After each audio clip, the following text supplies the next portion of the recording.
People call me the queen of entertainment, a famous pop icon, a musical superstar. You can take your pick. As for me, I like to be called the Queen of Hearts. Hi, I'm Ariana Grande. I was born in 1993 in Florida to overachiever parents who were super successful in their careers. Right since I was a toddler, I loved to sing. Mom would sing me lullabies and I'd sing along with her. You have a beautiful voice, my baby, just like an angel. I'm not so sure.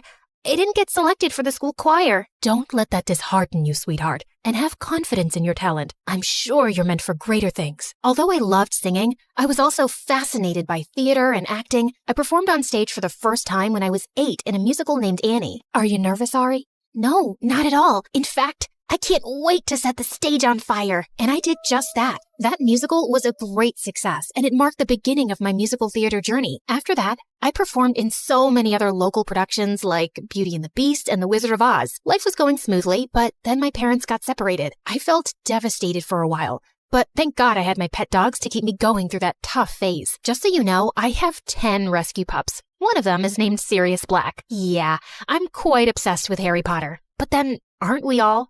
So by the time I turned 14, I decided I'd acted enough and now wanted to make a career in singing. I packed my bags and moved to Los Angeles to meet my managers. Guys, I think I want to make an R&B album. That's a hell of a goal, but who do you think's gonna buy a 14-year-old's R&B album? Well, that kind of made sense. So I went back to Florida and decided to focus on theater for the time being. Then when I was 15, I got chosen from among thousands of girls to play one of the main characters in a Broadway musical called 13, for which I later bagged a prestigious award. By this time, I had moved to New York, so I was missing school a lot. Mom, I want to continue performing, but what about studies? I want to finish high school at least. Don't worry, sweetheart. Your school has agreed to send study materials so you don't miss out on your studies. That was pretty cool. I was studying and focusing on my career, even though I was miles away from home. Then in 2009, I bagged the role of an adorable goofball named Cat Valentine in the famous Nickelodeon TV show named Victorious. Since the show was set in a performing arts school, it gave me an opportunity to showcase my acting as well as my singing abilities on a national platform. Thanks to the show, I was suddenly a teen idol. So, Ariana, what's next? Are you looking at a career in Hollywood? To be honest, acting is fun, but music has always been first and foremost with me. I was determined to give singing a shot, so I kept uploading my videos on YouTube where I sang covers of songs by Adele, Mariah Carey, and Whitney Houston. Meanwhile, the second season of Victorious premiered in 2011 to 6.2 million viewers, becoming the highest-rated episode of the show. Victorious ran for 3 seasons until it was finally wrapped up in 2013. Then one day, I got the most unexpected call. Hello, Ariana. I'm Monte Lipman, CEO of Republic Records. I saw your YouTube videos, and I want to sign you up for the label. Are you interested? Yeah, of course. I'd love that. I put down my phone and did a little happy dance. My music career was finally taking off. The next 3 years, I focused completely on my vocals and singing and collaborated with many contemporary artists. The result was my first album, Yours Truly, that debuted at #1 on the US Billboard 200 albums chart, and it sold 138,000 copies in its first week. After that, there was no looking back for me. Today, I've sold over 85 million records worldwide, broke 27 Guinness World Records as a singer, bagged 2 Grammys, and was listed among the 100 most influential persons in the world by Time magazine. So friends, I hope my story inspires you to never give up on your dreams, since miracles do happen. Just believe in yourself, because if you don't, who else will?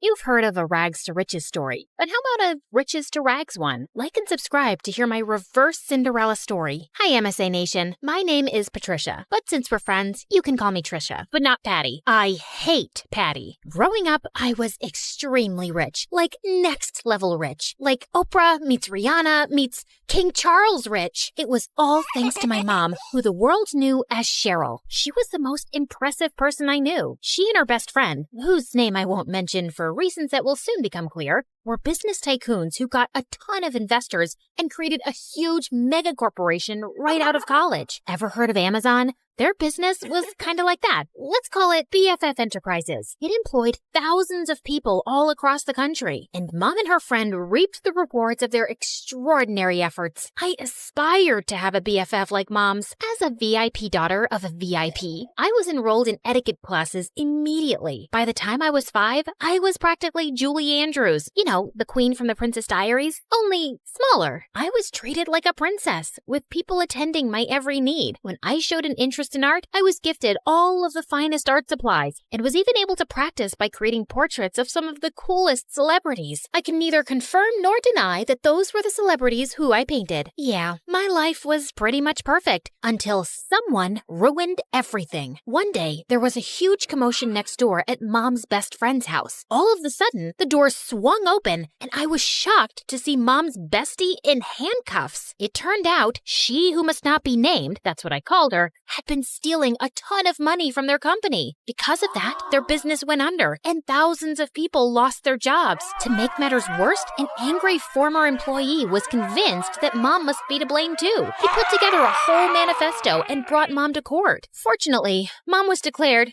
innocent. I knew she always would be, of course. She who must not be named was proven guilty and sent to jail. The employee who had lodged a case against Mom ended up behind bars for defamation too. Mom's name was cleared, and she and I lived happily ever after. That's the end of my story. Thanks for tuning in. Just kidding. It got a whole lot worse from there. Even though she was innocent, the public knew Mom as the face of the company, and they were mad. Mom and I weren't exactly well-equipped to fight off an angry mob, so the government intervened for our safety, and we were forced to join the Witness Protection Program and completely change our identities. We were given cover stories and everything. So, remember before when I said my name was Patricia? Well, that was sort of the half-truth. I had a different name before all of this mess. A gorgeous name. But that and everything else were taken from me when she who must not be named ruined my life. I was pulled from my life of glamour and ease and relocated to here. Yeah, the house was a serious downgrade from what I was used to. See what I mean about an opposite Cinderella story?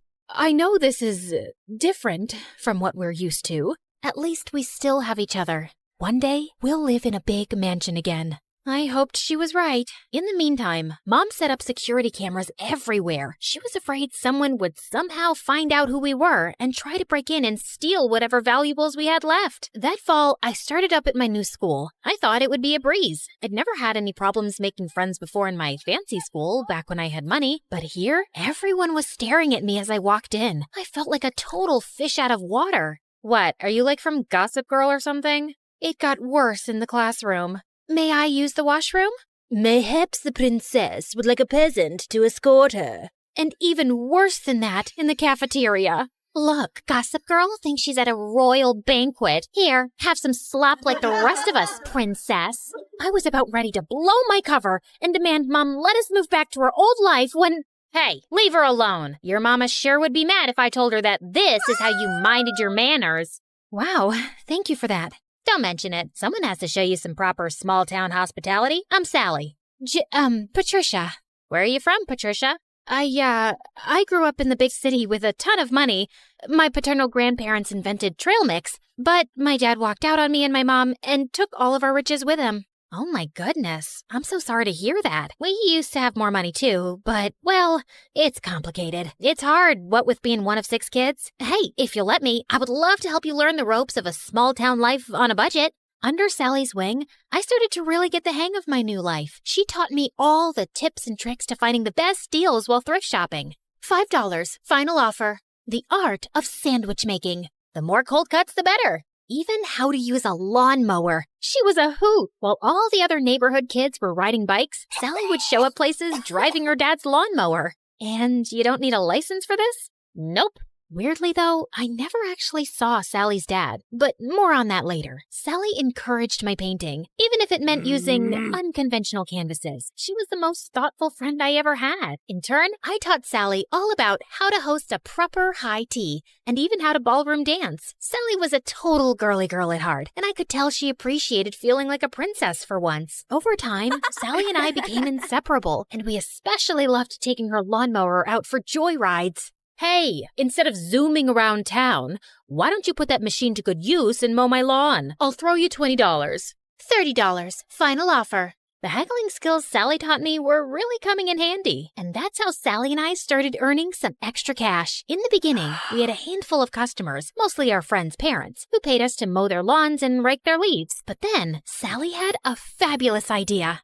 Trisha, you're such an excellent artist. We should offer painting services too. You can even do customized designs. Oh my gosh, Sally, you're a genius! We showed up to the hardware store, excited to get all the materials we'd need to expand our business, but were shocked when we saw the prices. We were in over our heads. I went home, defeated, but then I thought of someone who just might have some good advice. Janessa, the apple certainly doesn't fall far from the tree. I'd be happy to jumpstart this business for you too. We'll finally have a new way to make money. But first, I want to see your business plan. With Mom's guidance and funding, S&T's Landscaping was born, and with her savvy advertising, our client base expanded quickly. Plus, I was having a blast customizing people's houses with my art. With Sally by my side, I was starting to finally feel at home in this small town. There was just one weird thing. Sally never invited me to her house. She always made excuses why we should meet at my place instead. Oh shoot, I totally forgot. My crazy Uncle Louie's at my house this week. He always brings all 17 of his pet chickens. We should probably just hang out at your house.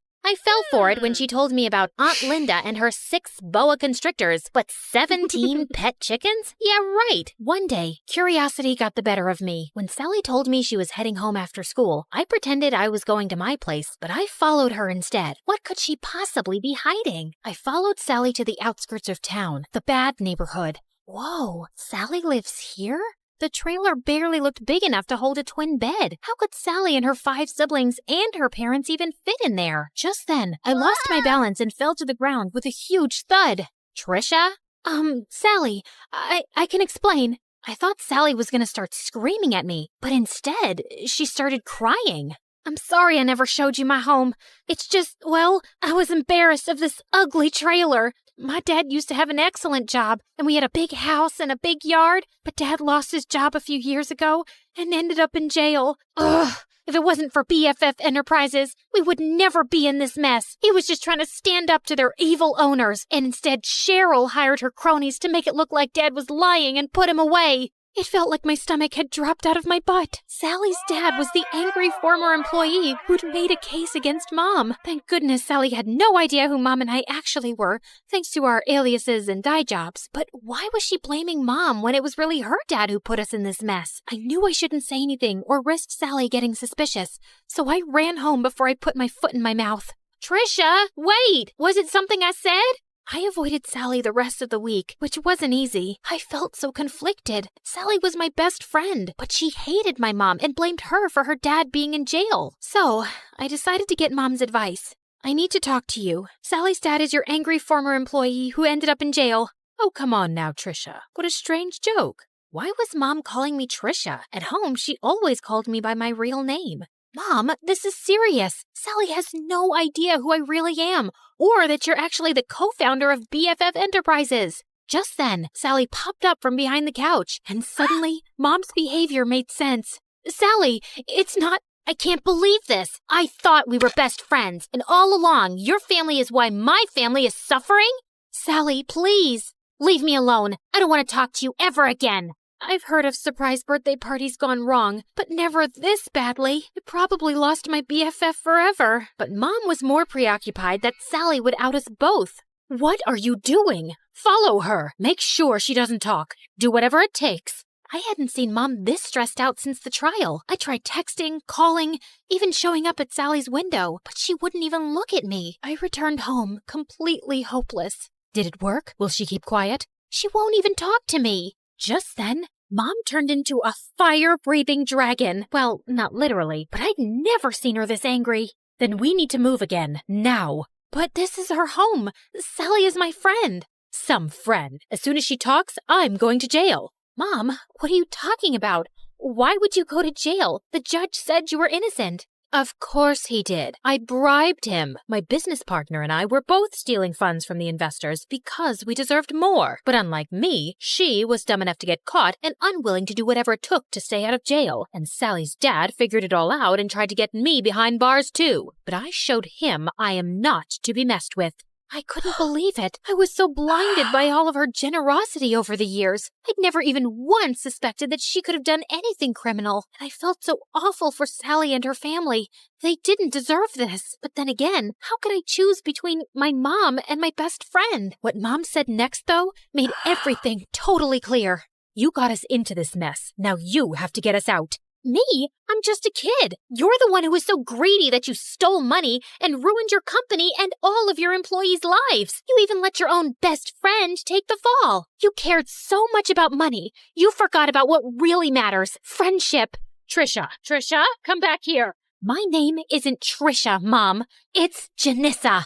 So, let me reintroduce myself. Hi, MSA Nation. My name is actually Janissa. Pretty, right? Okay, back to the action. I grabbed the security cameras on my way out and headed straight to the police station. It had our conversation and Mom's confession recorded. The police took my mom away, and because I had just turned 18 recently, they let me take care of myself. And that night, the story was all over the news. I knew I'd done the right thing, but I'd never felt lonelier. The next morning, I woke up to a knock at the door. Sally, you have to believe me. I didn't know about my mom. She told me everything for the first time yesterday. I can't believe you did that for me, Patricia. Well, I had to. It was the right thing. I mean, sure, I probably could have bounced from town to town with Mom for years, pretending to be someone I'm not, but I don't want to be like Mom, throwing my friends under the bus and not caring about hurting other people. I would choose friendship over luxury 1,000,000 times. And, by the way, my real name is Janissa. It took months, but after campaigning tirelessly, we finally got Sally's dad out of jail and back home where he belonged. With Mom behind bars, I was finally free to come out of hiding. Even though I was totally free to move back to the city, I decided to stay put in this small town. After all, this had become my home. I even asked Sally's family to move in with me. Plus, Sally's dad was able to take over the landscaping business. With him in charge, business is booming. Everyone is just so thrilled that he's back home where he belongs. We did have a company name change, though. I'm just so happy to have my best friend by my side.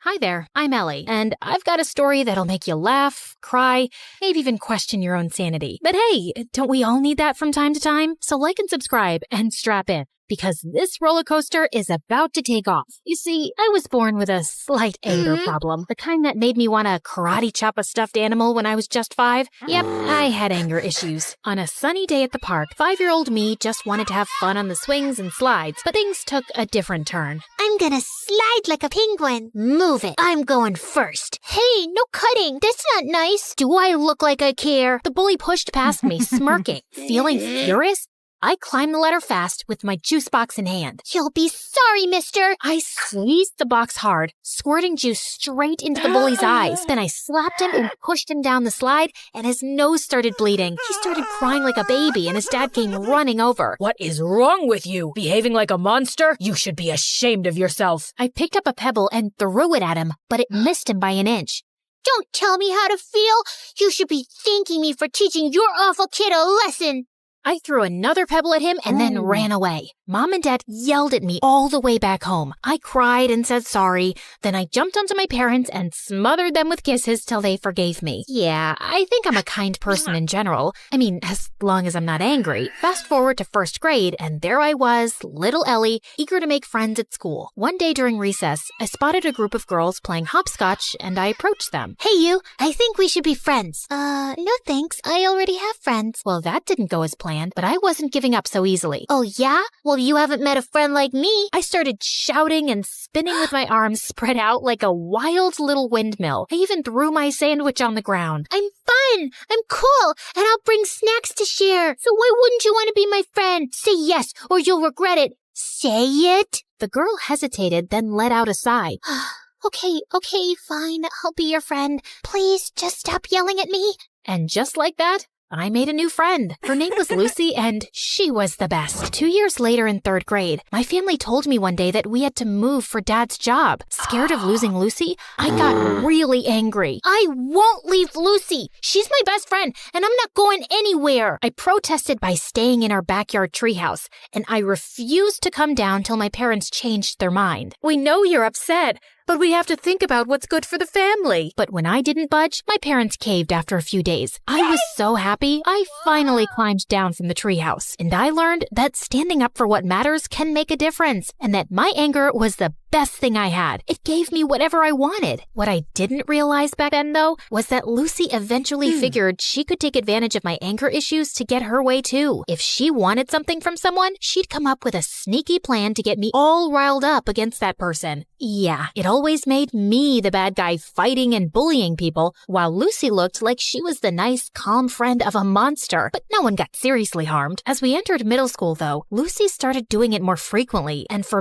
bigger things, and I began getting into serious trouble. Like one day, Lucy came to me saying that Mrs. Thompson had called her into her office and said she was giving her a C- on her project. You know what else she said? She told me that I should get myself a better friend because you're distracting me with all your fights and affecting my grades while you get good grades yourself. She even said that you hang out with me just so you can feel better than me. Can you imagine? What? That's not true. Of course I know that. Listen, in today's lesson, I'm gonna confront her about this psychological manipulation. And if she sneezes a lot, it means she's nervous that I've told you everything she said. You know all the teachers fear you, But Mrs. Thompson is always sneezing because of her allergies. yes, but sneezing a lot means she's nervous and she's hiding something. She told us that once, but I guess you forgot. Lucky you have me to remind you. When it was Mrs. Thompson's class, Lucy gifted her a red nose, and seconds later, when she confronted her about the manipulation, Mrs. Thompson started sneezing like crazy, and I felt furious. How could you? I thought you were a nice teacher, but you're just like the rest. And with that, I pushed her hard. She fell down and screamed in pain. While everyone's attention was focused on me, Lucy sneaked into Mrs. Thompson's laptop and changed her own grade on the project. Mrs. Thompson broke her arm, and I got suspended for 3 weeks. My parents were furious with me and insisted that I tell them exactly what happened. When I did, Mom said that Lucy was the manipulative witch here. I yelled at her and didn't talk to her for days. How could she say that about my BFF? Days later, I visited Lucy, and her mom opened the door and looked at me like I was some cockroach. Ugh, you again. What do you want? I heard what happened with Mrs. Thompson. Why can't you be a normal human being? Poor Lucy, she almost failed her project because of you. What? Yeah, you're crazy and you're affecting my child. She'll end up failing all her classes because of you. Why does everyone keep saying that? Because it's true. Hey, listen, you silly woman. I was about to scream at her when Lucy showed up and pulled me inside her bedroom. Please, Ellie, you can't talk to Mom like that no matter what she says. But I'm a good friend and I forgive you. Now calm down, girl, and take the Snickers bar. I know it's your favorite candy. Lucy had clearly been spreading lies about me, but I was too blind to see it back then. And when I returned to school, things were a bit different. A new girl, Isabella, had joined our class. She was rich, pretty, and quickly became popular. Lucy seemed annoyed by her existence, but she seems like a cool girl to me. Till one day, Lucy and I saw Isabella walking out of the bathroom, and I noticed a marker in her hand. Lucy went in to use the bathroom as I waited in the hallway, but moments later, she came out, dragging me back into the bathroom with her. OMG, you gotta see this. You won't believe what Isabella wrote about you on the door. It's totally her handwriting. I'm so done with this annoying psycho Ellie. She's always bullying everyone. I want a peaceful, calm school that I can brag about to my rich friends. I offer $1,000 to anyone who can get rid of her. DM me on this Instagram account if you're interested. What a stupid, ugly witch. Furious, I stormed over to Isabella. How dare you write that about me on the bathroom door? I saw you with that marker, so don't you dare lie to me. Ellie, seriously? I had a marker, but I was working on an art project. I didn't write anything about you. Oh, yeah? Well, Lucy seems to think it's in your handwriting, and Lucy said that? Okay, you should stop listening to that friend of yours. She's just using you like a puppet. Can't you see it? For some reason, Isabella's words struck a chord with me, like she just said something out loud that I kinda already knew, but I quickly brushed my thoughts away. You don't know anything. Just leave me alone. But Isabella didn't leave me alone. She'd always make an effort to talk to me and waved at me with a smile. I started warming up to her, and we got closer. But that drove Lucy crazy. One day during lunch, I was sitting with Isabella, laughing and chatting, when Lucy stomped over angrily. Ellie, how could you ditch me for Isabella? After all we've been through together? Just calm down, will you? I'm not ditching you, just spending time with Isabella. We can all be friends, you know. Are you for real? How dare you replace me? And with that, she pounced on me. I didn't want to fight her, so I just pushed her away, but she grabbed my hair again. Luckily, someone called a teacher, and Lucy got detention for 2 weeks. And I swear, those were the best 2 weeks of my life. Things were calm and peaceful, and I didn't have a single fight with anyone. Isabella even convinced me to start getting therapy for my anger issues, and I felt really good about it. Then one day, Isabella told me something. Hey, Ellie, yesterday when I got back from school, I was shocked to find Lucy in my house. I asked her what she was doing there, but before she could reply, her mom showed up. She's our maid. I swear I had no idea. She said she'd brought Lucy over to help her clean the kitchen before Christmas. Oh, yeah, I know that her mom works as a maid for you, but we never talk about it, because I don't want to embarrass her or anything. But I don't have a good feeling about her suddenly being in your house. She might be up to something fishy. So we decided to keep an eye on Lucy that afternoon, and we watched from a safe distance as Lucy's mom gave her instructions to clean. But just a few moments later, after her mom left, we heard a loud crash, followed by Lucy's scream. We rushed to find Lucy lying on the floor with a broken shelf and scattered kitchenware around her. We tried to help her up, but she screamed in pain and couldn't move. Just then, Lucy's mom and Isabella's parents came running too. Oh my God, what happened? Oh, Mom, I was just reaching for something on the shelf, but it was unstable. It just all came crashing down on me. Lucy's mom turned to Isabella's parents furiously. This is all your fault. You knew this shelf was broken and you never bothered to fix it. I told you so many times. Now my daughter is injured because of your negligence.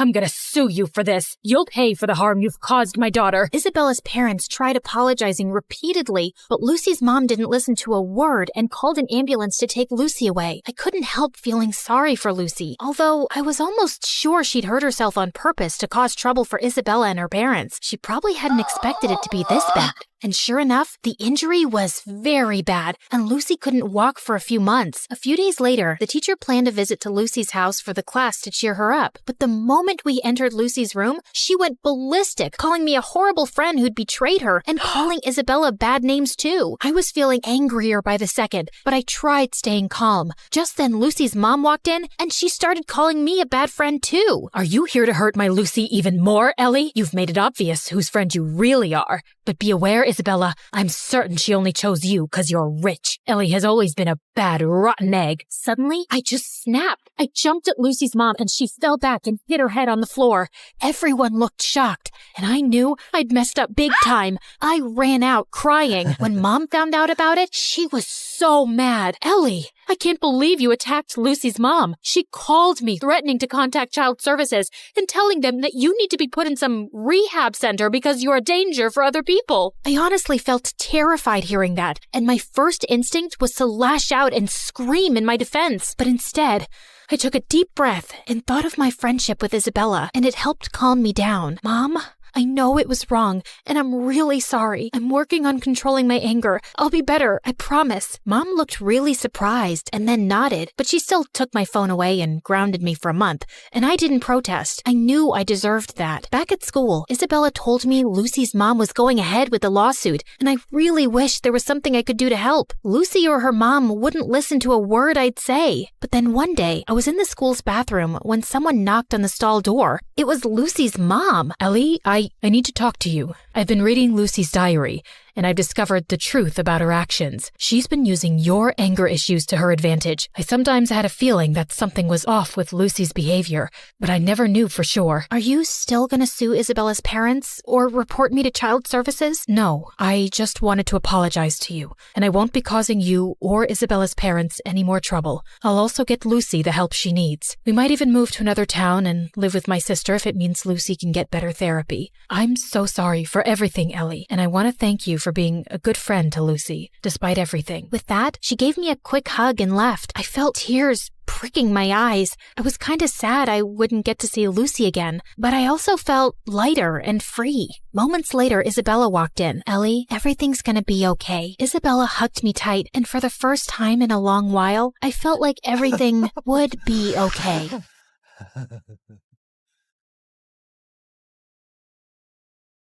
Hi, I'm Clara, and I'm a story hunter. I see a story in everything, and I won't stop until I find it. But before we get into it, please like and subscribe to MSA. My parents thought they'd never have kids, but 10 years after their marriage, they had me. While Mom was over the moon, Dad always seemed annoyed when I tried getting his attention. Daddy, look, I found a ladybug in the park. Isn't she cute?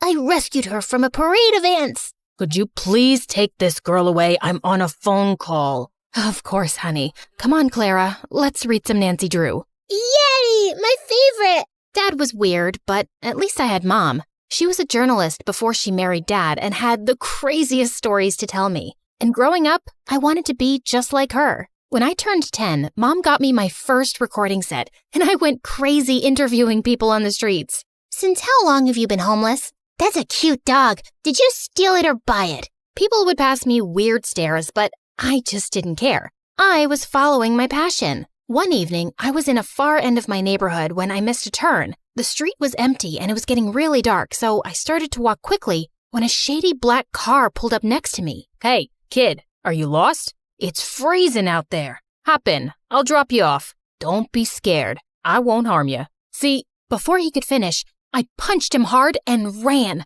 I thought I was successful, but seconds later the car stopped again and the guy got out, and I was shocked to see he was the frickin' mayor. He wasn't hurt, but this was so embarrassing. I apologized and he dropped me back home, but someone on the street had made a video of me punching the mayor and it went viral. I was the joke of the town, and Dad was furious. You've crossed all limits. You hit the mayor. It was a reflex, Dad. I was scared, and I've read so much about these kidnappers in a black car. All this investigation and these stupid stories are ruining you. What if he wants to take action and drag us to court? I'm a really private person. I don't want this. Jeez, relax, Dad. He won't. He knows it was just a mistake. Why are you getting so worked up? That's it. You're grounded. And no more story hunting. But why?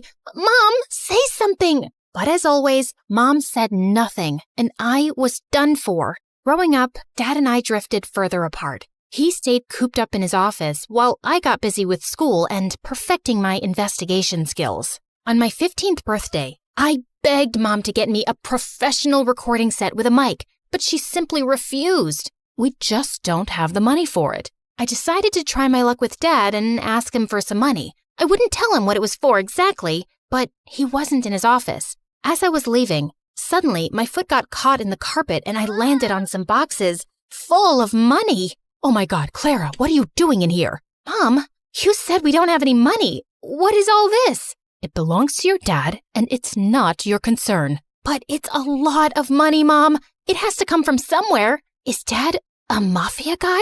Oh my God, he robbed a bank, didn't he? Stop it. Please, Clara, you don't understand. You need to leave, now. And don't say a word about this to anyone, least of all your dad. Promise me. Something was definitely fishy, but I'd never seen Mom so serious. So I did what she said. I wanted to know more, but I just didn't get the chance to go into Dad's study again. Soon, I got busy with school and forgot all about it. One time in 11th grade, Lena, the head cheerleader and the most popular girl, walked up to me. I heard you can uncover any truth in the world. Is that true? That depends on what kind of truth you want. Well, don't tell anyone, but I think Nick's cheating on me. Who's Nick? Do you live under a rock? Nick's my boyfriend. He's the captain of the football team. Got it. What about him? I just told you. He's cheating on me, and I want you to find out the truth. Oh, yeah. Leave this to me. Be careful. He's a very good liar. No liar can ever hide the truth from the world's greatest investigator. Go and chill, kid. I got this. I started following Nick around everywhere, but I couldn't find any dirt on him. Until one day, I saw him sneak into the coach's office and saw him making out with another girl. I waited till he left without noticing me, and then, right in the middle of the cafeteria, I made him pay. I dropped an entire carton of milk all over his head. What the heck? What do you want, weirdo? Listen up, everyone. This jerk right here cheated on his girlfriend. No, I didn't. I knew you'd say that. Here's the proof. Nick looked at me in shock as I showed him the video of his makeout session. Lena broke up with him instantly, and he was getting a lot of backlash for cheating on the most popular girl around. Soon after, he left and got transferred to North High, our rival school. After that, Lena and I started hanging out and became besties. As much as I liked having her around,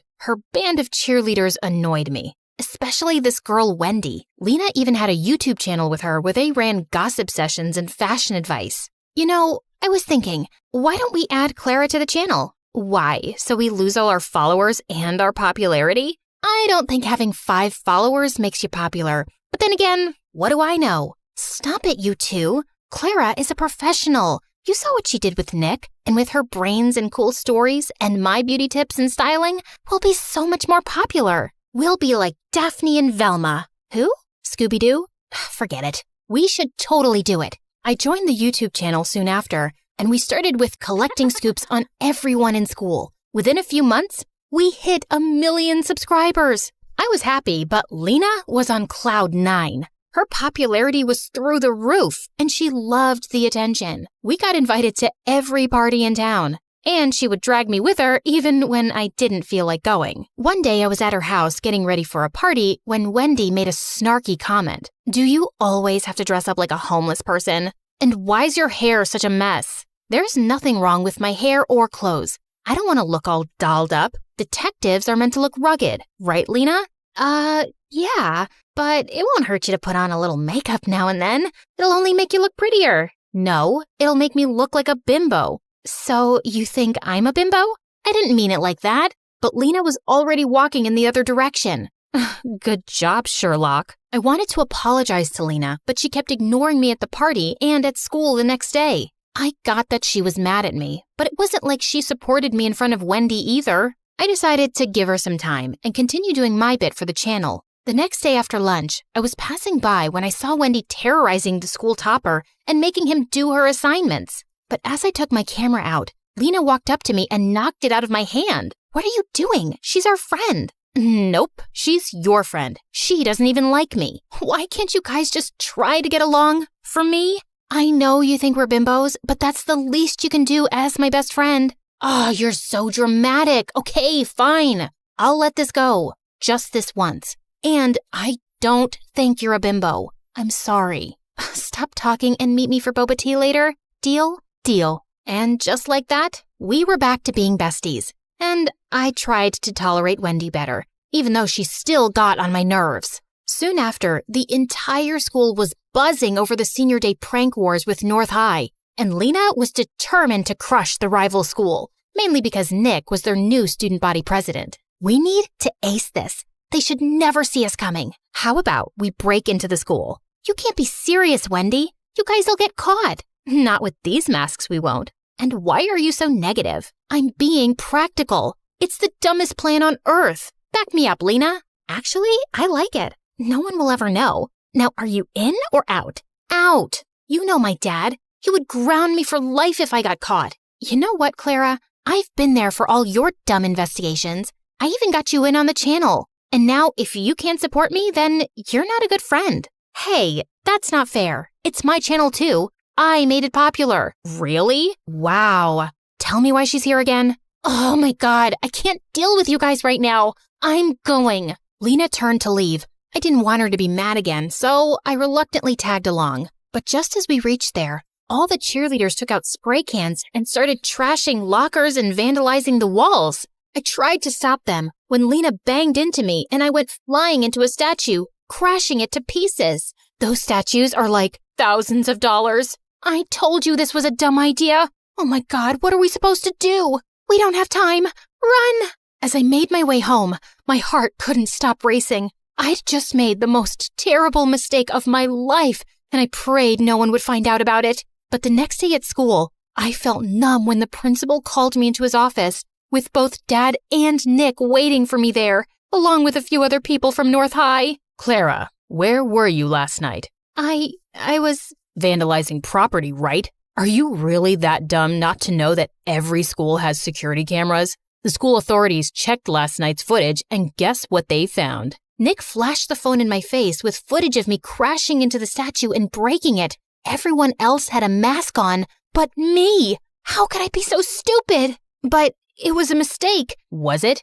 And who are these other girls with you? Do you have a name? I wanted to punch Nick in the face. He knew I wouldn't rat Lena out, even though I was mad at her for putting me into this mess. Now, either you pay for the damages, or you get expelled for a month, or you give me the names of all the other girls involved, and I'll think about reducing your punishment. I can't. I'm sorry, Dad. Expel her. There's no way I'm paying that money. With that, Dad simply got up and left, leaving me in tears. How could he do this to me?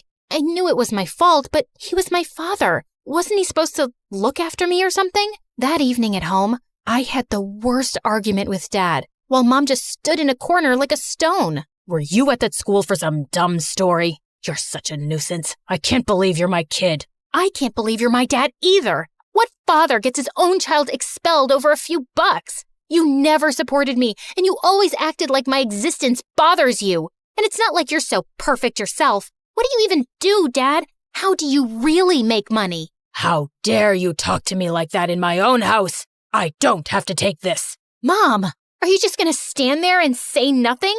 The suspension will go down on my record. How can you be such a coward? What is she gonna say? Listen to me, kid. You better stop throwing tantrums and do as I say, or you'll be out of here. I wanted to scream in Dad's face, and I felt angrier at Mom for being quiet. That night, I felt the most alone I'd ever been. The worst part about this was I couldn't talk to Lena either, even though she'd tried calling me 1,000 times. That night, I slept with the worst headache of my life. And the next morning, I woke up to loud noises and Lena shaking me like a mad person. Wake up, dummy. Wake up. Fine, I'm up. What is that noise? Get dressed and come out. Your mom needs you. It's your dad. He's been arrested. Arrested? For what? Just come down. I rushed downstairs, and I was shocked to see our entire yard was surrounded by police cars and reporters shoving cameras in my face, asking a million questions all at once. How does it feel to be the daughter of a lying thief?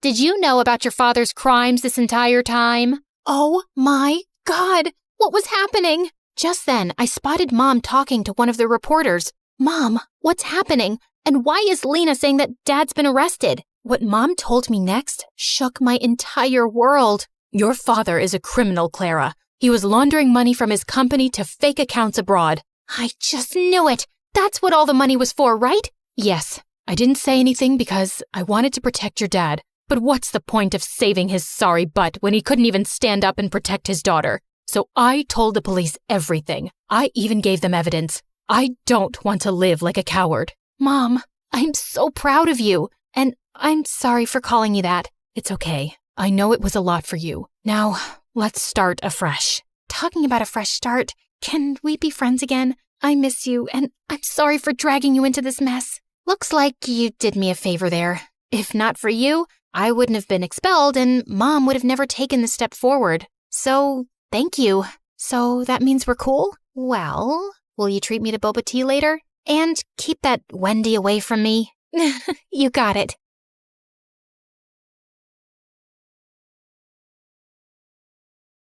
I was peacefully dozing off on a plane to China when suddenly someone yanked my hair and chomped on my ear like it was a snack. I whipped around to find a naughty-looking boy.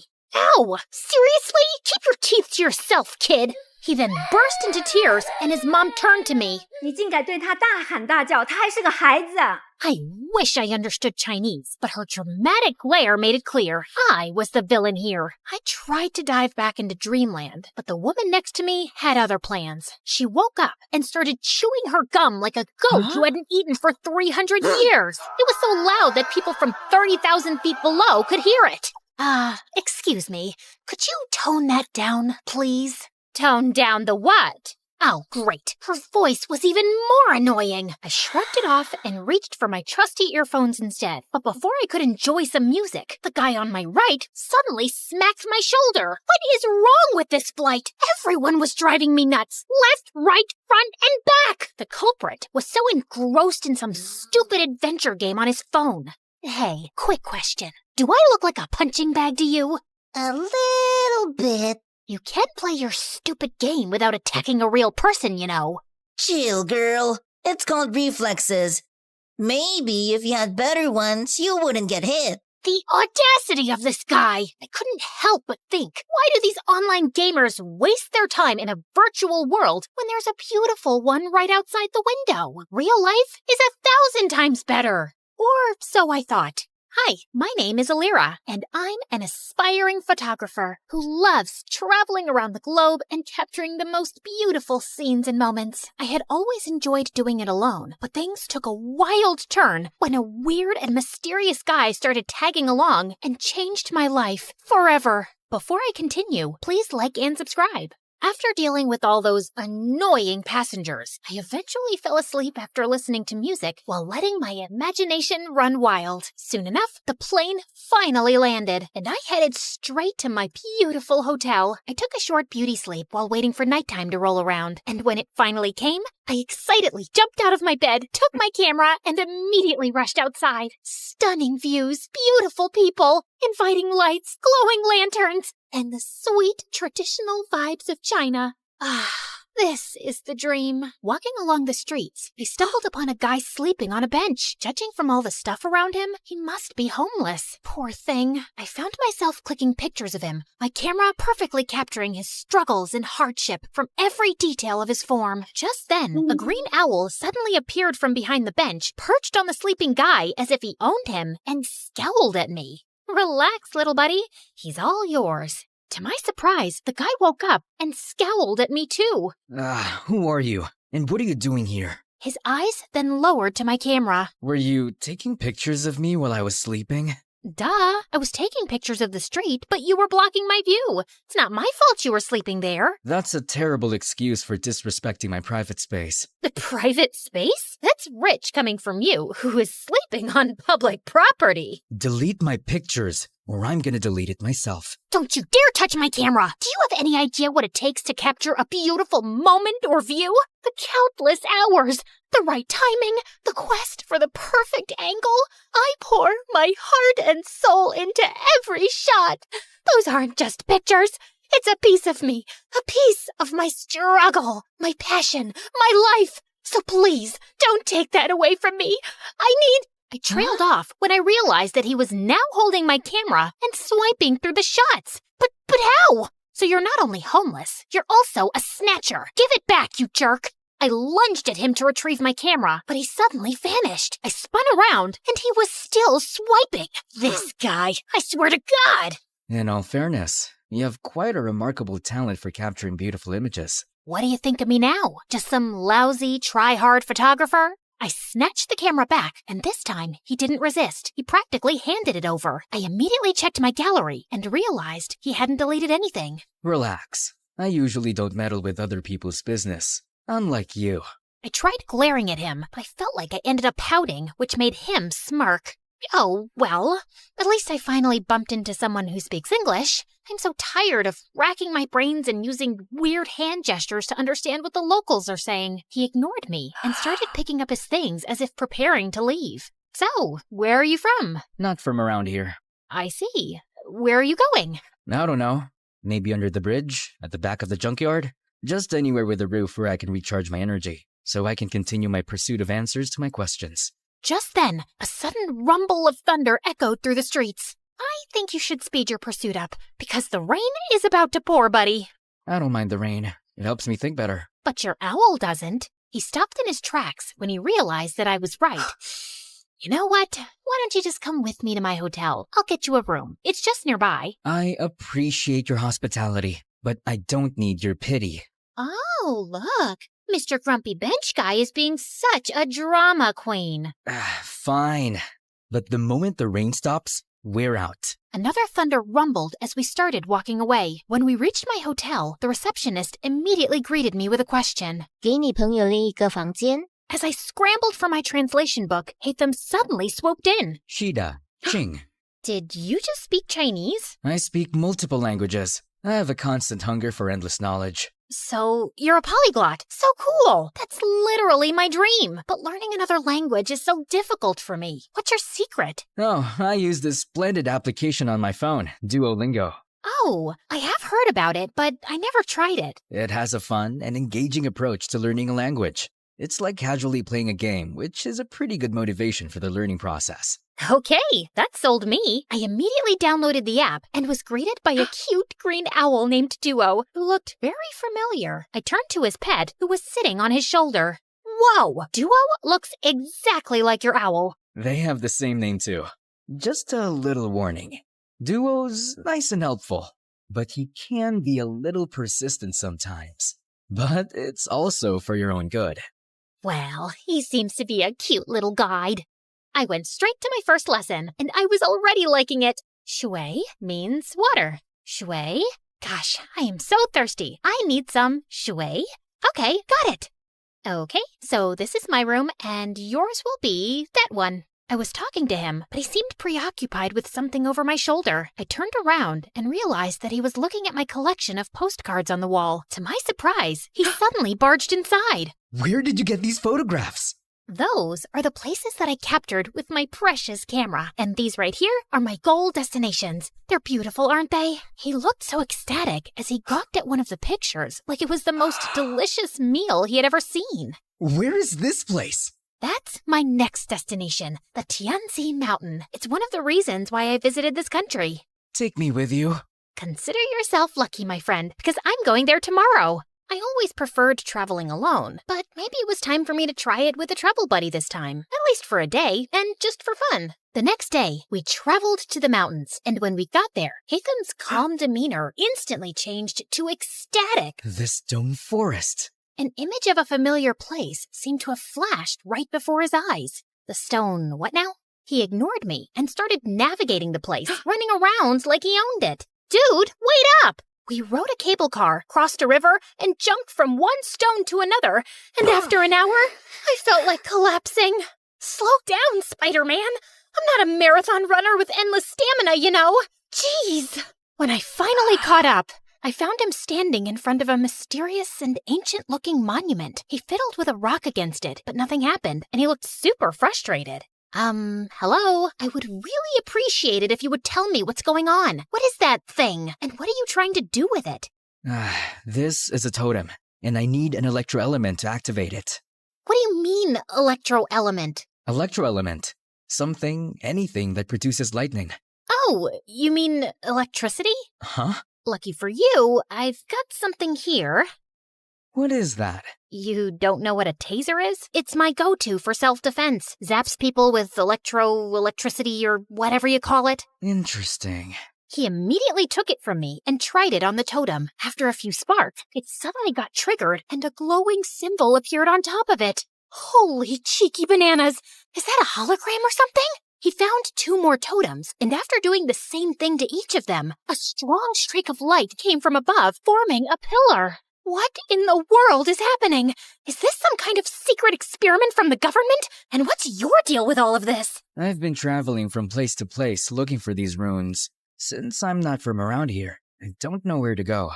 I need to activate these beacons in 6 places scattered around the world. With your knowledge and resources, things are going to get easier for me now.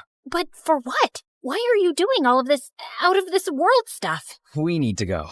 Dude, you didn't answer my question. Sometimes, the journey to find answers is more important than the answers themselves. Whatever you say, Plato. After activating the first beacon, we embarked on a thrilling and action-packed adventure of a lifetime. After Tianzi Mountain, we rushed straight to Huanglong River, which Haytham kept calling Luhua Pool Liu. There, we had to light up some fire totems. There were 5 of them, but according to him, only 3 needed to be activated. Of course, those 3 we needed were surrounded by water. Great, right? Haytham was all business, using his fancy tricks to get those waterlogged totems blazing, while I just snapped pictures of these outrageous moments. Our next stop was the breathtaking Matterhorn in Switzerland, aka Dragonspine, according to my travel buddy, where we faced a puzzle with circular platforms and wall signs. The place was so cold that I had to huddle by fire torches just to keep myself from turning into a popsicle. I let Mr. Mysterious Smarty Pants solve the puzzle by himself, while I continued my Duolingo sessions. You know I can't miss those streaks. With each beacon we activated, I felt a mixture of excitement and curiosity. What was this leading to?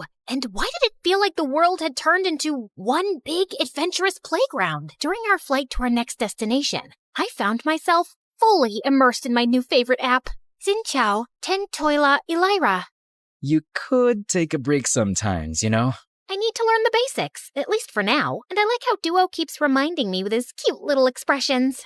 When we finally reached Vietnam, I decided to try out what I learned by asking the locals about the directions. Zinloi, Bang Kote, Chong Toi Duang. The woman stared at me as if she was solving the most difficult math puzzle. Kote.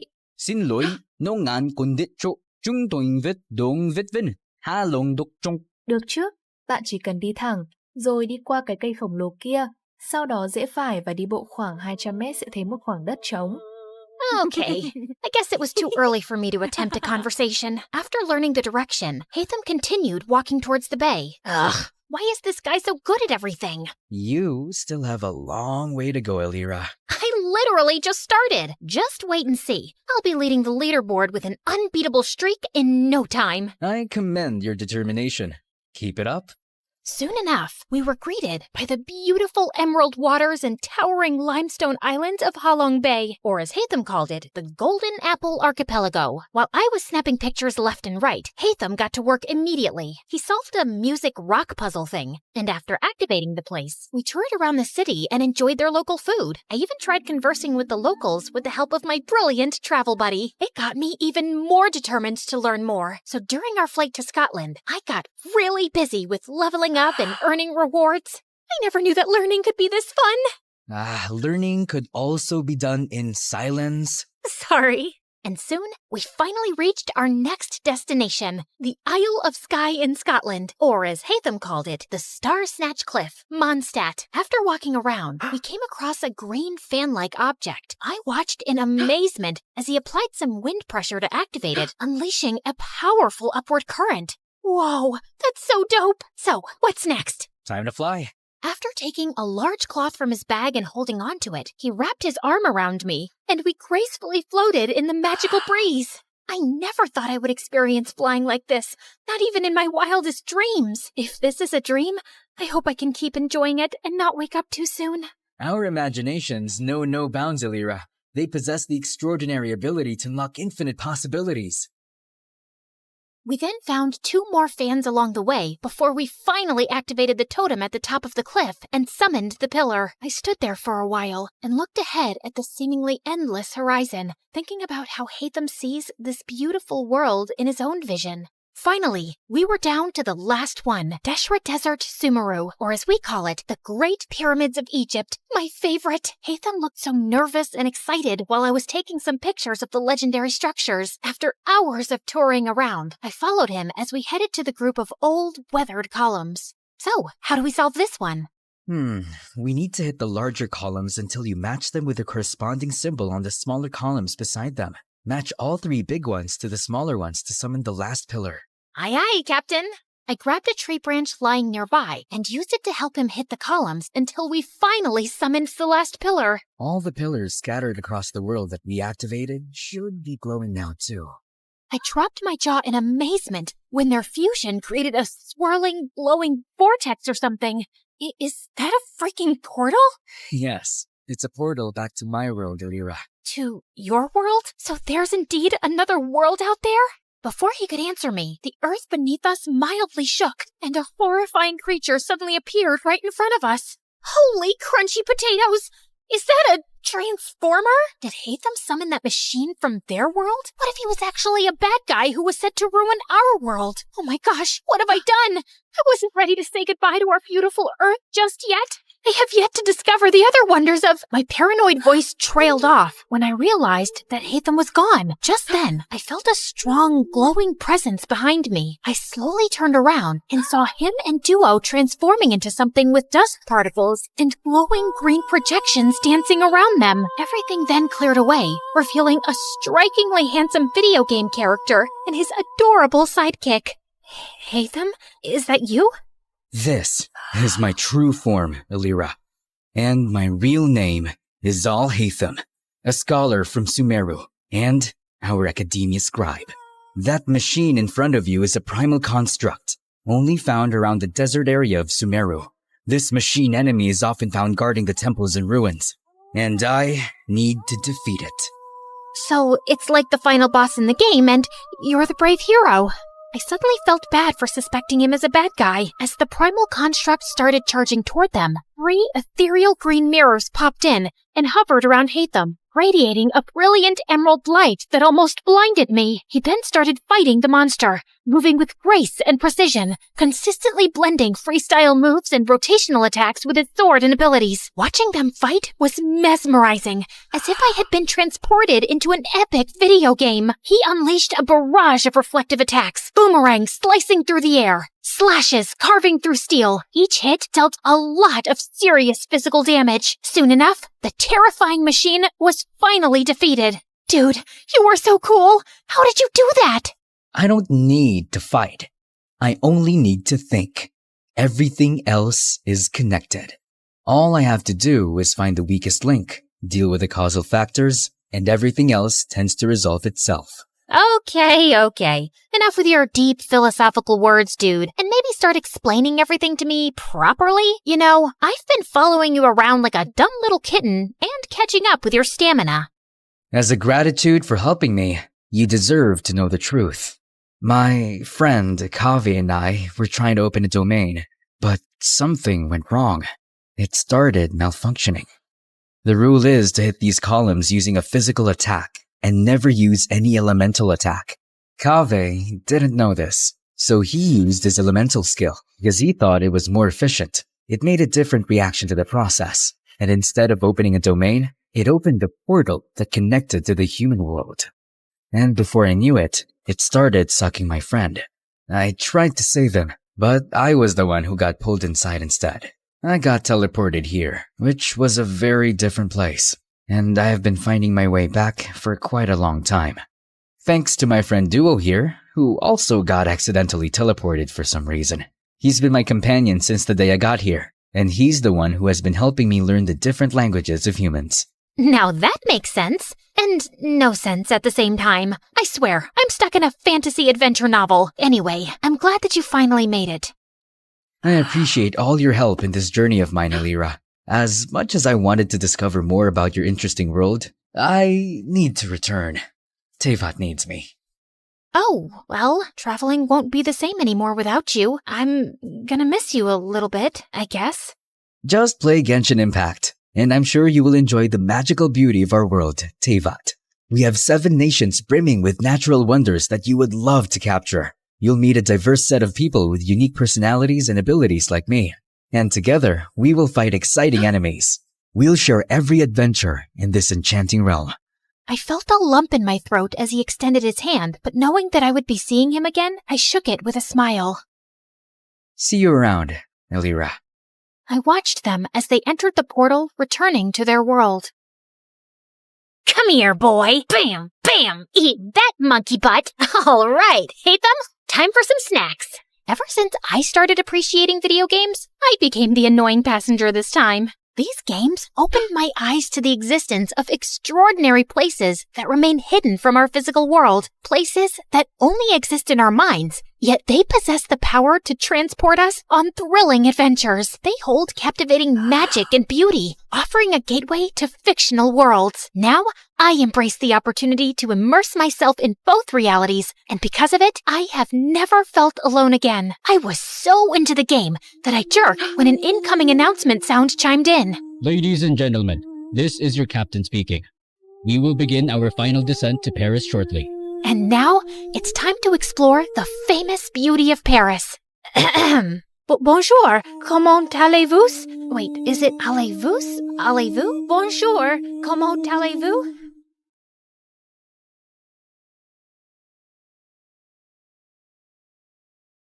You're never here when my tears dry. You're never around to see me thrive. When it's my birthday or my day off, you got other plans and can't show up. Hi, I'm Allison from a small village in France. Please like and subscribe. I lived in a small cottage with my single mother who worked as an artist. Life was tough since we had little money, so when I turned 5, Mom decided to move back to her home city. And it had a freaking palace. Whoa, is that a real palace, Mommy?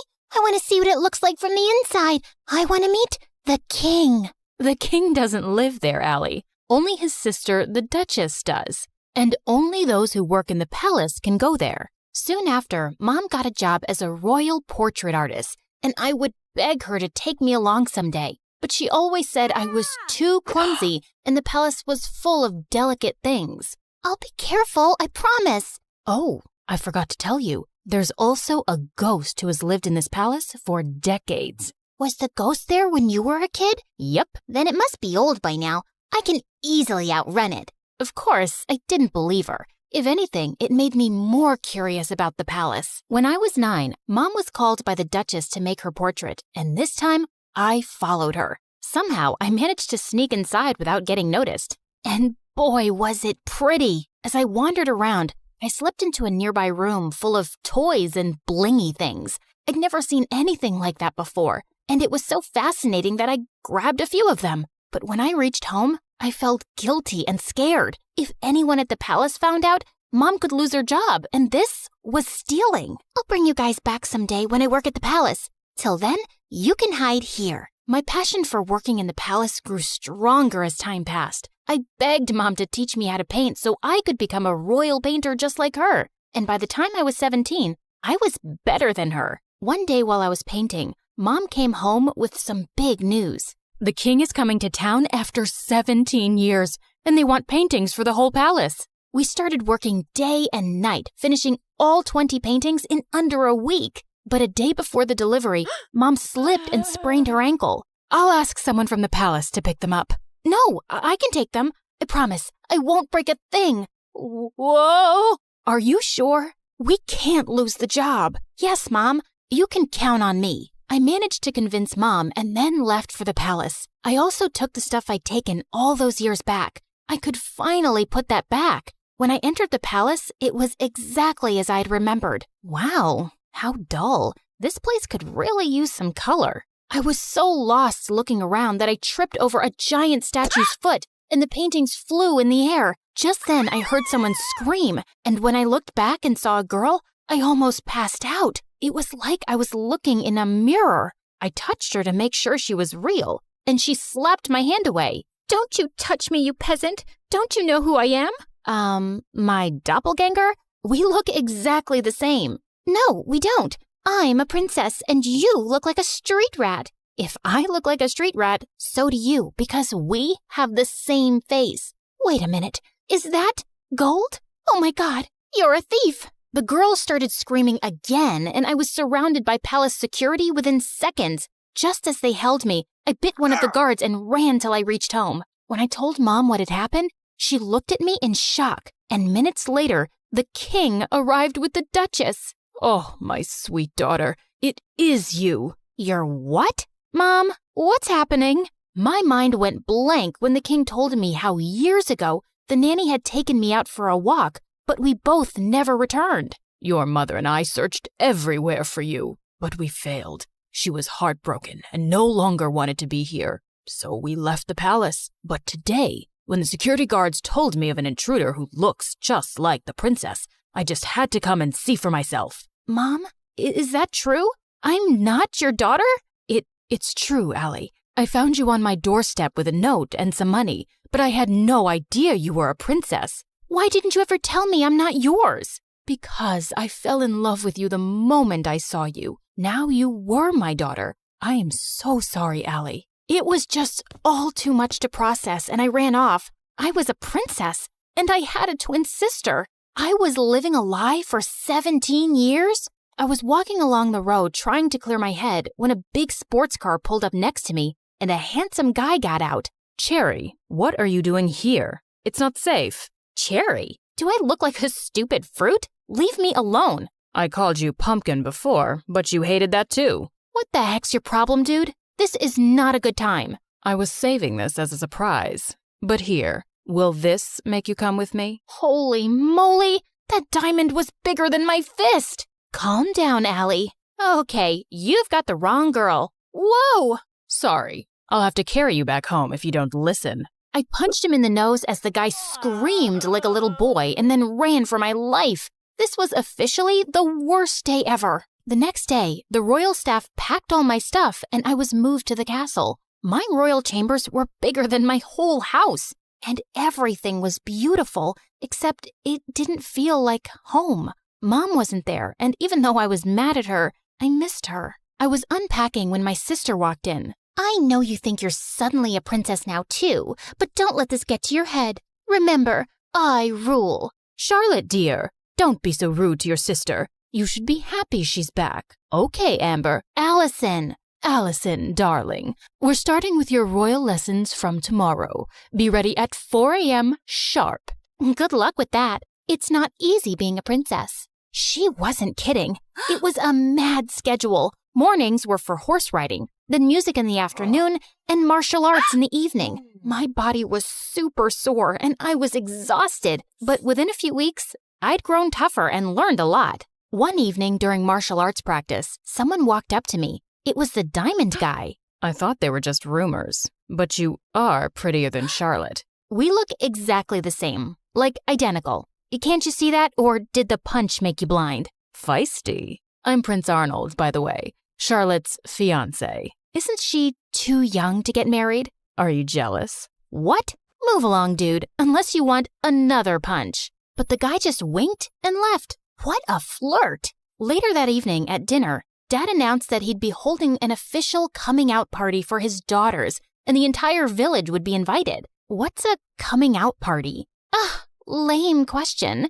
It's your official introduction. So why are you having one? Don't people know you already? That's when Dad told me that Charlotte had always been sick all her life. She had a rare genetic heart condition that didn't allow her to roam around too much. It was only recently that she'd gotten better. But I'm still better than you. What's your problem? My problem is that you're here to take my crown away from me, and I won't let that happen. Enough. That's for me to decide. Now eat your dinner. I'd root for you. I kicked that butt face under the table, and he turned red. Much deserved. The coming out party had sent the whole town into a frenzy, and Mom was called to make our official portraits. Seeing her made me feel so much better. So, how do I look? Like a princess. Have you forgiven me? Maybe. I mean, you're still my mom. Of course I am. The party was a huge success, and I could see the king's pride in introducing his daughters. You should see Allison fight. She's a natural.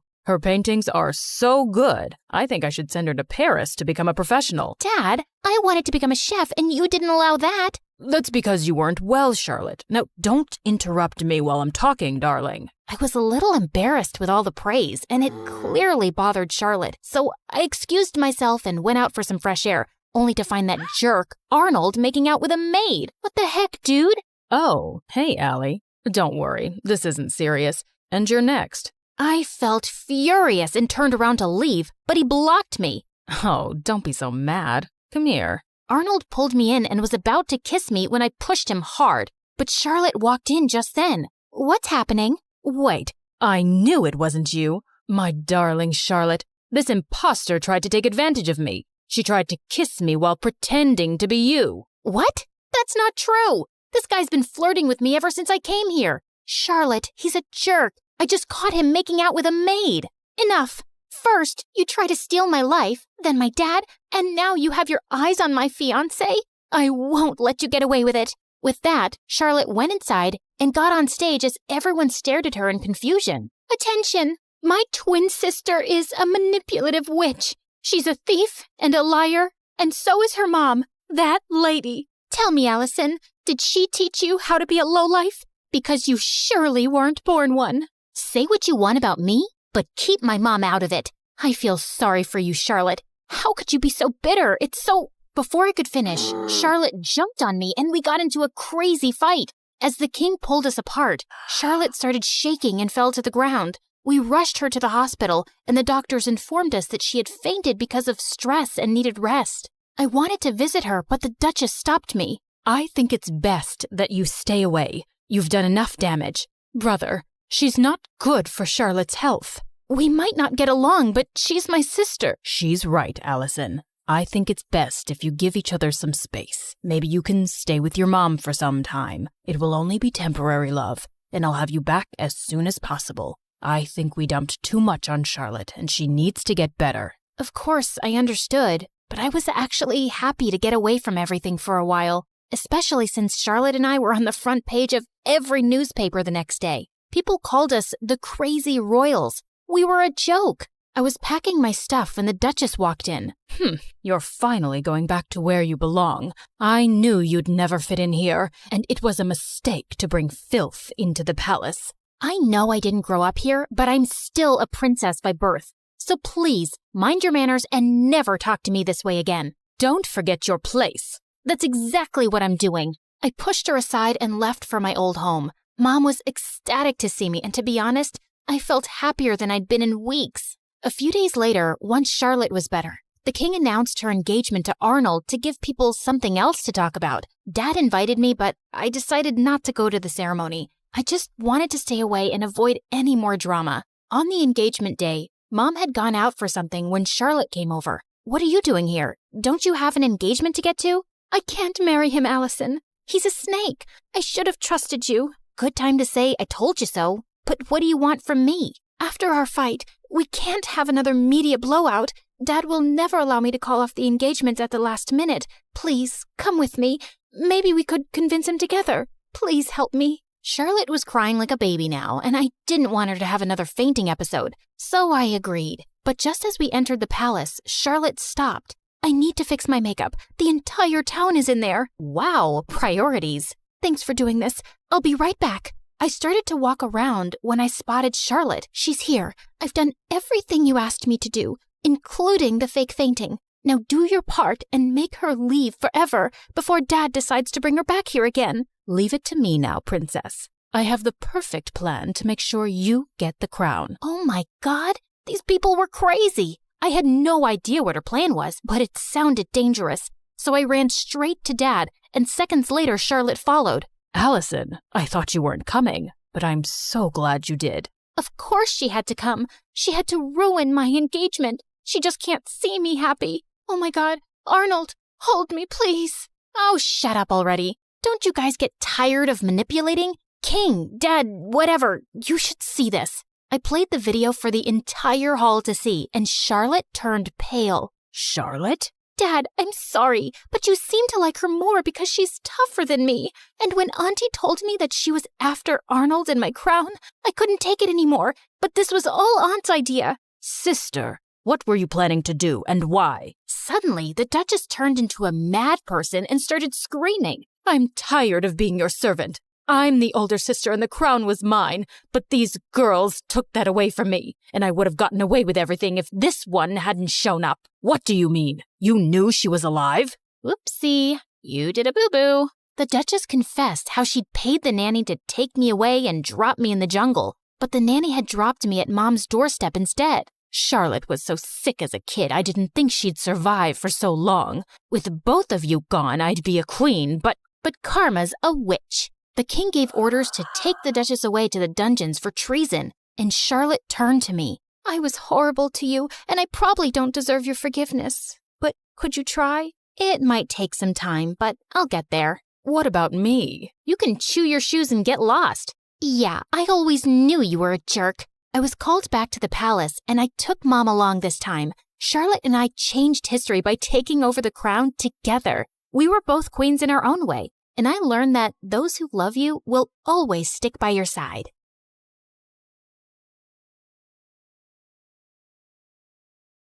Hi, I'm Jessica from Napa Valley, and I have a weird story to tell you today. But first, please like and subscribe because MSA will give $1,000 to one lucky person in the coming 7 days. I lived in a beautiful house surrounded by trees.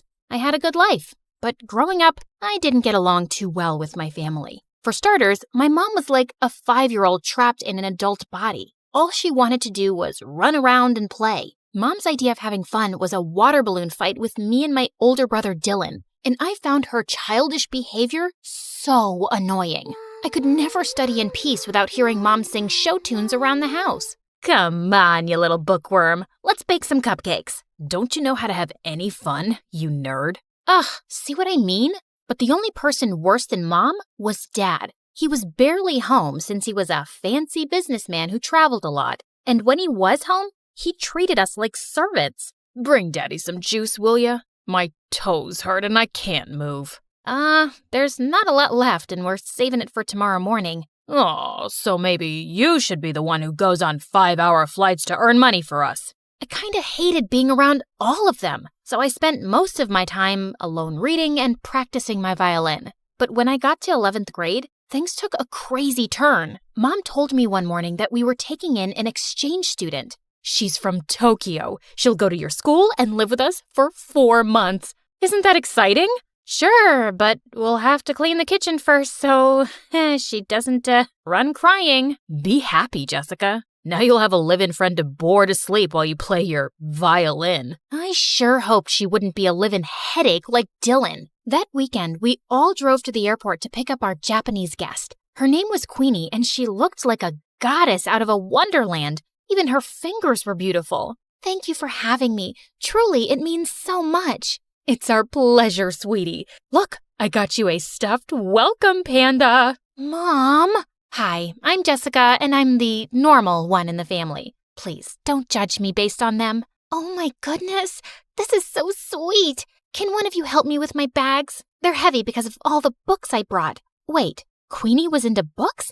I loved this girl already. She and I were talking about our favorite authors on the way home, and after that, we really started to bond. It was nice finally having someone I had stuff in common with. Queenie was also super helpful around the house, so both of my parents adored her, especially Dad. Aren't you amazing? How about I buy a present to thank you for all your hard work? Maybe new shoes or gold earrings? I would have bought some for Jessica, but all she cares about is school and homework. That's very kind, but you guys have already done enough, really. Then one night, Queenie and I decided to go on a walk, and she grabbed a jacket from the coat closet. Oh, that's actually Dylan's. But it's so comfortable, and I don't have any warm jackets. Can't Dylan lend clothes to his guests? You can't just take someone's jacket without permission. Give it back. I don't want you wearing it. Fine, here you go. I'll just freeze to death then. Come on, Jessica. Dylan looked really mad, and suddenly he pulled me aside. What's her deal? After all we're doing for her, she gets this worked up over a jacket? I don't get why you can't just lend it to her for 10 minutes. Because there's something about that girl I just don't like. You mean 'cause she's actually sophisticated and has manners? Makes sense why you wouldn't like her. Dylan just looked angry and stormed off. Jeez, what a drama king. He probably was just jealous that Mom loved Queenie so much. He'd always been Mom's favorite. The next day at school, I was studying for exams in the library when Queenie came in and sat next to me. Hey, girl. Listen, I just want to apologize about Dylan being so mean to you. He must have forgotten to take his meds. Don't worry about it. Actually, I was wondering if you could help me with my English assignment later. I'm still not fully comfortable with the language. Yeah, of course. Thank you so much, Jessica. I'm really grateful for you. Queenie hugged me super tight, and I realized I was her only real friend here. I could just feel how sad and lonely she was. I waited for Queenie at her house for several hours, but she didn't show up, even though I called and texted her 100 times. Then finally, Queenie arrived carrying a small box. Sorry I'm late. I was buying you a present. Here, open it. Aw, Queenie, you didn't have to get me. At that second, I saw a hissing rat and I started to scream. Jessica, calm down. This is a pet rat. I have one just like him at home. He's so sweet. Just hold him. Queenie let the rat crawl on my arm, but he bit me. Minutes later, I had to go to the emergency room, and Queenie burst into tears. I swear, I had no idea that rat bites were poisonous. I have the exact same one at home, and he's such good company. It's okay, Queenie. The doctor said I'll be fine. Just don't go around giving people pet rats in the future. Queenie just kept apologizing and hugging me. I felt bad for her, but man, it had been an exhausting day. And for some reason, things kinda went downhill after that. Queenie wanted to be around me 24/7 and do everything together. I was thinking I could come with you to your violin lesson today. I've always wanted to play an instrument. I have a recital tomorrow, Queenie, and don't take this the wrong way, but I need a little space. We already go to school together and live in the same house. Of course, I totally understand. Your mom wants me to make dinner anyway. I was relieved that Queenie wasn't upset, but when I knocked on my violin teacher's door, I saw he looked mad. What is it now, Jessica? Haven't you caused me enough stress today? Caused you stress? What are you talking about? Your mother called in to tell me you wanted to quit the violin for good.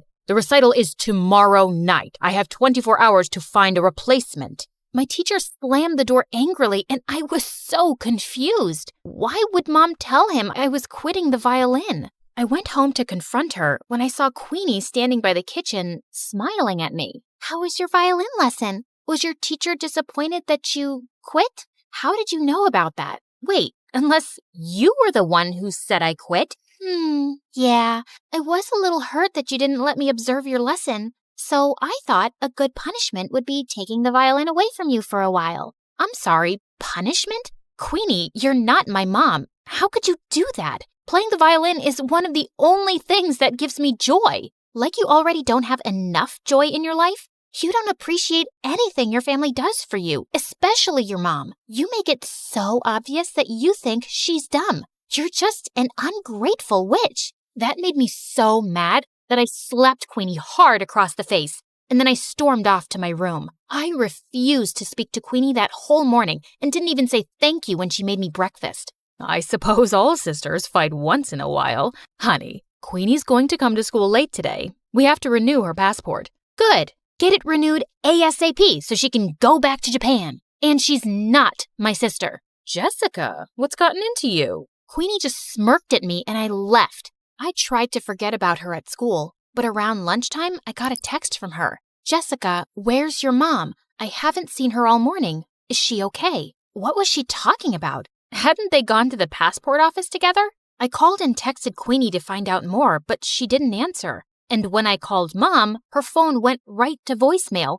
I started panicking and went home as fast as I could to see what was going on. And I found Dylan on the porch looking super upset. I just got a text from Queenie asking where Mom is and if she's okay. What is she talking about? Neither her or Mom are answering their phones. Why would Queenie send a text like that? Something's going on. We have to call the police. Okay, but go tell Dad first. I found Dad in his office and told him everything, but he shrugged like it was nothing. What's the big deal? She'll turn up soon enough. So you're not worried at all if Mom's okay? You don't think those texts were weird or... Quit bothering me, Jessica. I could use a break from your mom. Get a little peace from her morning singing. What? What kind of monster was my dad, not caring if Mom was safe? I would have to take matters into my own hands. But just then, I heard yelling coming from Dylan's room, and I opened his door to find Queenie sitting on his bed, while Dylan looked furious. What is going on? Queenie, you've been home this whole time? Do you know how many times we tried calling you? What is going on with our mom? Sorry, that's not a question I can answer. Jessica, this girl's a creep, and I know she had something to do with Mom being missing. Look, Queenie, I know we had a fight yesterday, but we really need your help. Queenie didn't answer me. She just walked towards the door with her arms crossed. You two won't find your mom anytime soon. I'm making sure of it. You're making sure? Queenie, tell me right now where Mom is or what? You'll go to the police? You'll accuse a poor, helpless exchange student of making your mom go missing with no proof? I don't see that working out, and I'm not done with you guys yet. In fact, I've just started. With that, Queenie pushed me off of her and walked out of the room. Dylan and I immediately went to the police station and reported everything. They sent out a search team to look for Mom and then did an investigation on Queenie. And to our shock, they discovered Queenie wasn't an exchange student at all. She'd faked her application. She wasn't even from Japan. She lived in LA. So she's just this stranger who came into our lives and made Mom go missing? Who is this girl and what does she want from us? I don't know, but that chick gave me weird vibes from the start. She's obviously out to get us. We stayed at the police station for several hours, waiting for any news. Then finally, the police came back with Mom.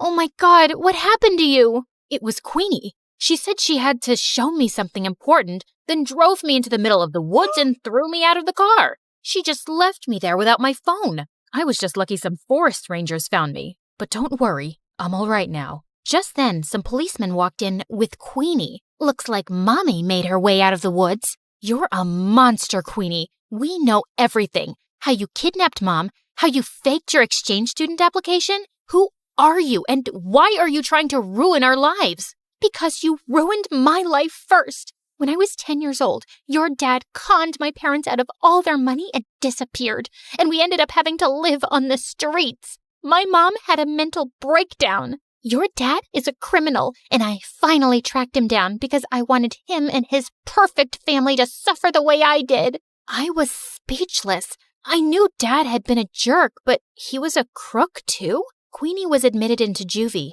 but we insisted that the police look into her family's case. And 2 days later, the police came to us with some news. It turned out that Dad was part of a group of conmen that had been going around in disguise all over the country for years, scamming people. And as soon as Dad got home, they arrested him. He kicked and screamed and shouted at us to do something, but we didn't. A part of me almost felt relieved to see him go. I am so sorry, you guys. I never knew much about your father because he always told me to mind my business and kept everything a secret from me, and I stopped asking. That's why I was never happy in our marriage. He was the worst. He never cared much about you or us. You did everything for us, Mom, and I really appreciate you. I'm so sorry if I looked down on you for being messy or childish or whatever. Now come on, let's go talk to the police to get Queenie's family help for their situation. Be grateful for the life you were given. Every day is a gift.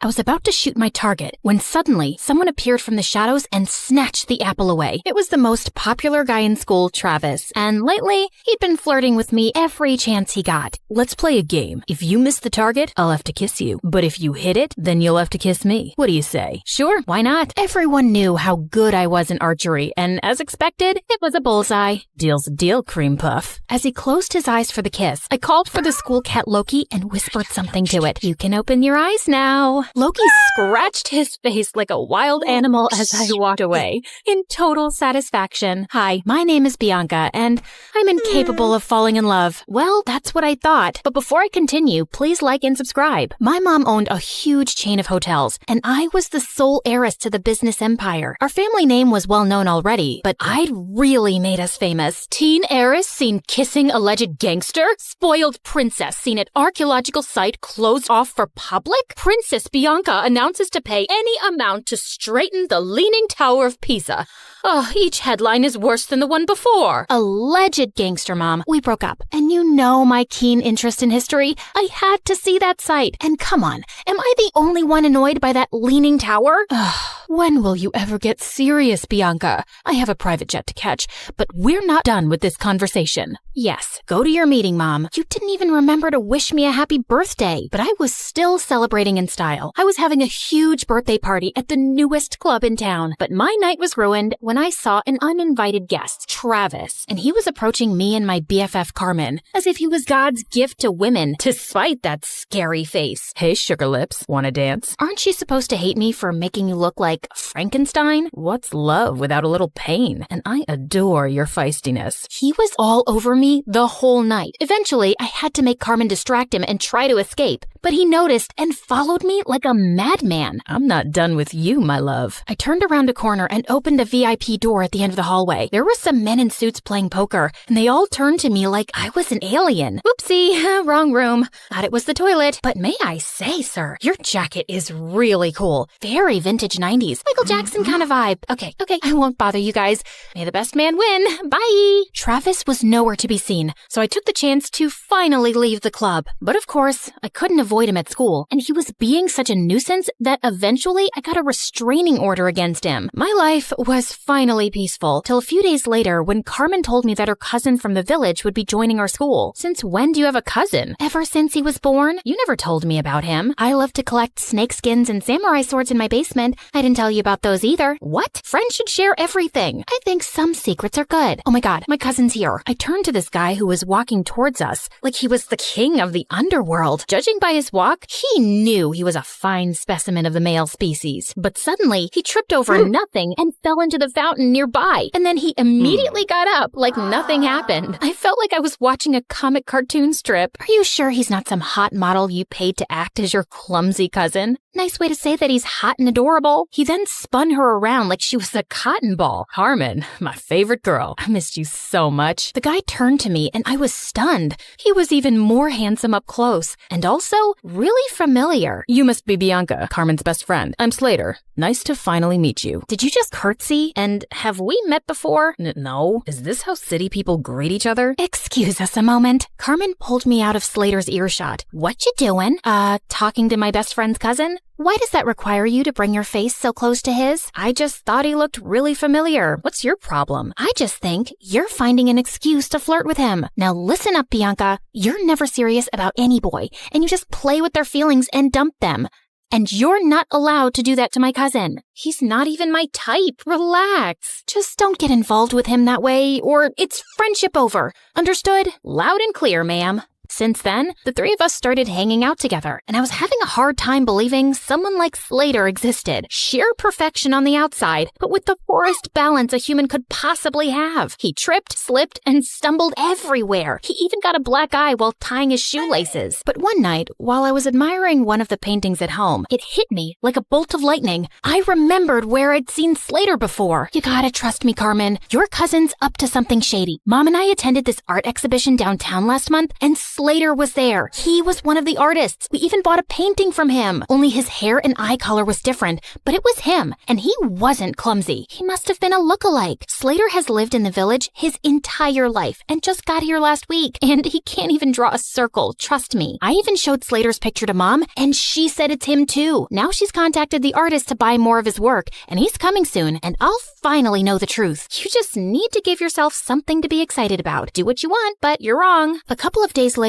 the artist called Mom to say that he had to go out of town and he'd come to meet her next month. How convenient. I decided not to say anything to Slater and try to get to the bottom of his secret identity. He was always hovering around me and Carmen like an annoying fly. He was sure to slip up at some point. I'd be watching him. But one day, I was spying on him at the gym, and after seeing him miss the 100th basket, I got really bored. I decided to skip the rest of school that day to get a manicure. As I was walking to my car, a van suddenly stopped next to me. Good day, child. Would you please buy some apples from me? I run an orphanage and I'd like to get some toys for the children. Sure thing. Just give me a basket and I'll give you $100,000. I was about to take the basket from her when Slater suddenly popped out of nowhere and crashed into me. Hey, you. Who do you work for? Show me your ID. The poor lady looked terrified and just drove away. What the heck was that? Didn't your parents ever tell you not to take candy from strangers? What if she was trying to poison you? Dude, those are apples, not candy. And who am I? Snow White? And that cute granny is trying to poison me because I'm the fairest girl in all the land. This isn't funny. You don't know how dangerous some situations can be. Oh, please. I swam with sharks last year and jumped off a hot air balloon when it malfunctioned. I laugh in the face of danger. And that lady just wasn't dangerous. I know you're from the village and probably think everyone in the city's evil, but please stop being a weirdo. But Slater just got weirder. Like another time, the three of us were at a restaurant, and as soon as the waiter served our order, he started sniffing mine. If you wanted me to completely lose my appetite, you succeeded. What's wrong with you? He also started sniffing his food and Carmen's. That's how we do it in the village. The first whiff of food tells you everything you need to know. About what exactly? About how organically the food was grown, if the farmer sang to his crops and cows. I ordered a giant brownie sundae with whipped cream and sprinkles. Are you insane? Just give me that. Just then, there was a loud crashing sound next to us, and Slater jumped towards me and brought me down to the floor, covering me like a human shield. He was looking down at me, and I was a little breathless. And then I saw everyone else staring at us like we were mental. Apparently, a waiter had just dropped a tray full of glasses. Oh, my bad. I thought it was a gunshot and maybe some robbers had come in. I just acted on instinct. Wait, let me get this straight. So you thought it was a dangerous situation and your first instinct was to save Bianca? Hello, what about me? Your own flesh and blood? Slater muttered some apologies while Carmen kept scolding him, even if he was crazy. It was really sweet how he tried to protect me. One weekend, Carmen told me that the cheer captain was throwing a party, just for the cheerleaders and all the boys. I felt curious to see how Slater would act at parties with other girls, so I dashed over to the venue and spied from the bushes. But I couldn't spot him anywhere. I knew how girls looked at him. He was probably surrounded by the cheerleaders. Well, what did I care? I took this opportunity to practice my amazing singing. I can buy myself flowers, write my name in the sand, talk to myself for hours, say things you don't understand. Suddenly, I heard a sound right behind me. Slater, what are you doing here? Same question for you. I came here to sing flowers, 'cause there are flowers here. Duh. What about you? It's too loud inside, and everyone was acting wild. It was scaring me. Just then, a huge bug came flying at our faces, and Slater tried to smack it away, but he ended up slapping me instead. Oh my god, I'm so sorry. My hand is so stupid. Bad hand. Gosh, Slater, why are you so freaking clumsy? I don't know, just born that way, but I get even clumsier around you, 'cause attractive girls make me nervous, and you're the most beautiful I've ever seen.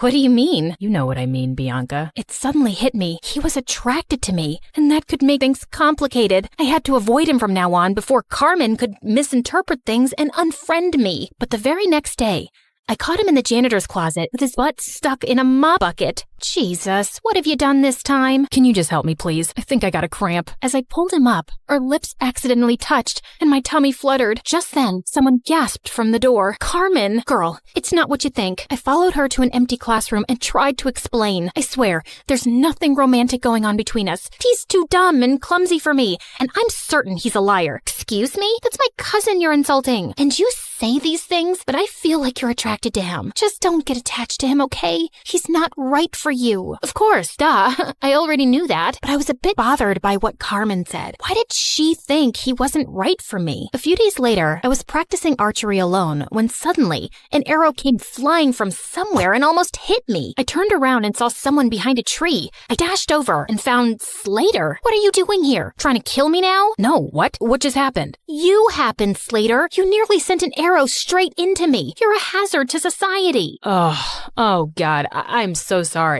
I didn't realize my arrow came your way. I mean, I didn't even know anyone was here. I would never hurt you, I swear. But let me make it up to you with an ice cream shake. Come on, let's go. I wasn't finding his act convincing. Why was he always around me? He was beginning to seem as obsessed with me as Travis. And what if he tried to hurt me on purpose with the arrow? By the way, are you free tonight? I want to talk to you about something. Just you and me, alone. Okay, sure. But we're alone right now. You can't tell me over ice cream shakes? What ice cream shakes? Oh, yeah, that. No, tonight's better. I'll send you the pin location. Driver, I'll get off here. Thanks. See you later, Bianca. And then he just jumped out of the car and walked away. This dude was so weird, but I was really curious about what he had to say. Later that night, I was surprised to learn where he was taking me. The rooftop of an old building. There was no elevator, so we had to climb 8 flights of stairs, and he was holding on to my shirt like a kid. Wait, what if he tried to push me down? Can you move away? I need some personal space. But what if I trip and fall down the stairs? You know how clumsy I get. Why would you invite me to a rooftop then, idiot? You'll see. When we finally reached the top, I was surprised to see a candlelit dinner. What's all this? Obviously a date. Were you expecting a crime scene? Didn't your cousin warn you about me? She did, but I just don't see why she's so against the idea of you being my girlfriend. You're beautiful and amazing. She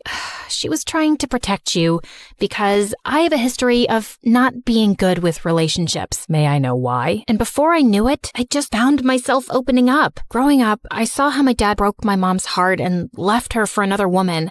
Since then, mom's not even the same person. She just buries herself in work. And dad kind of broke my heart too. Leaving like that, I'm just afraid to let anyone come close. I know that you don't trust me, but I hope that someday you will, and I'll get to know you better. I feel like you're someone worth knowing. He looked at me earnestly and then started leaning in. I found myself closing my eyes, and when his lips touched mine, I felt something electric. Wait, that was a mistake, Slater. I care a lot about my friendship with Carmen. I can't. Okay, I understand. But later that night, all I could think about was Slater and that kiss. Maybe I could talk to Carmen and she'd come around, but I still couldn't shake off the idea that Slater was lying about himself. As luck would have it, Mom told me the next day that the artist was back in town, and he was displaying his work at a gallery that night. Well, Slater wasn't wasn't going to be the only one in disguise. I went dressed up as someone completely different, and I was thrilled to see him. He might have a different style, but I was certain it was Slater. And as I was walking past him, I accidentally tripped and fell forward, scraping his arm with my pen. I'm so sorry. I'm not very good with the walking.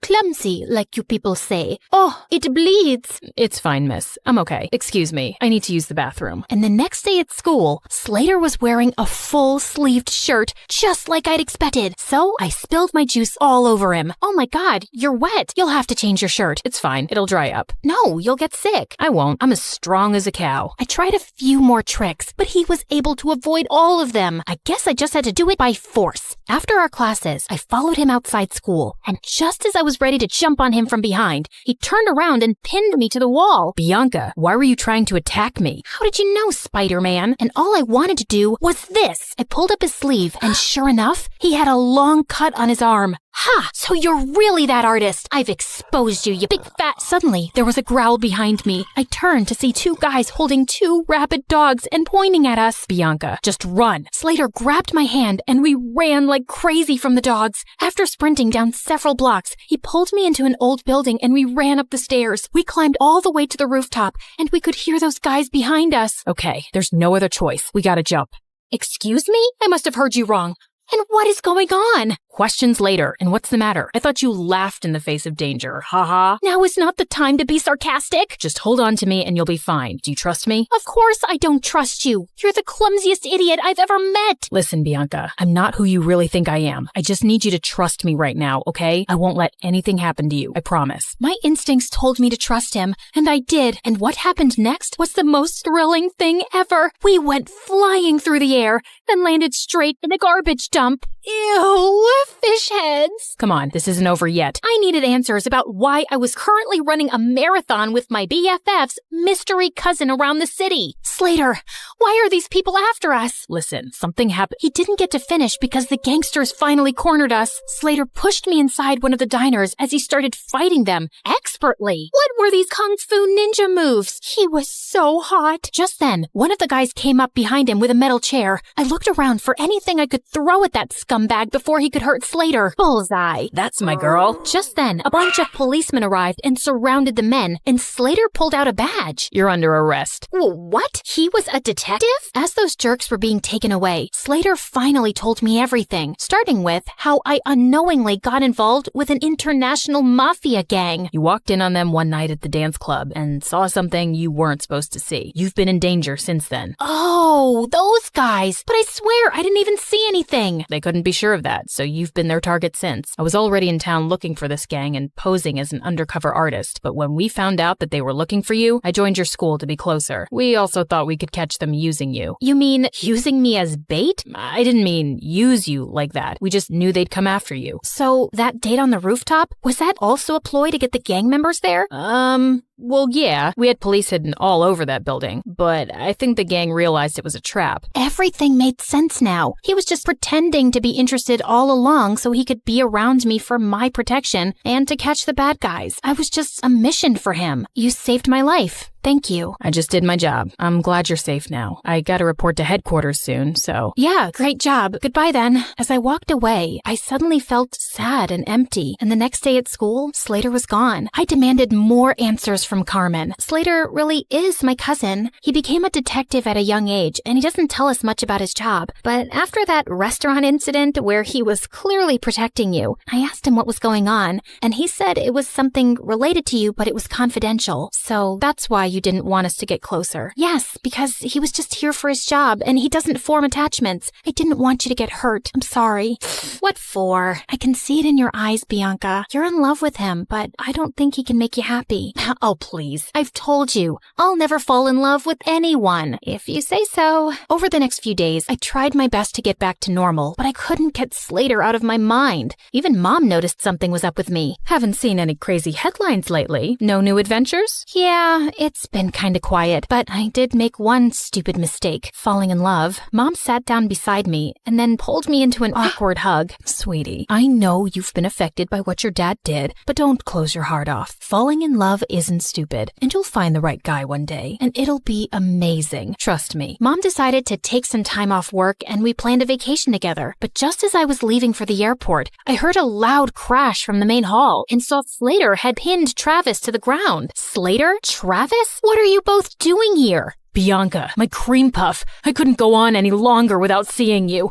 I can't live like this. You really need to tighten security around here. Found him crawling through the dog door. As Slater handed over a screaming Travis to the guards, he turned to me. Why are you here, Slater? Same reason as Travis, actually. I really missed you. Wait, where are you going? Sorry, can't disclose the location. It's top secret, so whatever you want, make it fast. I got another mission. Okay, so what is it? I need you to fall in love with me and be my girl. Oh, well, that sounds like it's gonna be a very hard mission. I'm not afraid of challenging assignments. He pulled me in for a kiss and then hit his forehead against mine. So you're naturally clumsy. Only when I'm in love.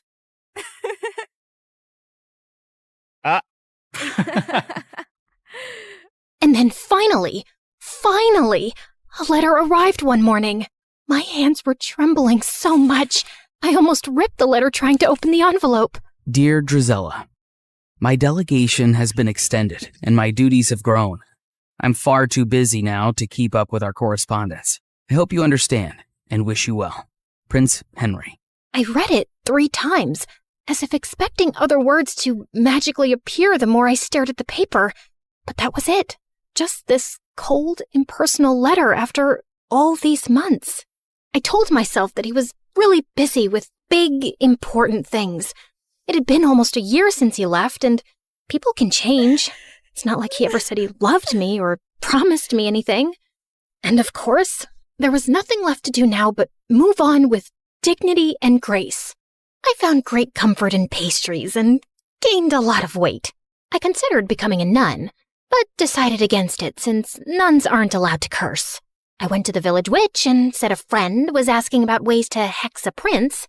I started writing a vicious breakup letter to Henry, then realized you can't break up with someone you were never technically with, so I ate more pastries. Then I started running at dawn, lost all the weight, and used Cinderella's stupidly good skin and hair stuff so he'd choke on his regret the next time he laid eyes on me. But no matter what I did, it didn't dull the ache of missing someone who didn't miss me back anymore. It had been months since that last letter, and I had picked myself up and moved on. So I wasn't expecting my stomach to lurch when an official invitation arrived from the palace, announcing a grand ball in honor of the prince's return. Great. Other people could honor him. I wasn't going. Besides, Anastasia was terrified of dancing, and Mother wouldn't be up for it either. Over the past few months, she'd grown very weak and was always tired. I'd asked a couple of doctors to examine her, but they had no answers. Cinderella had been on top of her care, of course, always fluffing her pillows, rubbing her feet, making her special herbal teas. And the thought had crossed my mind more than once. What exactly was she putting in those concoctions? I didn't think she was beyond slowly poisoning a woman for her inheritance. I'd thrown the invitation in the trash. But sometime later, Cinderella came into the living room, clutching it to her chest. You're invited to a royal ball. Can you believe it? Oh, I've never been to a proper ball or worn a ball gown, and I've never seen the palace. I know I'm not invited, but maybe I could go, if you could take me with you. Yeah, no, we're not going. Royal balls are dull. Take our invitation and go, love. I'll arrange a carriage for you. You deserve to have some fun. Yeah, there was no cute fairy swishing a wand and going bibbidi-bobbidi-boo. Just my own mother handing Cinderella one of her finest gowns, a string of expensive pearls, and some money to buy shoes. Because naturally, Cinderella's feet were impossibly tiny and delicate, and she couldn't borrow shoes from us ogres. And off went Cinderella, looking like a vision. Since she was finally out of the house for a few hours, there was no way I wasn't going to snoop through her room, which was, as I suspected, disgusting. disgustingly perfect, not a speck of dust, and everything was arranged with military precision. Psychopath. I rifled through her drawers, opened her wardrobe, peered under the bed. I didn't find some secret stash of poisons or a diary confessing to slow murder. I wasn't even sure what I was looking for, and I was beginning to feel stupid. I turned to leave when suddenly, my elbow bumped into a picture frame on her vanity, knocking it to the floor. I cursed under my breath as I picked it up. Luckily, nothing was broken, and the picture had just come out. As I was placing it back in, something slipped out, a folded piece of paper tucked away carefully. And when I opened it, I recognized the handwriting instantly. I would have known it anywhere. Dearest Drizella, I'm so sorry I haven't written in a while.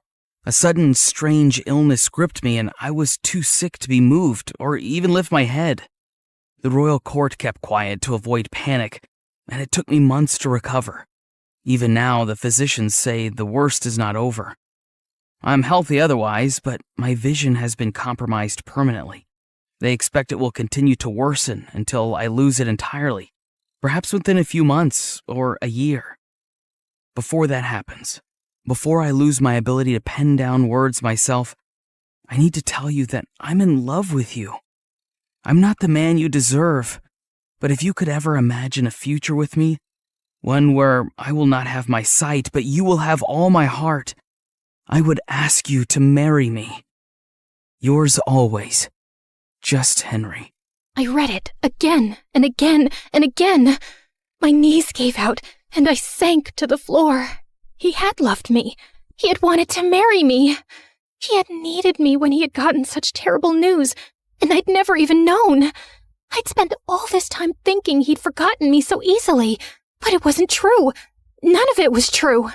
But Cinderella had known. How had she gotten this letter? Had she stolen it before it reached me? Did she intercept others too? Did Henry get mine? A broken sound escaped my throat. I wasn't crazy or paranoid. I'd been right about her all along. Suddenly, the sound of the front door opening snapped me back to reality. Cinderella had returned from the ball. I rose to my feet, pure rage surging through my veins. She'd taken everything from me, but this time, she wasn't getting away with it.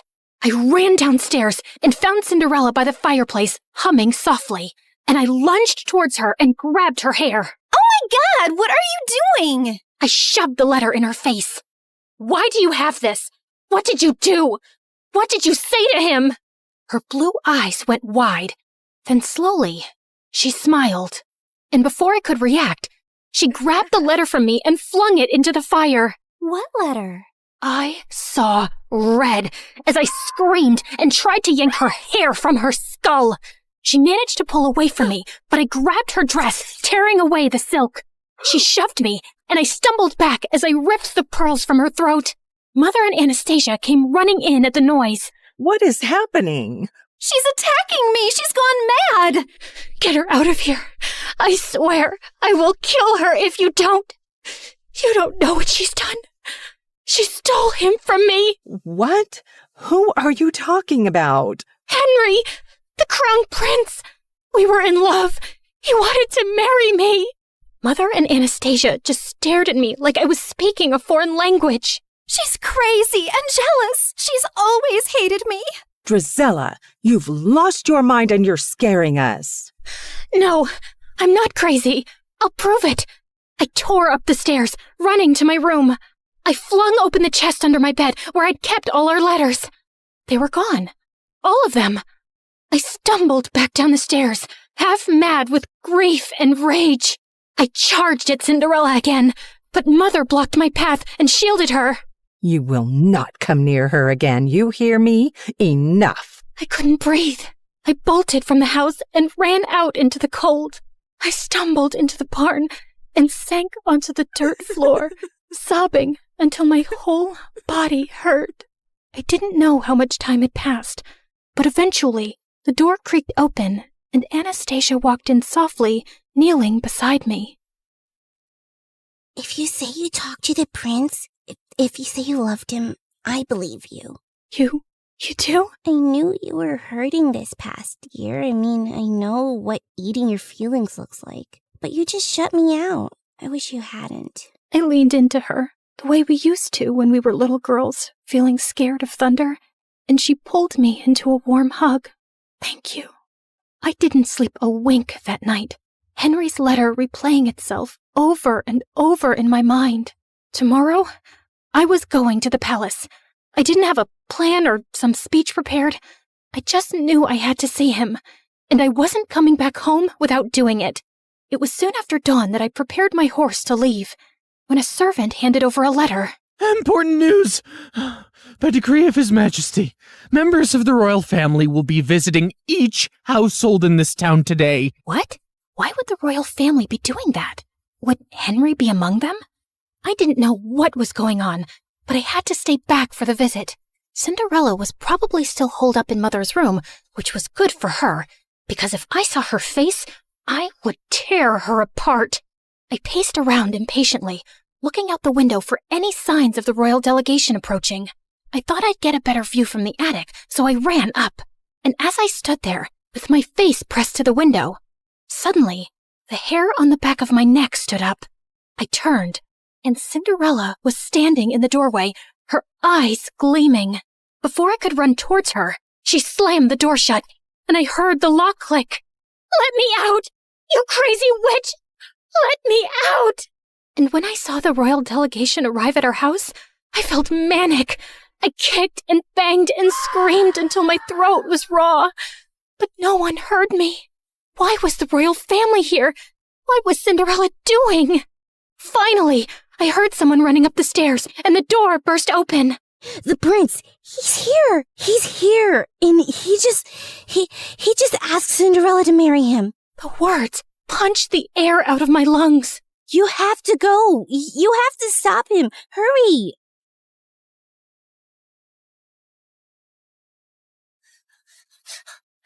Just as the royal delegation was preparing to leave. And there he was. Henry was standing beside Cinderella, his hand cradling hers gently as he bent to kiss her fingers. "Henry, no! You can't marry her! You don't know who she is!" Everyone froze, including him. He slowly turned to me, squinting his eyes hard, and then his face hardened to stone. I told you she would never let me escape. Henry, whatever she's told you, it's all lies. Address me properly, miss. It's Crown Prince Henry. Okay, Crown Prince Henry. You cannot marry that two-faced witch. A ripple of murmurs went through the small crowd gathering around us. I need a moment alone with her. He led me forcefully into the stables away from everyone and slammed the door behind us. You are the biggest liar I've ever met. All the time you whined about your perfect stepsister replacing you when it was just a poor, abandoned girl that you and your family made your slave? I felt like he'd slapped me in the face. She didn't even dare tell me her name yesterday at the ball. She said she sneaked away because she wasn't allowed to exist freely, not even for a night. Then she ran away before I could even ask who she was.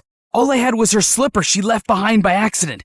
And then imagine looking for her and finding that you're the villain in her story. Henry, she's a manipulative psychopath. She stole my letters. She stole yours.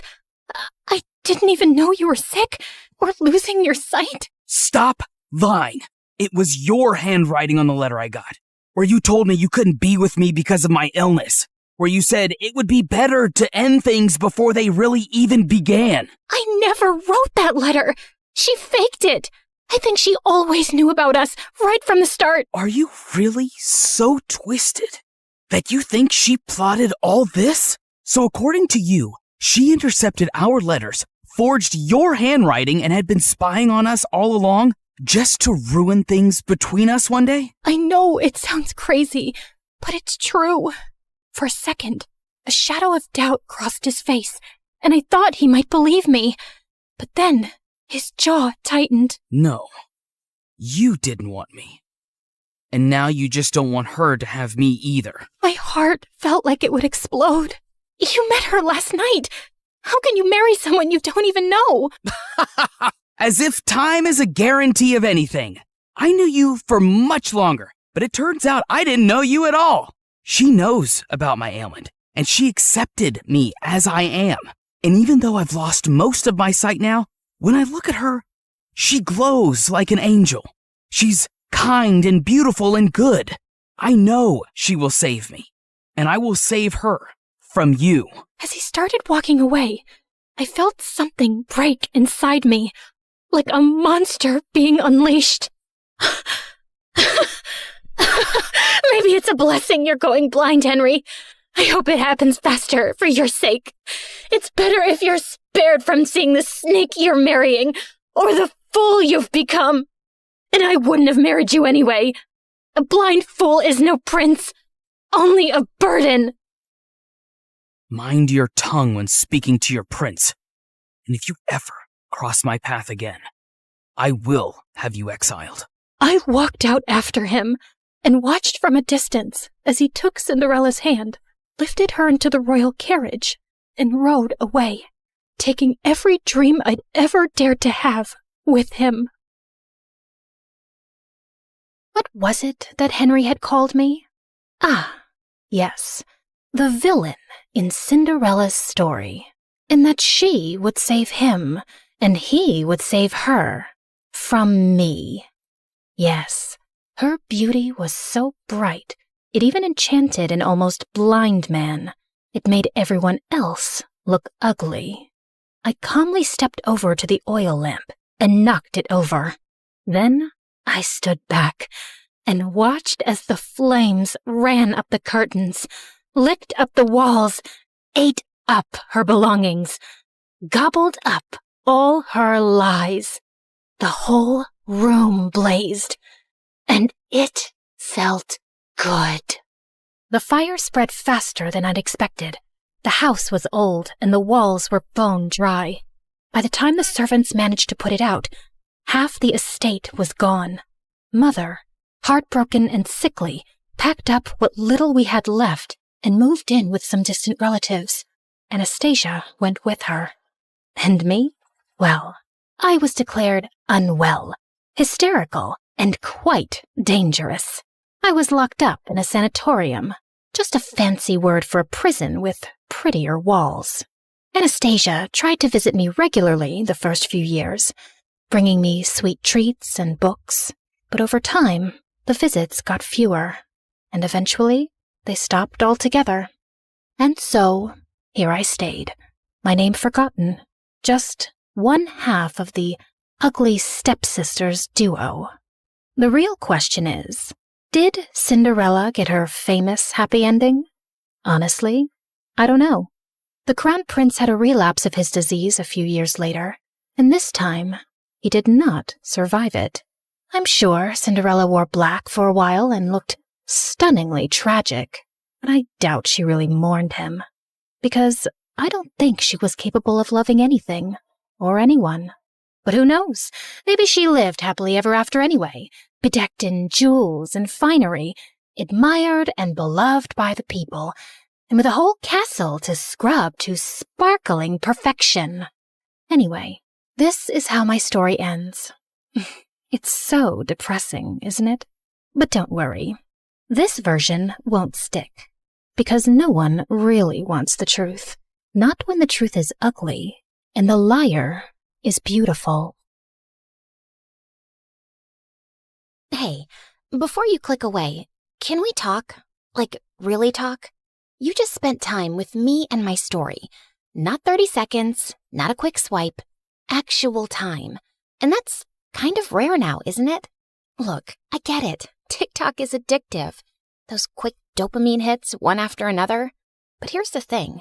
Do you remember any of those videos from last week? Last month? They blur together, don't they? But a story? A real story sticks with you. It changes how you see things. Maybe after watching mine, you'll think differently about the villains in other stories. Maybe you'll question, who's really telling the truth? That's what stories do. They don't just pass time. They change us. We're fighting to keep this alive. Every animation you see took weeks.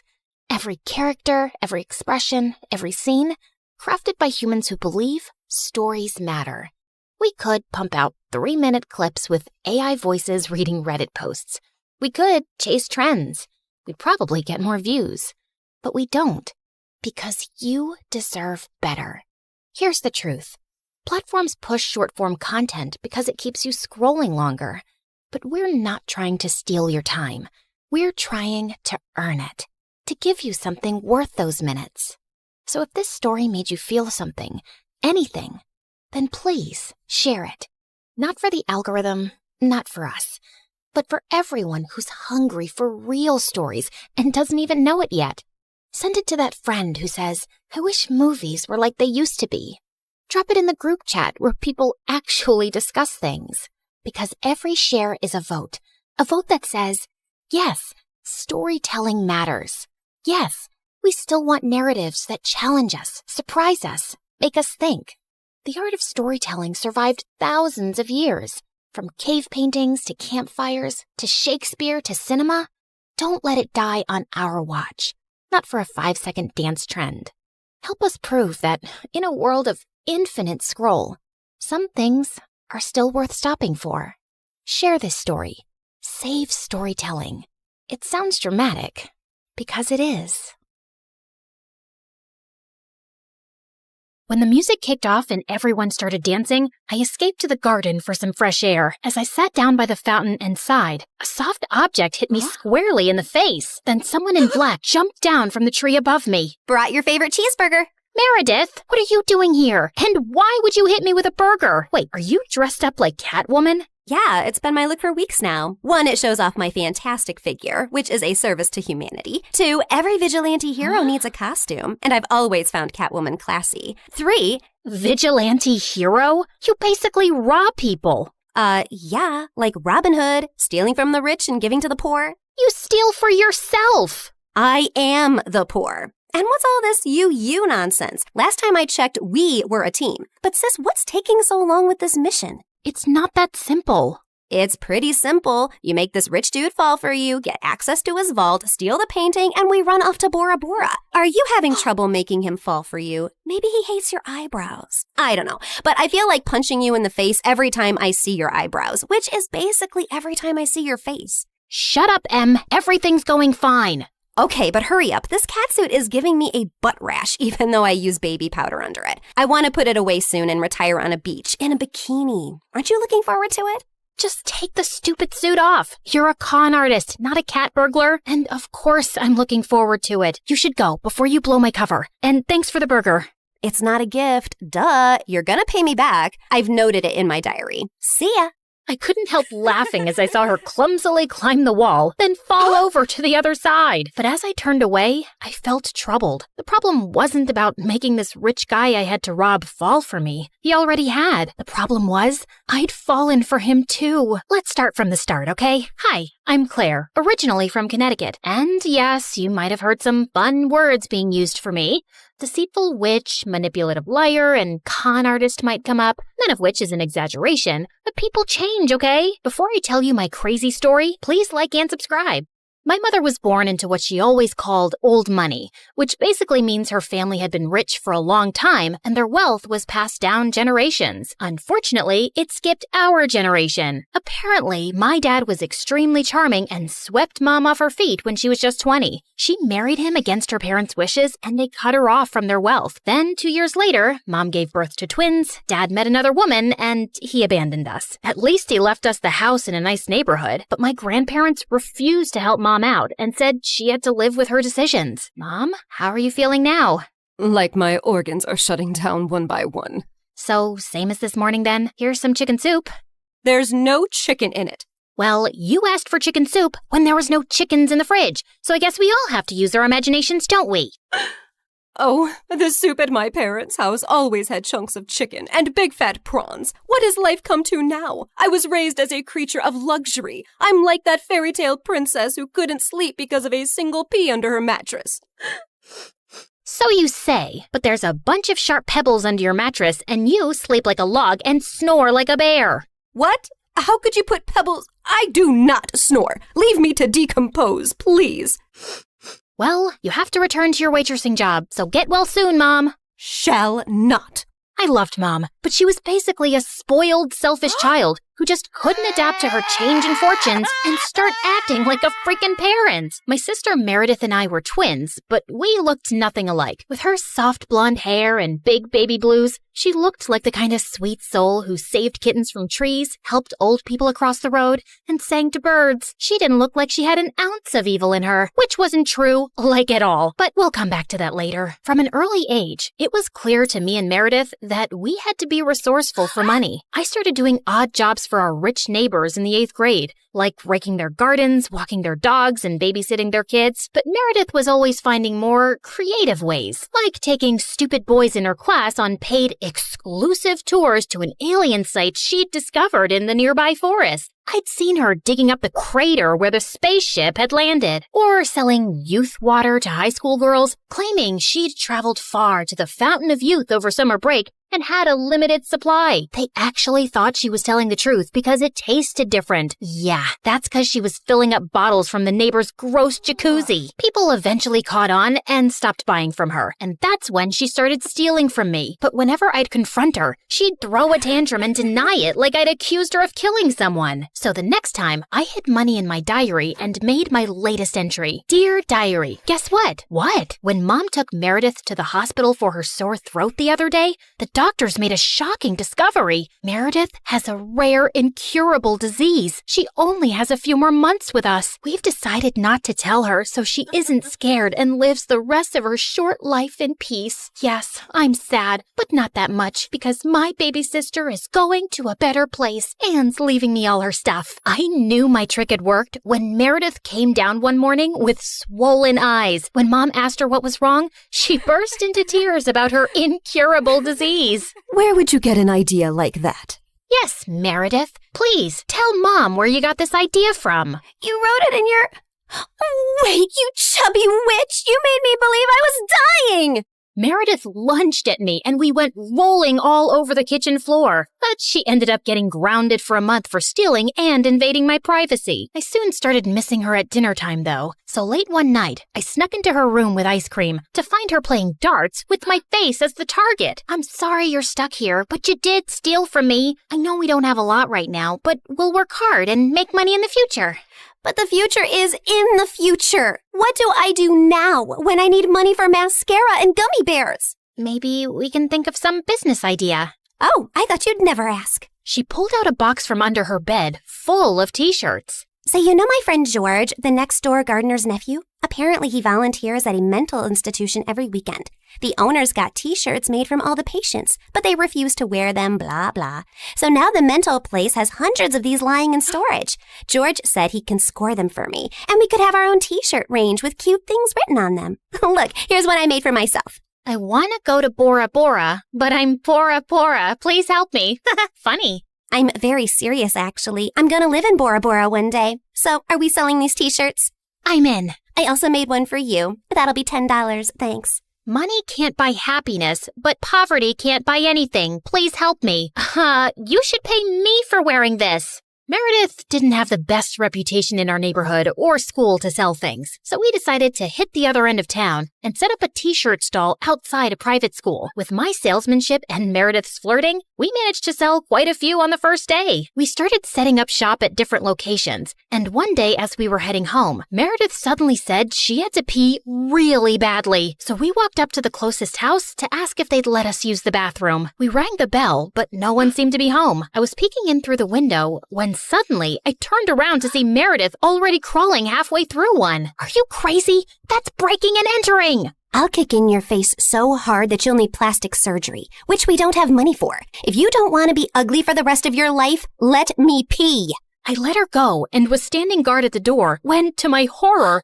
a car suddenly pulled into the driveway and a snooty woman stepped out. Hey, you girl. What are you doing lurking around my house? Were you thinking of breaking in? What? No, of course not. I'm a Girl Scout selling cookies. Yeah, I study in the, Aston Bridge School for Girls. Oh, I see. It's a lovely school. I know many people whose children go there. Sorry for my mistake. I'll be happy to buy some cookies from you. Put me down for 20 boxes. Sure.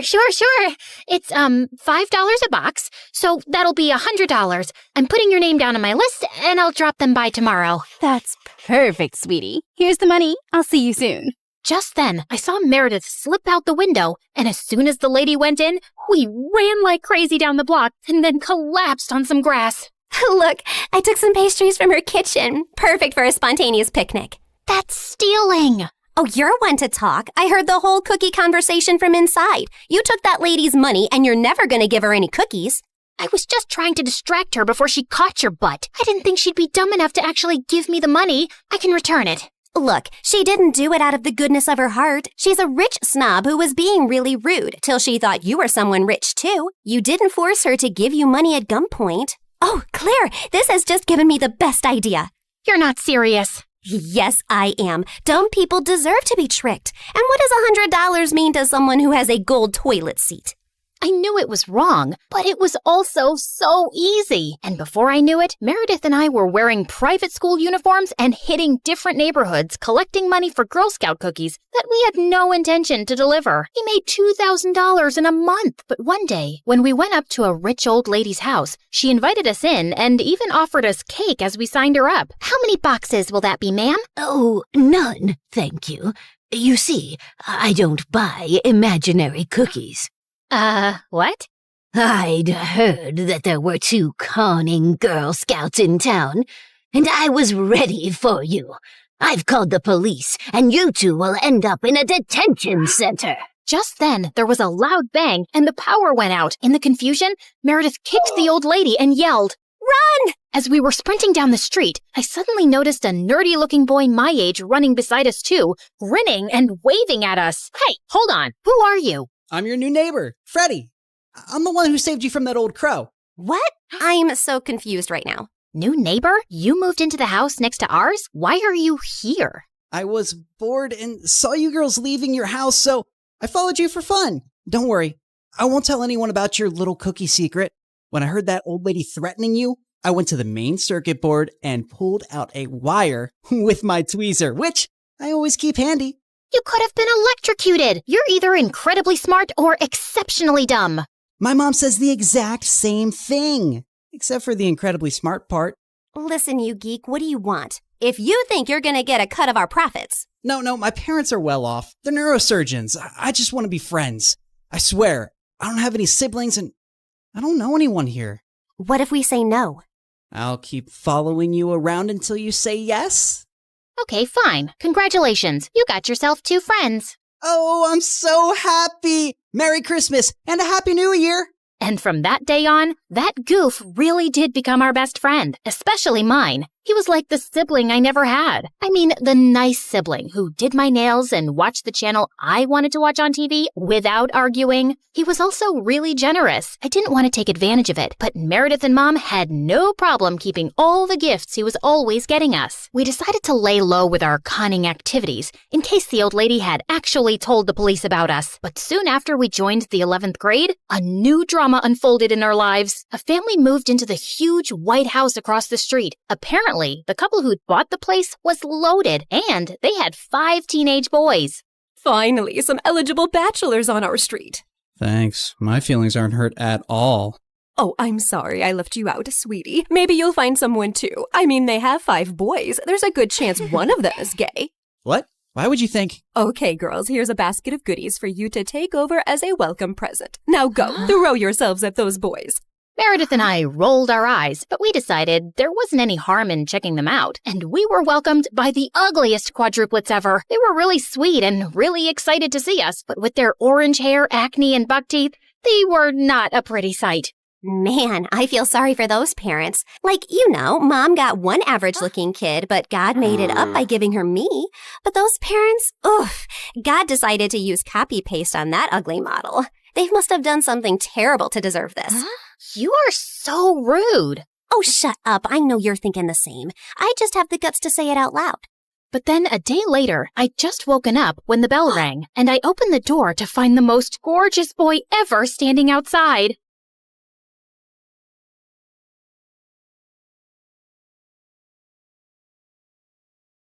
I sat in the audience for the 1000th time watching my annoying sister Mara's talk show. I was just about to fall asleep when suddenly a spotlight shone on me. There she is, my twin sister Brooke. Come help us play the game, sis.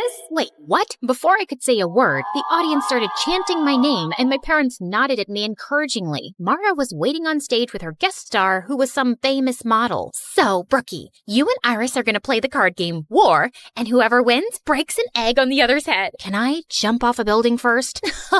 Always such a little party pooper. I played the dumb card game until I won, so I cracked an egg on Iris's head before turning to go off stage. Ow! You just hit me in the head with an egg. That was the goal of the game, genius. Well, you did it way too hard. Ow! The next day, my accidental egg assault was all over YouTube and social media. Sister of talk show host Mara gets violent with popular model Iris. So melodramatic. My life wasn't always like this. I'd never asked to live in the public eye. All of this started when my bimbo sister got her own show a year ago and became a child millionaire. Then here I was, just trying to get through high school without punching or kicking walls. Hi, I'm Brooke from Manhattan, and this is my story. But before I rant about my drama, please like and subscribe. Everyone at school brought up the stupid talk show incident. Look, it's Mara's extra crazy sister Brooke. Should we refer to her as the egg beater? I can beat an egg over your head, but don't worry, I'll avoid smashing your new nose. You're always such a witch. This is why nobody at school likes you. She was so cute for thinking that I cared. Anyway, around lunchtime, I headed to the bathroom when suddenly I jumped. One of the most popular guys in school, Lance, was right behind me, smirking. He was a part of a clique of 4 other heartthrobs who all looked like Wattpad princes. You are looking lovely today, princess. You just followed me into the girls' bathroom. I wanted to ask you out on a date. You've never even made eye contact with me before. I used to think you were just Mara's mean loser sister, but when I saw what you did on TV, I practically fell in love with you, babe. I've always wanted a girl with that kind of fire. So I'll pick you up tonight at 8. I didn't answer. I just pushed Lance away from my face and towards the toilet bowl. He landed head first, and I couldn't help laughing. Except later that day, I noticed the rest of Lance's dreamy friends kept staring at me with that same smirk on their faces. In fact, all 5 of them slipped envelopes into my locker asking me on a date. This had to be some kind of joke. I decided to ask Mara about it, since she was the school queen bee and full of gossip. But surprisingly, Mara didn't know anything. Then later that night, she gave me some crazy news. She'd invited all 5 of those guys to come onto her talk show, where she'd set up a competition over who could win a date with me, without even asking me. So what if they're just hitting on you for a joke or a bet? It'll be so much fun. You've never been on any kind of date, and you're in the 12th grade. Please. I finally gave in, but I knew those boys were up to something, and if they were gonna mess with me, I was gonna mess with them too. On the night of the show, I sat center stage behind a table while the 5 idiot heartthrobs lined up behind a rope. Each of them had 30 seconds to impress me. After you pushed me into the toilet, I went and bought you flowers. I also have chapstick to put on before kissing you for our date. Too bad your breath smells like a sewage drain. Next. If you were my girlfriend, I'd take you to a restaurant right on the ocean and buy a giant ice cream sundae with ice cream makes me puke. So I used to be an underwear model, but then I'm embarrassed for you. I had this flown over from Japan. No! By the time the 5th guy, Zeke, came over, I was already exhausted. Then I noticed he was holding a guitar. Oh my God. Brookie, oh Brookie, honey, my heart is yours. Yeah, Brookie, oh Brookie, Brookie, my sassy princess I adore. The audience went wild, and I wanted to cringe. But for some reason, I found myself smiling. So when it was time to choose the guy I'd go on a date with, I chose Guitar Boy Zeke. I just had to remember that he probably didn't really like me, and if he was planning on humiliating me, I had to beat him at his own game. So when I met Zeke for our picnic date, I came wearing my mom's wedding dress. What's that you're wearing? A wedding dress. That way, we can imagine what it'll be like when we get married one day. Ever since the talk show, I've fallen head over heels for you, and after that song you sang for me, I know now that you feel the same way. I'd hoped the guy would run scared and crying, but instead, he laughed. I must have really won you over with that song I played you. I'm not done with you yet, Prince Charming. During our picnic, I sat on his lap and made him feed me every bite of food and hold the water cup up to my lips. And when he turned to get a napkin, I started fake crying hysterically. We were staring into each other's eyes, but you looked away. Is it because my eyes are ugly? Or are you breaking up with me?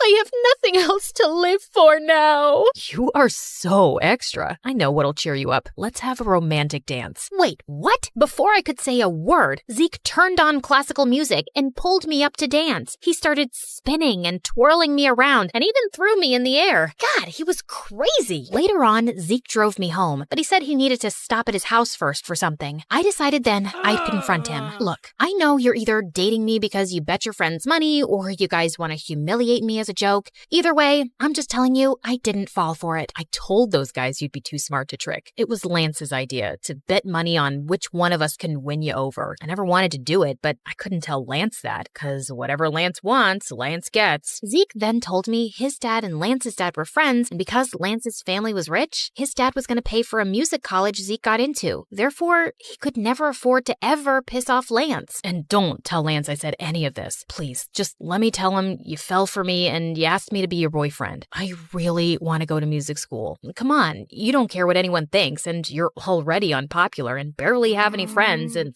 no offense. How little self-respect did this guy think I had? I wanted to give him a good slap in the face, but just then, Zeke stopped by this really run-down trailer next to a pile of garbage. Okay, we're here. My dad's sick, so I have to check on him every few hours.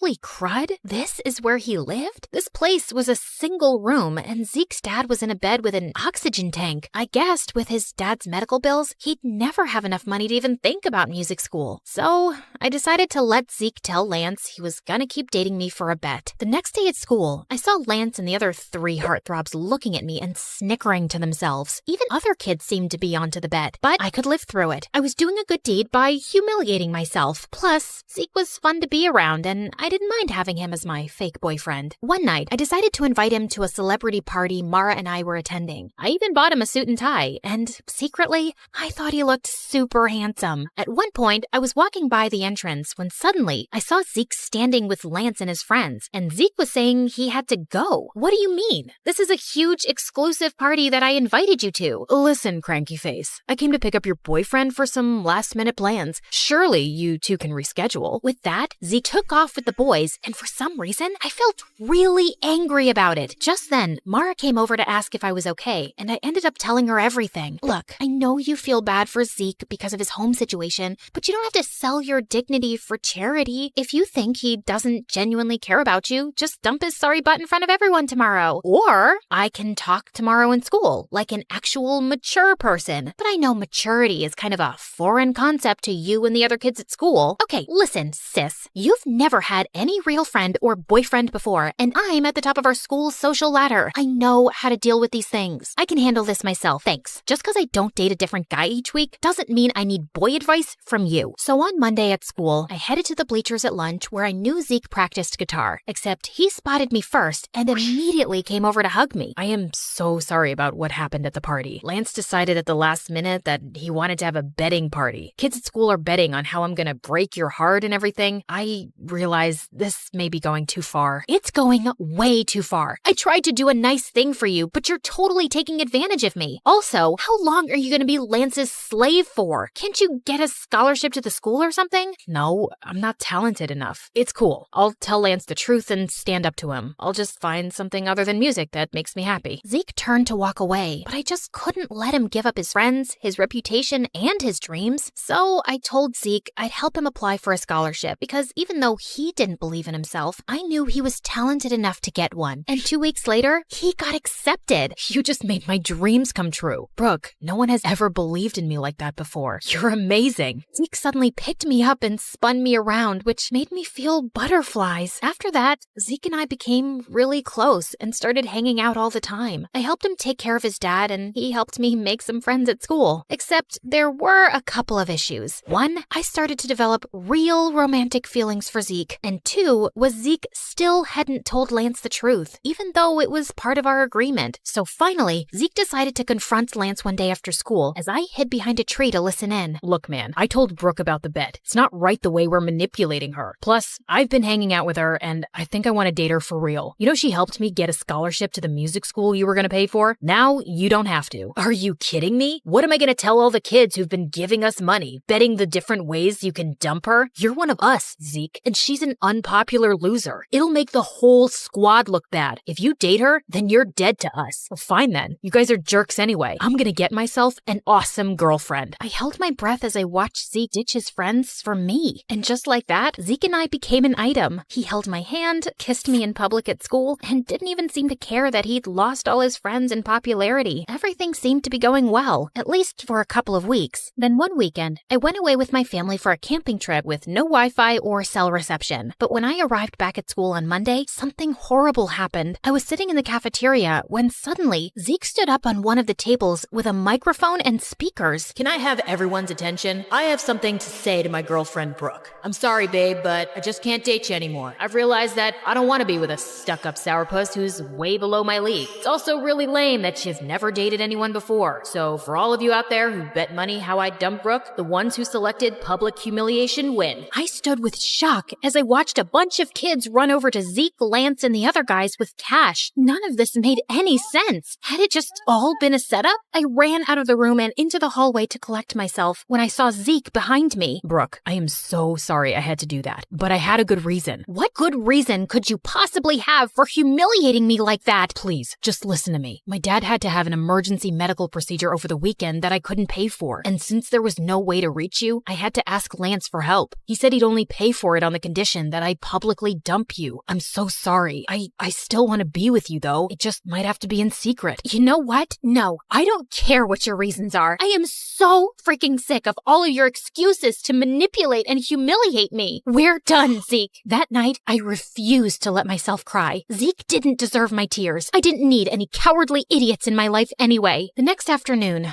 I was studying in the library when I decided to take a break for some coffee and MSA videos. But while I was relaxing, Lance suddenly sat down next to me. Ooh, MSA. I watch them on TikTok all the time. Let me help you pick an episode. If you come anywhere near me or my computer, I'll squeeze your head until your brain pops out. Oh wait, I forgot. You don't have a brain. Probably why you watch MSA on TikTok instead of YouTube. You know, YouTube, the site for smart people. Wow, Zeke must really regret dumping you. Yeah, about that. I know it was you who forced Zeke to break up with me. Why do you have to go around messing with his life and mine? The way you and your friends bet on me and tried to break my heart for fun? How sick do you have to be to want to do something like that? Maybe some people just enjoy messing with other people's lives. You should ask your sister. After all, the whole betting game was her idea. Lance got up and left, leaving me very confused. What did he mean by that? He was probably just messing with me, but I still asked Mara about it, and she got really quiet. Okay, it's true that it was my idea, but let me explain.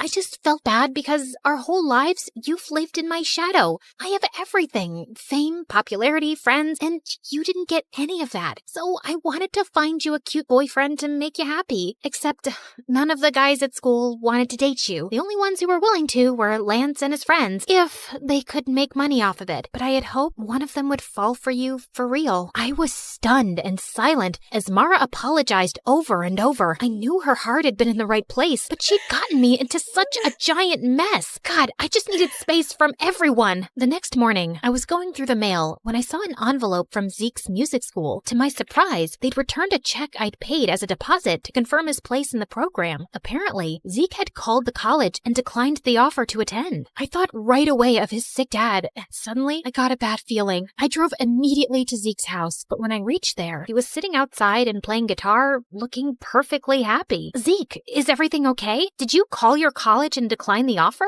Yeah, I just didn't feel right taking your money to attend there, not after the way I treated you. So I'm just gonna save up and reapply next year. In the meantime, I got a job and my dad's doing better. Thank you for believing in me, Brooke. You have no idea how much it means to me. Zeke came over to hug me and I felt those stupid, happy butterflies again. Hey, listen, are you still friends with Lance?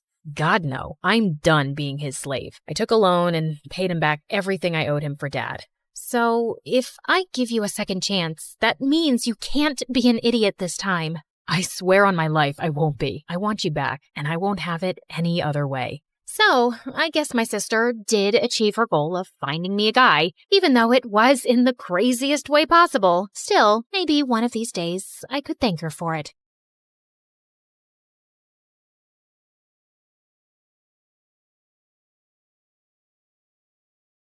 I used to think silence was peaceful.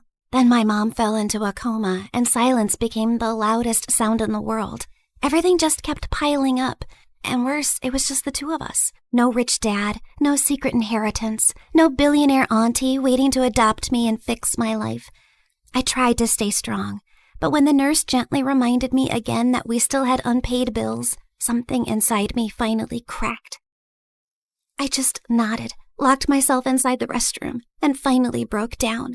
I had already sold almost everything I loved. My iPad, my sweatshirts, even the tiny cute things that used to make me happy. What else was I supposed to give? My hair? Both of my kidneys? I had almost lost hope.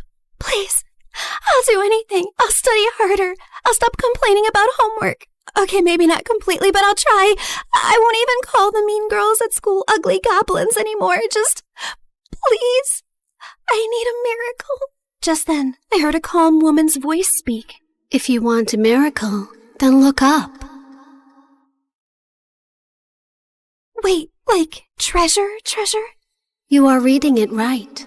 A special treasure awaits you. Is this a prank or something? Hello? I slowly turned around, expecting a hidden speaker or a hospital ghost with good acoustics. But there was nothing. I did not just hear a bathroom wall answer me. The wall did not answer you. I did. This is stress. People cry too hard and start hearing things, so this is totally normal, right? Just then, an arrow beneath the message suddenly started glowing. First I'm hearing things, and now I'm seeing things. What's happening? Believe your own eyes.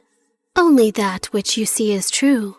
What is unseen is but an illusion. Okay.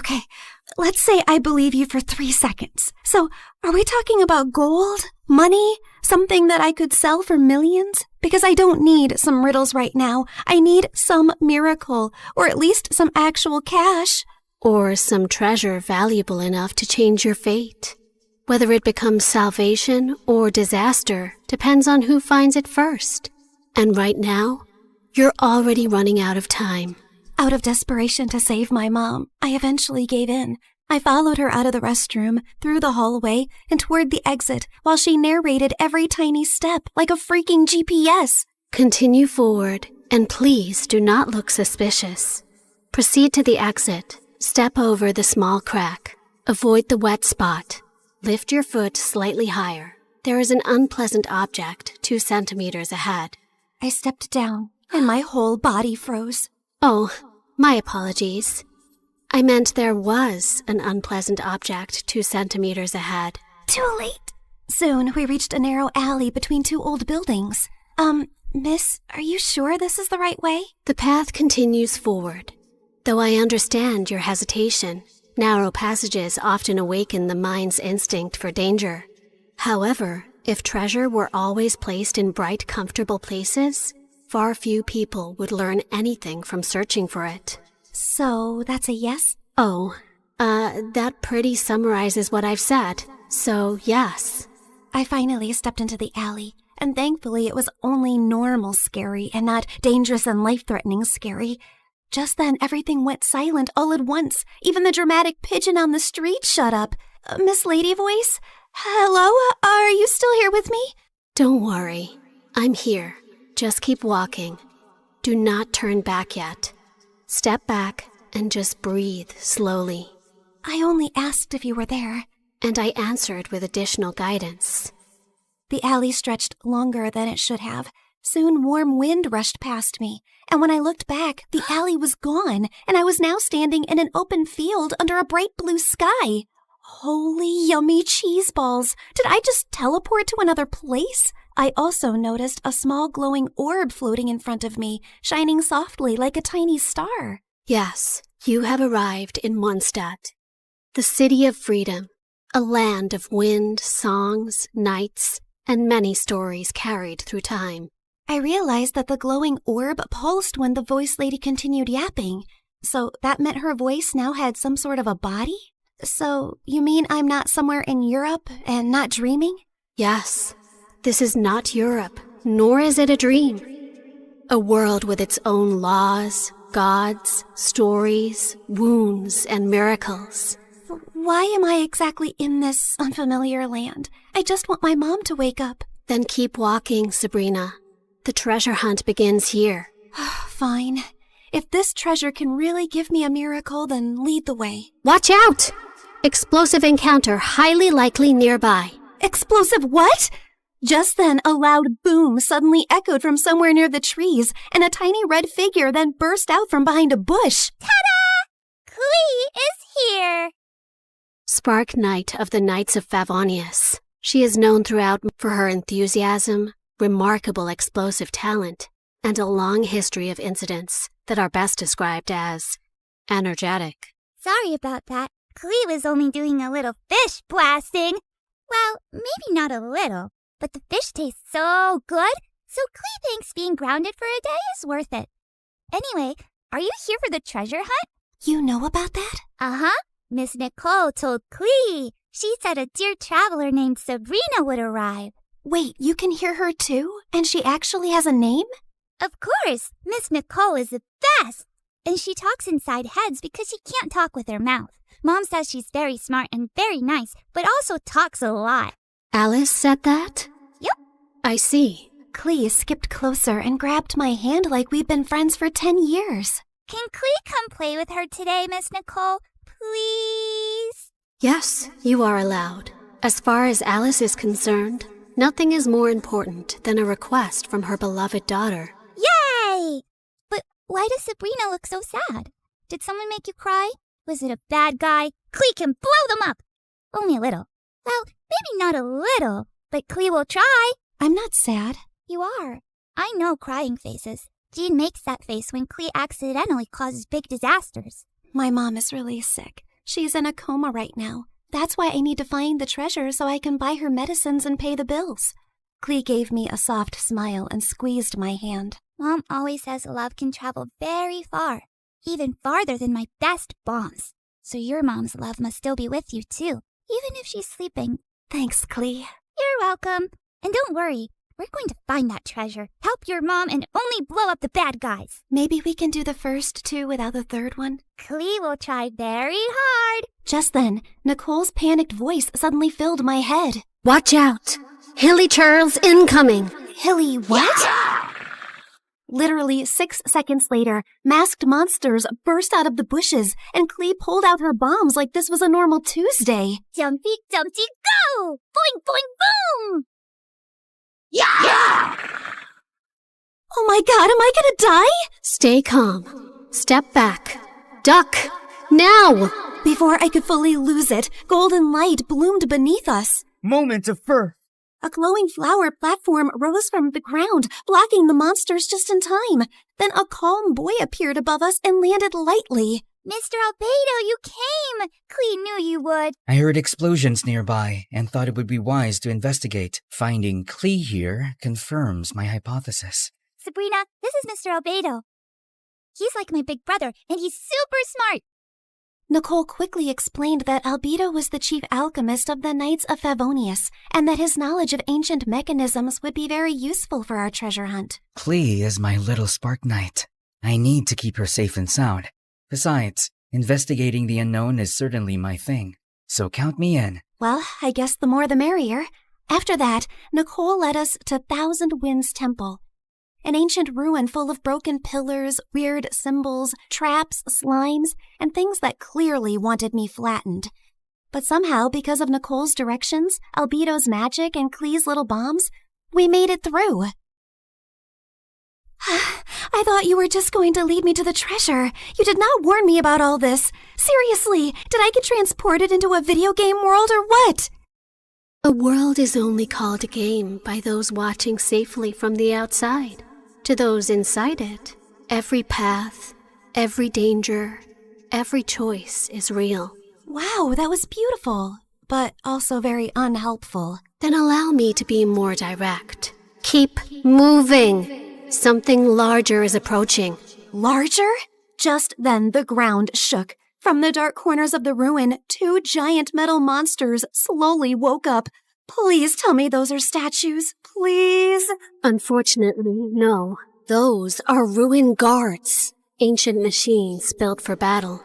And judging by the glow in their eyes, they have already identified us as a threat.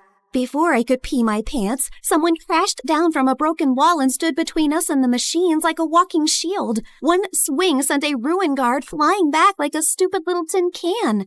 Whoa, this guy looked like he could punch a mountain and the mountain would apologize. Uncle Varka, you came! Klee knew you would. Now the big metal meanies are in trouble. Ah, the almighty Knight of Favonius to the rescue. How timely. Ha! Miss Nicole! Didn't expect to find you leading children into ancient ruins. And I didn't expect you to enter by jumping from a wall. Yet, here you are. Fair enough. When the coast was finally clear, Albedo calmly stepped toward the broken machines and found a small glowing fragment inside them. The moment he lifted it, the air around us shimmered. The first clue has awakened. First clue? Nicole's glowing orb rose into the air, stretched like a flower opening, and became a beautiful woman. Well, there you are. I was wondering how long you planned to stay as a floating light. Wait, you're Miss Voice Lady? You actually had a physical form this whole time? Nicole looked at me, and even though her lips did not move, her voice gently entered my head again. My apologies. Until the first clue awakened, I could only guide you through a small projection of my presence. Now that the path has opened, I can take this form before you. However, for certain reasons, I am unable to speak. This is the only way I can communicate with you. Now then. She continued yapping for 8 more minutes straight. And from what I understood, she was an angel called N from the Hexen Circle, a circle of powerful witches. She then explained that the glowing fragment was a piece of the treasure's scattered light and could lead us to the traces left across Tevat. The treasure you seek was broken long ago. Its light scattered across Tevat, leaving traces behind. This fragment will reach those traces. The brighter it shines, the closer we are to the treasure. Across Tevat? As in, this whole world of yours? Several regions, yes. That means a long trip, but don't worry. With Miss Nicole's incredible sense of direction, we'd never have to worry about getting lost. Yay! More big adventures! Wait, no, not yay. I need to go back. I have classes tomorrow and a sick mom in the hospital. Nobody told me this treasure hunt came with a lot of obstacles and a whole world tour. I understand. Your fear is not unreasonable, but the treasure you seek cannot be reached by standing still. Each clue will bring us closer, and each step will return you to the wish that brought you here. Fine. For Mom, I would continue this crazy mission. After that, everything turned into the fastest, weirdest world tour of my life. The mute angel continued her directions like an unmutable treasure hunt navigation guide, dragging us across a giant magical map, jumping from one region to another, while I tried my best to stay alive and understand what was actually happening. In Inazuma, the sea was angry, the sky was angrier, and my stomach was fighting for its life. Storms often remind mortals that control is an illusion, and yet... Miss Nicole, respectfully, I'm about to throw up into the ocean. I suggest you give the kid the short version, Miss Nicole. Very well. Storms pass. Thank you. That one helped. In Sumeru, we finally got one peaceful break near a waterfall. Albedo sketched the view. Klee showed me Dodoko, and when she said her mom gave it to her so she would never feel lonely, my chest hurt in the softest way. After our little break, Nicole led us to Natlan, where we were nearly roasted alive. Fiery creatures chased us through rocky paths while she calmly yelled directions. And at one point, Varka carried Klee and me like luggage. This is fun! Uncle Varka is the best! Hold on tighter! Every trace we followed made the fragment shine brighter. And by the time we reached Fontaine, it was full-on glowing, like it had finally remembered where the real treasure was hidden. Nicole led us beneath the water to hidden ruins, where the fragment pointed us toward the final trace, the one hiding the real treasure. Freaking finally! Soon, we found a mysterious sealed door, and Albedo figured it out like a puzzle in minutes, using one of Fontaine's underwater mechanisms like it was nothing. The sealed door opened, and I thought we had finally reached the treasure. Behind it were more passages, hidden compartments, and even more puzzles. I swear to God, is the treasure shy or what? Ancient civilizations valued protection. Finally, we reached a chamber where a small chest waited on a pedestal. I opened it with shaking hands, but there was no gold, no money, no jewels, nothing I could sell. Inside was just a small, broken, flower-shaped relic. No, we traveled across Tivat for this? For a broken thing? It is indeed damaged. We can fix this, right? Yes, but not with gold, not with force, not even with knowledge alone. Then how? This relic is a vessel of hope. It reflects the heart's deepest wish. It was never meant to make someone rich. It was meant to answer the part of a person who refuses to give up. I stared at the tiny broken flower and slowly understood. The treasure was never something I could sell to fix my life overnight. It was hope. The one thing I had almost lost in that hospital restroom. Nicole said every region had left something inside me. Courage, endurance, wisdom, strength, and truth. I held the broken relic and thought of Mom's smile, her warm hugs, and the little things she did whenever I was sad. I wish for my mom to wake up. I don't need gold or anything. I just want more time with her. Please. Just then, the relic started glowing. Golden light filled the cracks, and the broken petals slowly repaired themselves until the flower became whole again. You fixed it! The restoration is complete. The way home can now be opened. A portal appeared behind us, and my chest hurt when I realized I was really leaving them.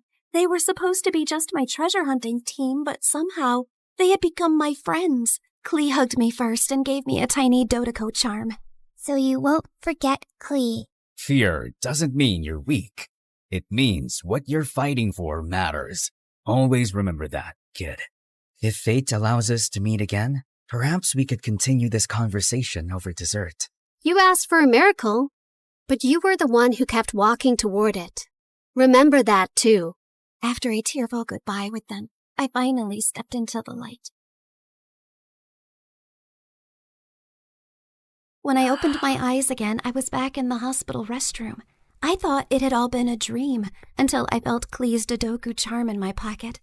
So it was real. Everything was real. I ran back to Mom's room. The bills were still there. Mom was still sleeping. But I felt different. Scared, yes, but not empty and hopeless anymore. One day, my seatmate was secretly playing some online game called Genshin Impact, and the second I saw her screen, my soul almost left my body. The characters looked way too familiar. And then it hit me. So I was in a game? That night, I downloaded the game beside Mom's hospital bed. And when Nicole's banner finally appeared, I pulled for her. Not gonna lie, I really miss her voice and her endless yapping about lore and random facts.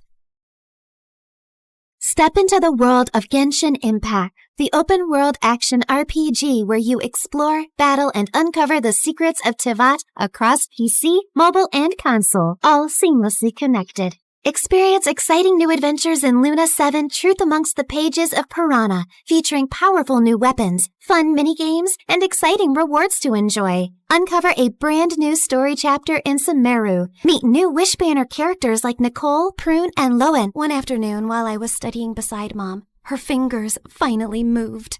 Mom? Hey, sweetie. Mommy, you're awake. You're really awake. I missed you so much. And for the first time in a long time, the silence in the room did not feel scary. It felt peaceful at last.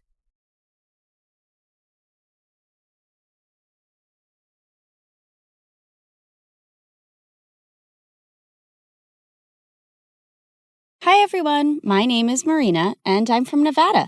Please like and subscribe. I was raised in a small town by my aunt who owned a small bakery and loved me to bits. Aw, honey, today's your first day at school, so I packed muffins for all your classmates so you can make a lot of new friends. You're awesome, Aunt June. She wasn't super rich, but she was the richest person at heart, and that's why everyone loved her so much. including me. I always wanted to be just like her, so I'd help her out at the bakery. Marina, I'm going to go out for a bit. Can you put the pink icing on the cupcakes? Sure thing. Later, when the customer came to pick up her order, it turned out I'd caused a disaster. This was supposed to be for a gender reveal party, but you put yellow icing on the cake. Ugh!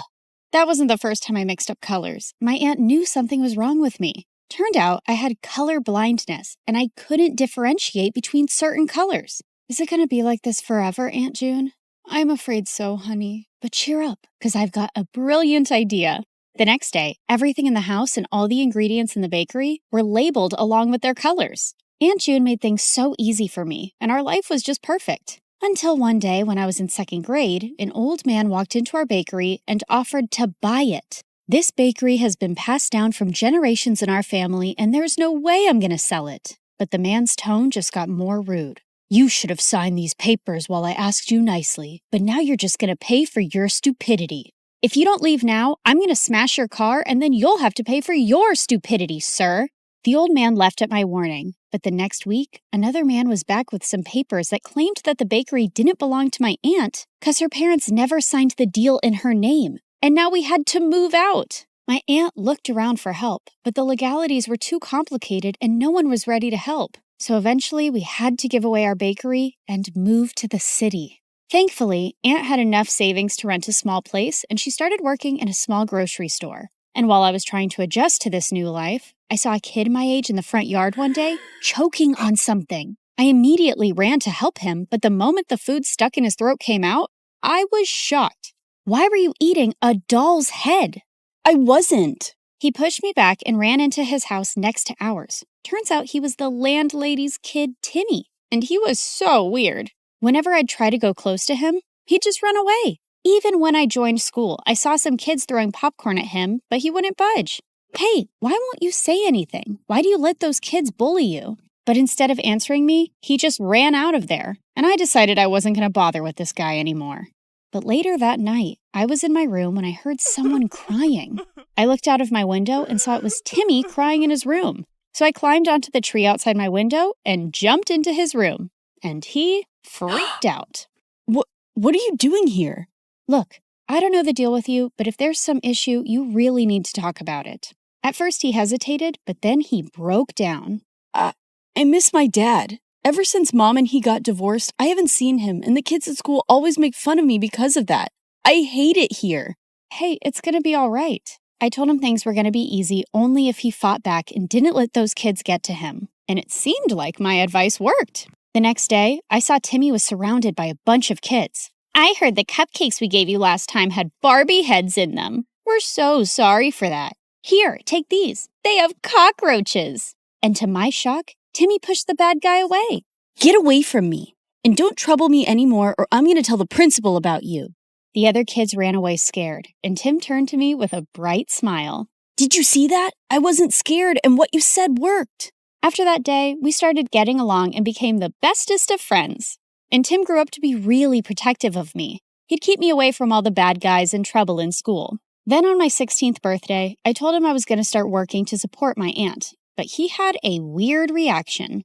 No, you can't do that. Your aunt wants you to study and make a life for yourself. You shouldn't be waiting tables. And if you need money, you can always tell me. Tim was a genuine friend, and I loved how he always cared for me. But now I really wanted to support my aunt, so I took the job without telling anyone. But the very first week of my shift, something weird happened. I ended up making a mistake because of my color blindness, and the customer went bonkers on me.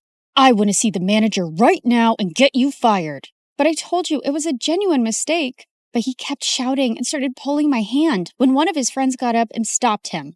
Let go of her hand and apologize to her right now. Dude, you want me to apologize to this low-life waitress? As soon as he said that, the guy landed a punch on the bad guy's face and my jaw dropped. Holy jeez! The manager immediately threw all of them out, but after my shift was over, I saw the guy who stood up for me was still sitting in the alleyway and his hands were bruised. I immediately got some ice for him.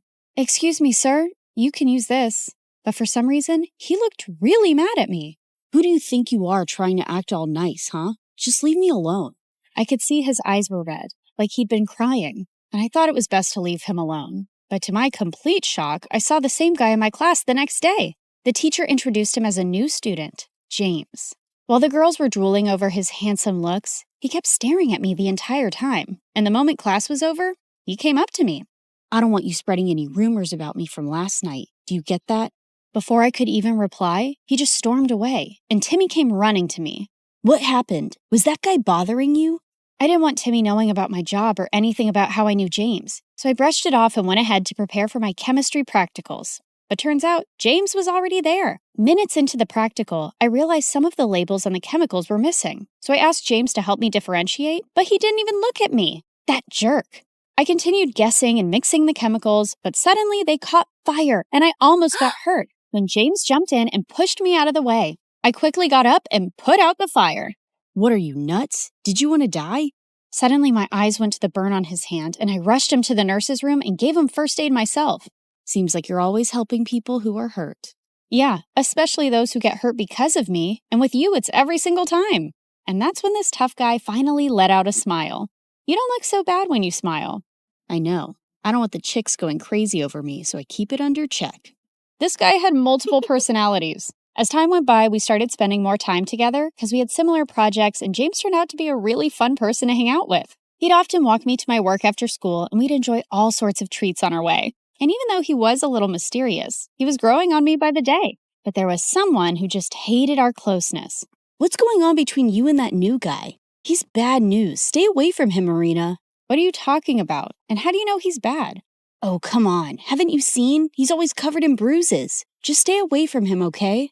Well, I could understand Tim's concern, and there were things I wanted to know about James, too. A few days later, we were at a friend's party playing Truth or Dare when I was given a dare to kiss James. My heart raced with excitement, but I saw Timmy looking at me with furious eyes. I wanted to run out of there, but thankfully, James got up and left first, and I let out a loud sigh. But later, when I went out, he was waiting for me. Was it that bad, huh? The idea of kissing me so you sighed with such relief when I left? No, it's not like that. It's just that there's only so much I know about you, and I didn't. Suddenly, he pulled me close and looked deep into my eyes. What do you want to know about me, Marina? Well, why did you cry that night in the alleyway? And is there something that you keep from me? My mom is really sick, and she was admitted to the ICU that day, and I couldn't help but... Shh, it's okay. You don't have to say anymore. With that, I pulled him in for a kiss, and he whispered into my ears, I love you, Marina. Gosh, I loved him too. But the very next day at school, my fairy tale came to an end when I received a message from James's phone. Here's my parting gift to you, Marina.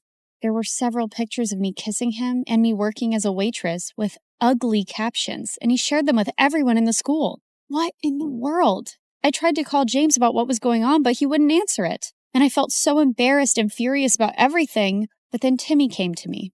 Hey, are you all right? I thought he'd question me about the pictures, but he just took me home and comforted me. I don't believe what's going on, and I can't even reach James. He left, Marina, and he's never coming back.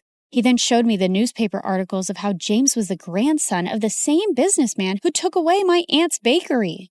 I heard his grandfather sent him here as a punishment because he used to be a jerk at his old school, but looks like he's still going around messing with people's feelings.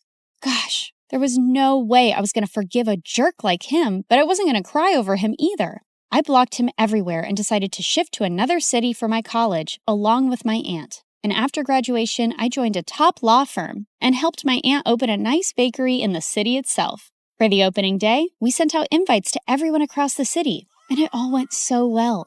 After we were done with the day, we were about to close up when Timmy took me to the roof and proposed to me.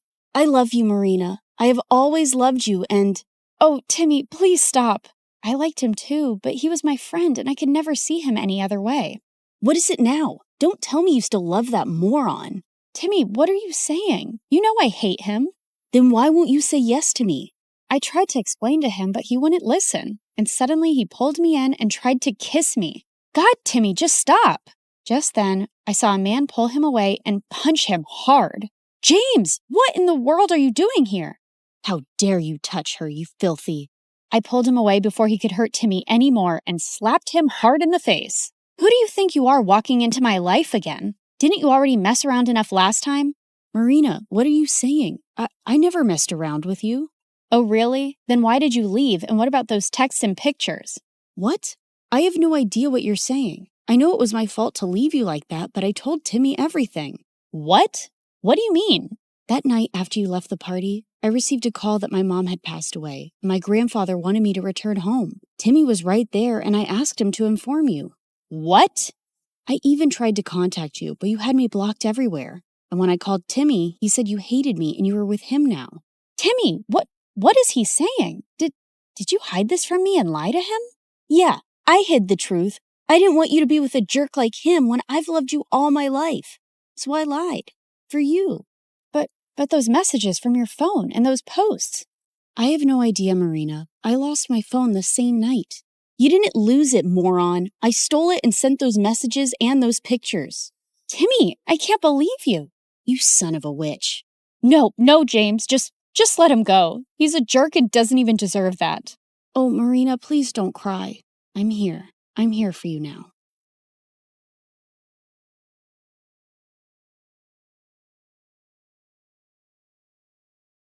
Hi, I'm Carly.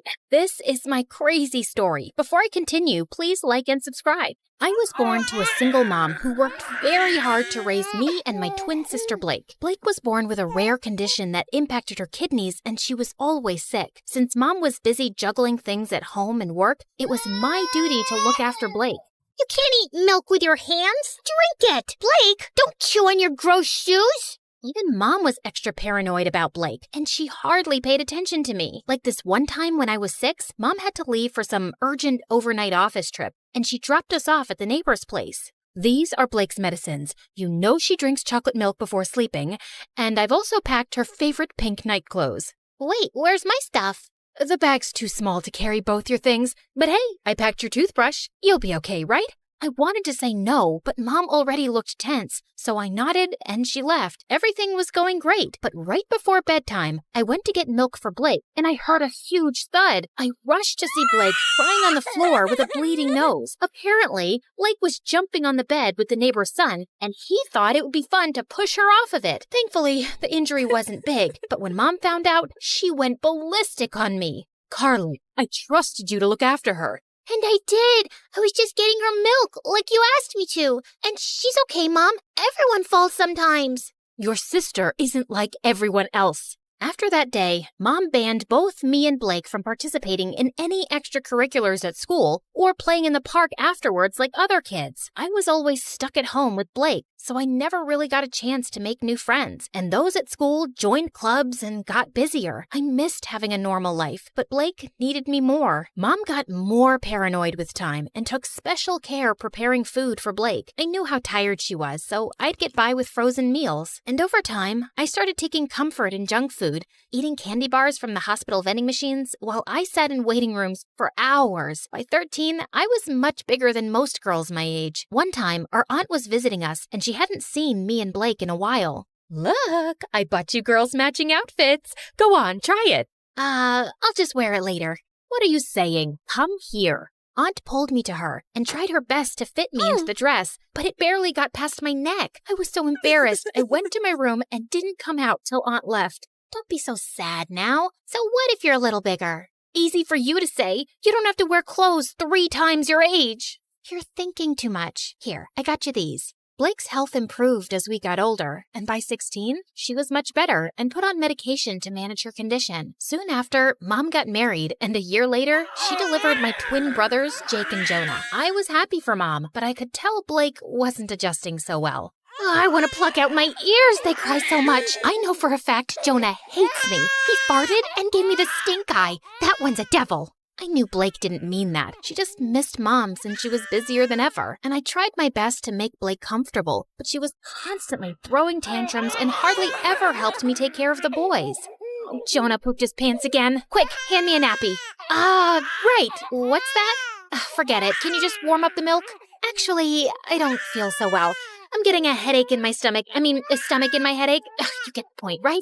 And when I asked Mom to hire a babysitter, she just gave me a lecture on money and expenses. My grades were getting affected too, and I was an overall mess. I knew it had something to do with my eating habits, so I started taking care of my health. I went for runs, ate better, and over time, I could see the results. One day I was jogging when I saw someone taking my picture, hiding in a bush. I caught him by the collar and dragged him out. What do you think you're doing? I just thought you were pretty. I'm good at taking pictures. Here, have a look. Wow, that's me? I mean, yeah, whatever. But you should be asking me first rather than acting like a creep.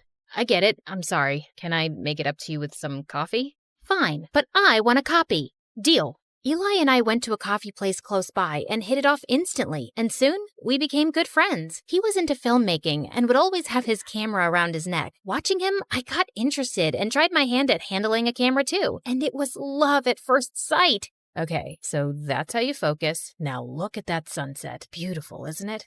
Yeah, you know so much about the camera. It's really fascinating. I've always wanted to make movies, you know? And I love the ocean too. I'll tell you a secret. I'm part mermaid. Oh yeah? Prove it. Eli got up from the rock he was sitting on and started doing an awkward dance, flapping his arms like fins. Okay, I believe you. Well, good, because I was afraid I'd have to splash you with my tail. Really? That was on your mind? Well, that and something else. With that, Eli jumped down and pulled me in for the most magical kiss. Eli and I started dating soon after, and I decided to make him finally meet Blake. So the next time he invited me out, Blake tagged along, but the moment she saw him, she burst out laughing. Oh my God! Where did you get that shirt from? Your grandpa's closet? Actually, yeah, he has a really good shirt collection. Do you like it? I can get you one. Ew, no thank you. I'd rather wear a tent than slip into something so cringe. Come on, Blake, that's not very nice. What? I'm kidding. I'm sure Ebola can handle a few harmless jokes. Eli.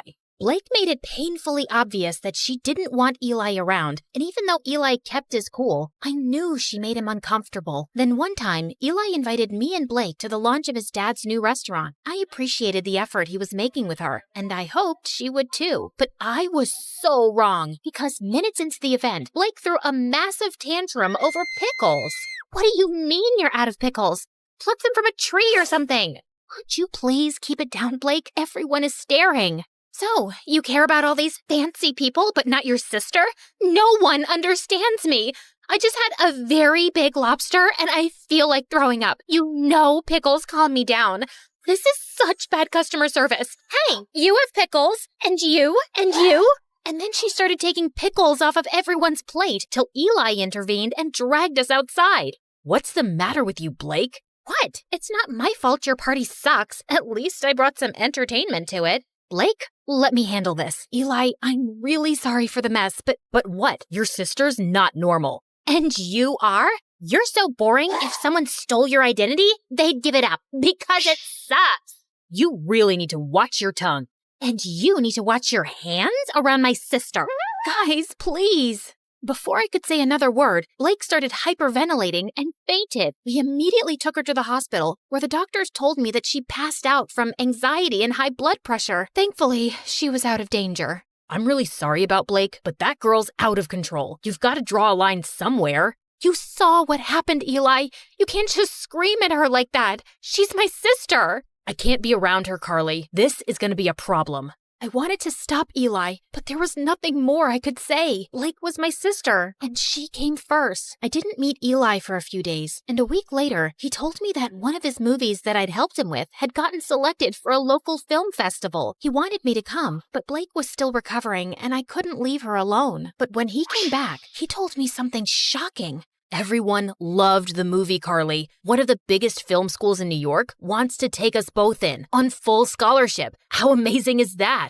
I don't know what to say, but I don't think Mom would let me go to New York, Eli. You're a great filmmaker, Carly, and you should give it a fair shot. And think about it. You could finally live your life on your terms. God knows you need it. I was numb for a second, and then I felt like someone gave me new wings. It did sound like an amazing opportunity. All I had to do was convince Mom, but when I told her, she looked at me like I'd asked her for her kidneys. Have you gone crazy? You can't move to New York. Your life is here with me and Blake. I applied to this marine biology course on behalf of both of you, and you guys got in on scholarship. This was always the plan, and it's the right one. But that's not what I want to do. I want to make movies. I'm really good at this. Everyone says that. Everyone or Eli? Who's Eli? Just this dumb boy she's dating. I'm sure he's the one who's filled your head with this sawdust. How can you even think about leaving me? I just want to do what I want for once. Can't you give me a few years from my own life? Oh, stop being so dramatic. And not another word about this movie business, Carly. You'll stay here with us. Is that clear? Mom left, and I turned to Blake angrily. You couldn't take my side for once? What did I do? Oh, you mean telling Mom about Eli? I don't think she even noticed. I left the room angrily and didn't speak to Mom or Blake for the next few days. I thought I could confide in Eli, but suddenly he was acting really cold. Every time I tried to talk to him, he would turn the other way, till one day I finally cornered him after class. Am I imagining things, or are you ignoring me? Neither. I'm just busy. So, I told my mom I want to make movies, and she went bonkers, but look, Carly, you and your family have issues, and I don't want to get in the middle of it. Do whatever they say. But you told me to live my life. You said... Yeah, I did. And now I'm saying I don't care. You'd choose your clown sister over everything. I've seen that. So good luck, but I don't think I can be with you anymore. Eli, wait. Tell your sister she won. I felt frozen in my place as Eli walked away, and a week later, he left for New York. I couldn't believe he'd just dumped me like that. I felt so bummed out that I didn't come out of my room for days, and Blake was the biggest pain in the butt. Come on, we need to go shopping. It's painful to watch you in those pajamas. I'm not in the mood, but I am. Also, we'll have a nice lunch, watch a movie, just like old times. I said I'm not in the mood. Back off. Jeez, why are you so snappy? Because of that stupid boy? He wasn't stupid. I loved him, Blake, and now he's gone. Because I chose you over him, like always. And you don't care about my feelings, like always. Carly, just leave me alone. Blake left with a small face, and I felt kind of bad, but I was too mad to go after her. The next day, I calmed down a bit and was about to call Blake when her phone started buzzing like crazy. I picked it up, and I was shocked to see it was Eli. Before I could answer, the call got disconnected, and a text message appeared. I did what you wanted. Leave me alone. My mind went blank, and I opened the call logs on Blake's phone to see multiple calls to Eli. Suddenly, it all started making sense. Of course Blake must have driven Eli away. No one hated him more than her. What's this? You don't understand. Oh, I understand everything perfectly. You asked Eli to dump me so you and Mom could use me as your servant all my life, right? Before Blake could even say more, I pushed her out and slammed the door in her face. I started packing my bags and stormed downstairs, only to run into Mom. What's wrong? Is Blake okay? Yes, she's fine, but I'm not, and I haven't been fine for a while now. But you don't care, do you? Of course I do, sweetie. Why would you say that? Because you never have. Not since we were kids. Carly, I knew you could take care of yourself, and you were the healthy one, and Blake... No, Mom, I was eating my feelings, and you didn't even see that. I got back to being healthy on my own, and you've stunted both my growth and Blake's. Hers by over-coddling her, and mine by always holding me back to be her guardian. And now I'm done. I will go to New York because I want to get away from you and Blake, and you can't stop me. I left home and booked a flight to New York. On my way, I called Eli and explained everything to him. He told me that he was proud of me for taking a stand for myself and welcomed me with open arms. We moved in together, and I was doing really well in my classes. Mom and Blake tried getting in touch with me multiple times, and even though I missed them, I needed my space. Eventually, they stopped calling. After graduation, Eli proposed to me, and I said yes. Life was going great, till one day I heard a knock on the door and opened it to see Blake and Mom. What are you guys doing here? Eli called us and told us about the engagement. Carly, I have a confession. It was me who convinced Eli to break up with you, not Blake. Wait, what? Eli never told me that it was Mom behind everything. I didn't want to stress you out more. I could see you missed your family, and this would have made you sad. But I saw the call logs and the messages on Blake's phone. I'd actually been calling him to apologize, but I guess he thought both me and Mom wanted him to dump you. And I don't blame him. I was always awful to Eli. I guess I was just terrified of being on my own without you, but I drove you further away. I'm sorry too, my baby. I'd just become used to having you around, always taking care of everything.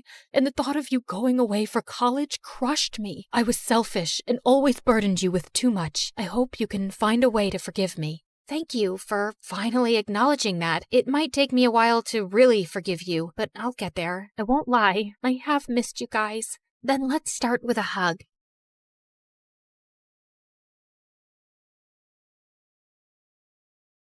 Hi everyone, my name is Summer. Please like and subscribe to MSA. I come from a poor family where my single mom used to work in fields for rich people. And since I was the eldest daughter, I always tried to help her out. Except I was kinda slow and really clumsy. Honey, can you go pick up those baskets for me? Sure thing, Mom. Oh, ouch! I'd destroy more things than I'd fix. You're sick, Mom. You should rest. I'll feed the cattle for you today. Oh no, wait, Summer.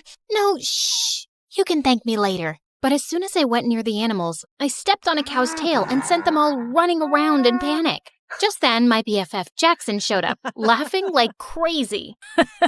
I guess that adds to another of your achievements this week, Summer. Shut up and help me. Jackson's family had lived next to us for years, and we'd grown up really close. And since he was a freaking genius, he'd help me study while I just tried to sleep my way out of it. At school, all the girls drooled over him and came to me to put in a good word for them. Can you give these chocolates to Jackson and ask him to come to our party? Nah, I got a test. You can eat them all. Really? The girls would hate me for being his favorite. And likewise, I adored him too. He was really hardworking and had part-time jobs to support his mom, who was sick most of the time. One day, I went over to check on his mom, and he was surprised when he came home. Summer, what are you doing here? I knew you'd be working late shifts, so I thought I'd help out. I am so lucky to have you in my life. I love you. Suddenly, my eyes went all wide. What, you don't like me? Oh, no. I mean, yes, I like you a lot. But I thought you were too perfect and wouldn't like someone like me. You're the most beautiful person, both inside and out. Summer, I don't just like you, dummy. I love you. After that, Jackson and I started dating, and it was really fun. But over time, things started to get tough. Jackson's mom got sicker, and he became super stressed and started working more part-time jobs. He'd be so busy that I'd barely get to see him. So one day, I decided to stop by at the ranch where he worked. But when I got there, I saw Jackson's clothes were all muddy, and a bunch of kids our age were messing with him. How dare you touch me, you filthy rat? I didn't touch you on purpose. I was just trying to save you from falling. But suddenly, the girl slapped Jackson hard across his face, and I just couldn't watch him being humiliated like that. You jerks! Leave him alone! I jumped over the fence to save him, but I ended up landing in a puddle. Ugh. The other kids started laughing, and Jackson pulled me away quickly. But the next day, Jackson came to my place with the most extraordinary request. Summer, if I asked you, would you date the guy I work for? What? You want me to be someone else's girlfriend? No, I just want you to pretend. Why would you ask me to do that? And do you mean one of those jerks who was bullying you? Just hear me out. He asked me if I could get him a fake girlfriend in exchange for a lot of money. Summer, you know I'd never even think of such a thing if I didn't really need it. Mom needs that surgery soon. So, you'll put me up for sale? No, don't say it like that. It's just like any job. It doesn't mean anything more. Please, help me. I knew his need was genuine, but this was insane, and I refused. The next few days, Jackson kept texting me to apologize, but I didn't want to talk to him. Until one day I came home, and Mom told me that Jackson's mom had been admitted to the hospital. I went there as fast as I could, and it broke my heart to see how defeated Jackson looked. And I decided to go along with the fake dating plan. I was going to get him that money, and maybe even teach those jerk kids a lesson. When I told him I'd do it, Jackson was shocked. Are you sure, Summer? Yeah, I'm sure. I can't thank you enough. You're the best. The next day, I went to see that guy Aiden at his ranch. Interesting. Aren't you Jackson's girlfriend who tried to save him that day? That was brave of you, although you looked pretty stupid. Also, you don't find it weird that he has no problem with you dating another guy? What? No, Jackson and I are just friends. Wow, you're one amazing friend. So you're single then? Yeah, but don't get any ideas. I'm only here to be your fake girlfriend. And as far as you're concerned, I'm like gay. I see you and I feel nothing. In fact, I look at you and I want to puke. Yuck. Oh, really? How are you going to be a convincing fake girlfriend for me then? 'Cause I'm a top-class actress and I've played major roles in school plays. I played Juliet once, and in the end, I laid so still, some people actually thought I'd died. Pretending to be your girlfriend will be a piece of cake. Why do you need one, though? Is it hard to find someone to actually like you? None of your business, girl. And I might regret this deeply, but you're hired. He told me he was going to enroll me into his school, and we had to make everyone believe that we were super in love. But I wasn't going to make this easy for him, especially after the way he and that girl had treated Jackson. I was going to be the most annoying girlfriend ever. On the first day, I put on a hideous outfit to embarrass him. God, who is that clown with you, Aiden? What is she even wearing? Ew, she smells like cattle. But my plan failed because Aiden shut everyone up and told them I was his girlfriend, with pride. Just then, the same girl who slapped Jackson at the ranch came catwalking towards us. You must be crazy, brother. I mean, just look at her. Our maids dress better. Turns out that witch was Aiden's stepsister, Meg. It is what it is, and you gotta deal with it, Meg. But later that day, as we were heading home, Aiden warned me. Look, take my credit card and get yourself some decent clothes. This is very important to me, so don't joke around. People have to believe you're my girlfriend, so you need to look and act the part. I nodded and smiled sweetly, but I wasn't going to stop so easily. The next day during lunch, all eyes were on us, so I filled my tray to the top with food. Seriously? What's wrong with you? A girl's got to eat, man. I have a healthy appetite. I kissed him on the cheek and danced back to our table. I ate like a pig and let out the loudest burp. It was so funny to see Aiden act like this didn't bother him. But just then, a skinny guy with glasses walked up to our table and asked Aiden's friend for some money he owed him for doing his assignment.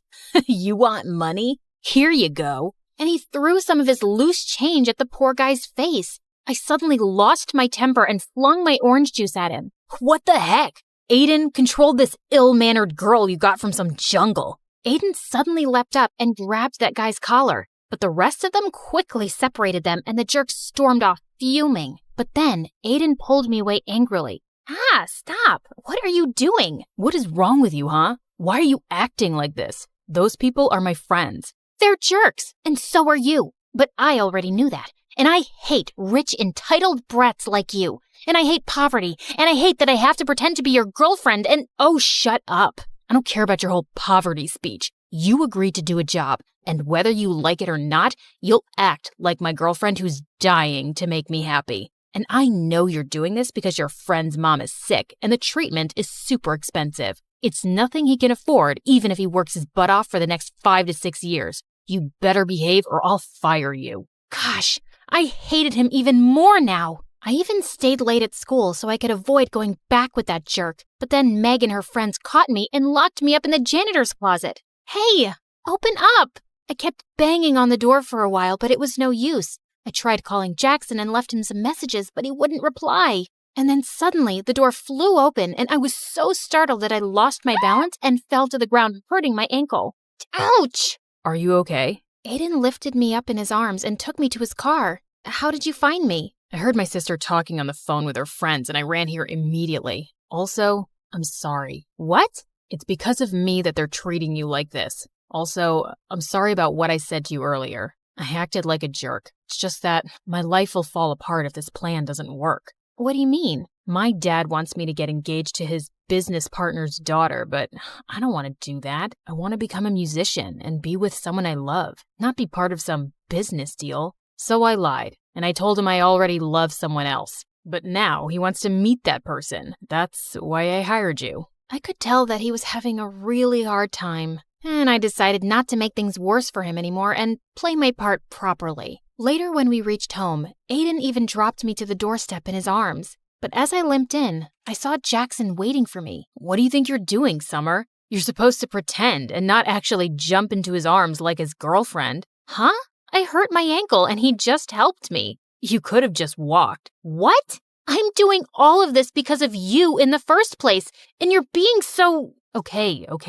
Don't get mad at me, please. It's just that I love you and I got kind of jealous, and I'm sorry, okay? It felt kind of weird, but I could understand his jealousy. And now I just wanted to get this job done as soon as possible. My weird and clumsy habits would come in my way often, but Aiden didn't make me feel bad about it. And I discovered that he was actually a nice and kind person. Once when he was dropping me off at home, he suddenly dialed someone's number and wished them a happy birthday, warmly. That was my old nanny. I adored her when I was a kid, and we've stayed in touch. That was actually really sweet. I couldn't remember the last time I'd even called my favorite aunt on her birthday. And it was things like this that made me warm up to him, and we slowly became good friends. A few days later, it was my birthday, but Aiden told me he had a party at his place and wanted to introduce me to his parents. When he picked me up that evening, I saw him in a suit looking so handsome. Whoa, you look so pretty. You don't have to pretend. No one's watching us here, Aiden. Suddenly, I lost my balance, but thankfully, Aiden caught me in his arms. For seconds, he kept staring into my eyes, and my heart raced like crazy. It's a shame we aren't dating for real. Somehow, I pulled myself back up and stomped on his feet. I would never have dated you for real. You're not my type. Later at the party, Aiden was about to introduce me to his parents, but on the way, Meg stepped on my dress and I ended up crashing into the party cake, which went flying into Aiden's parents' face. Holy freaking cake monsters! It was such a disaster and I just ran out of there. But on my way out, I crashed into Jackson. I hadn't seen him in days. Jack, what are you doing here? And where have you been lately? I came to work here for the night so I could make some extra cash. And I've been busy, but I'm surprised you even noticed or cared. Why wouldn't I? You're my boyfriend. And do you know what day it is today? Yeah, Saturday. Now if you'll excuse me, I got work to do. And you should go and be with Aiden. Saying that, he just left without even wishing me a happy birthday. I was sitting outside by myself when Aiden joined me. Are you okay? I'm sorry about what happened back there. No, don't be. It wasn't your fault. So, what now? Are your parents going to be mad at you? Did I ruin things for you? Hey, take it easy. Why are you always so worried about everyone but yourself? Here, let me get that. He had some napkins and wiped some cake off my shoes. As he was doing that, I couldn't help staring at him. Suddenly, he looked up and started leaning closer to kiss me. My heart was pounding wildly, but I pulled myself back just in time and ran out of there. What just happened? The entire night, I kept thinking about Aiden. I was definitely catching feelings for him, and I felt guilty. I decided I couldn't go on with this deal, and I had to talk to Jackson about it. But then early the next morning, I received a message from Aiden calling me at his place.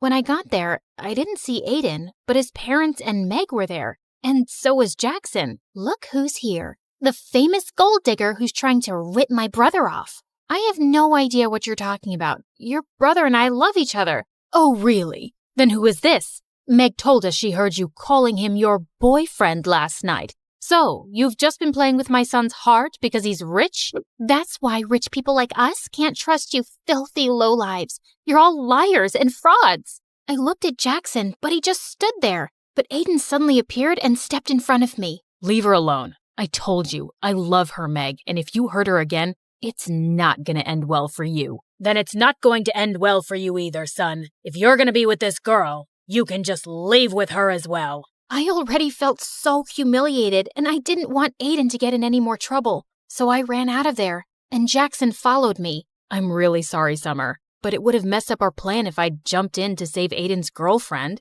Jackson, I think the plan is already over. Aiden's family won't accept me as his girlfriend now. But Summer, you still asked Aiden to pay for you, right? This can't have been all a waste. I failed at the job, and I don't want to ask him for the money. I was going to talk to you about ending the deal anyway. Why? 'Cause Aiden kissed you last night? What? I actually left before he could kiss me. But you thought we kissed? And you still didn't want to break the deal? Do you even care about me? Of course I care about you, Summer. You think it's been easy for me to see my girlfriend with him? But you know how desperately we need the money. Not me. You. It's you who's lost his mind over the money. It's like I don't even know who you are anymore, Jackson. Just leave me alone. We're done. Because you fell in love with Mr. Fancy Rich Pants, right? Because I'm not good enough for you anymore, right? Jackson, just stop. No, I won't. In fact, let's see if you still love me or not. He tried to kiss me, and just as I was about to slap him, Aiden pulled him back and punched him hard. You piece of garbage. Step away right now if you ever want to see a penny of that money. Jackson stood there looking furious for a minute, then walked away. I couldn't believe him. So, Jackson is your boyfriend. So what? It shouldn't matter to you anyway. It matters to me, Summer. You deserve so much better than this jerk who didn't even hesitate to sell off his girlfriend. I knew he was right, but I was too embarrassed to accept that in front of him. The next few days, Aiden kept calling me and I didn't answer. Jackson didn't even bother, and I'd sure he'd gotten his money. And then soon after, I left for college, cutting contacts with everyone. But only a few months later, I was walking down my college campus when I heard a familiar voice. You look great, Summer. Aiden, what are you doing here? I came to look for you. But why? Because I want to be with you. I was always under so much pressure from my family, but after you left, I left home too. Somehow, you've made me stronger. I chased my dreams and started my own music band, but there was still something missing. You. What? I fell in love with you really quickly, Summer. But whenever I'd say anything, you'd think I was pretending. And after you left, I realized I was such a fool not to tell you earlier. So tell me you don't hate me, at least. I don't, but you'll have to take it slow, 'cause this time, I want it to be real too. I promise.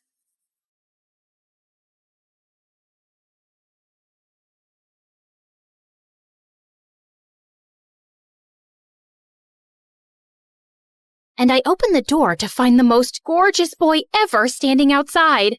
Hello, I'm Eric. We got some of your mail. I came to return it.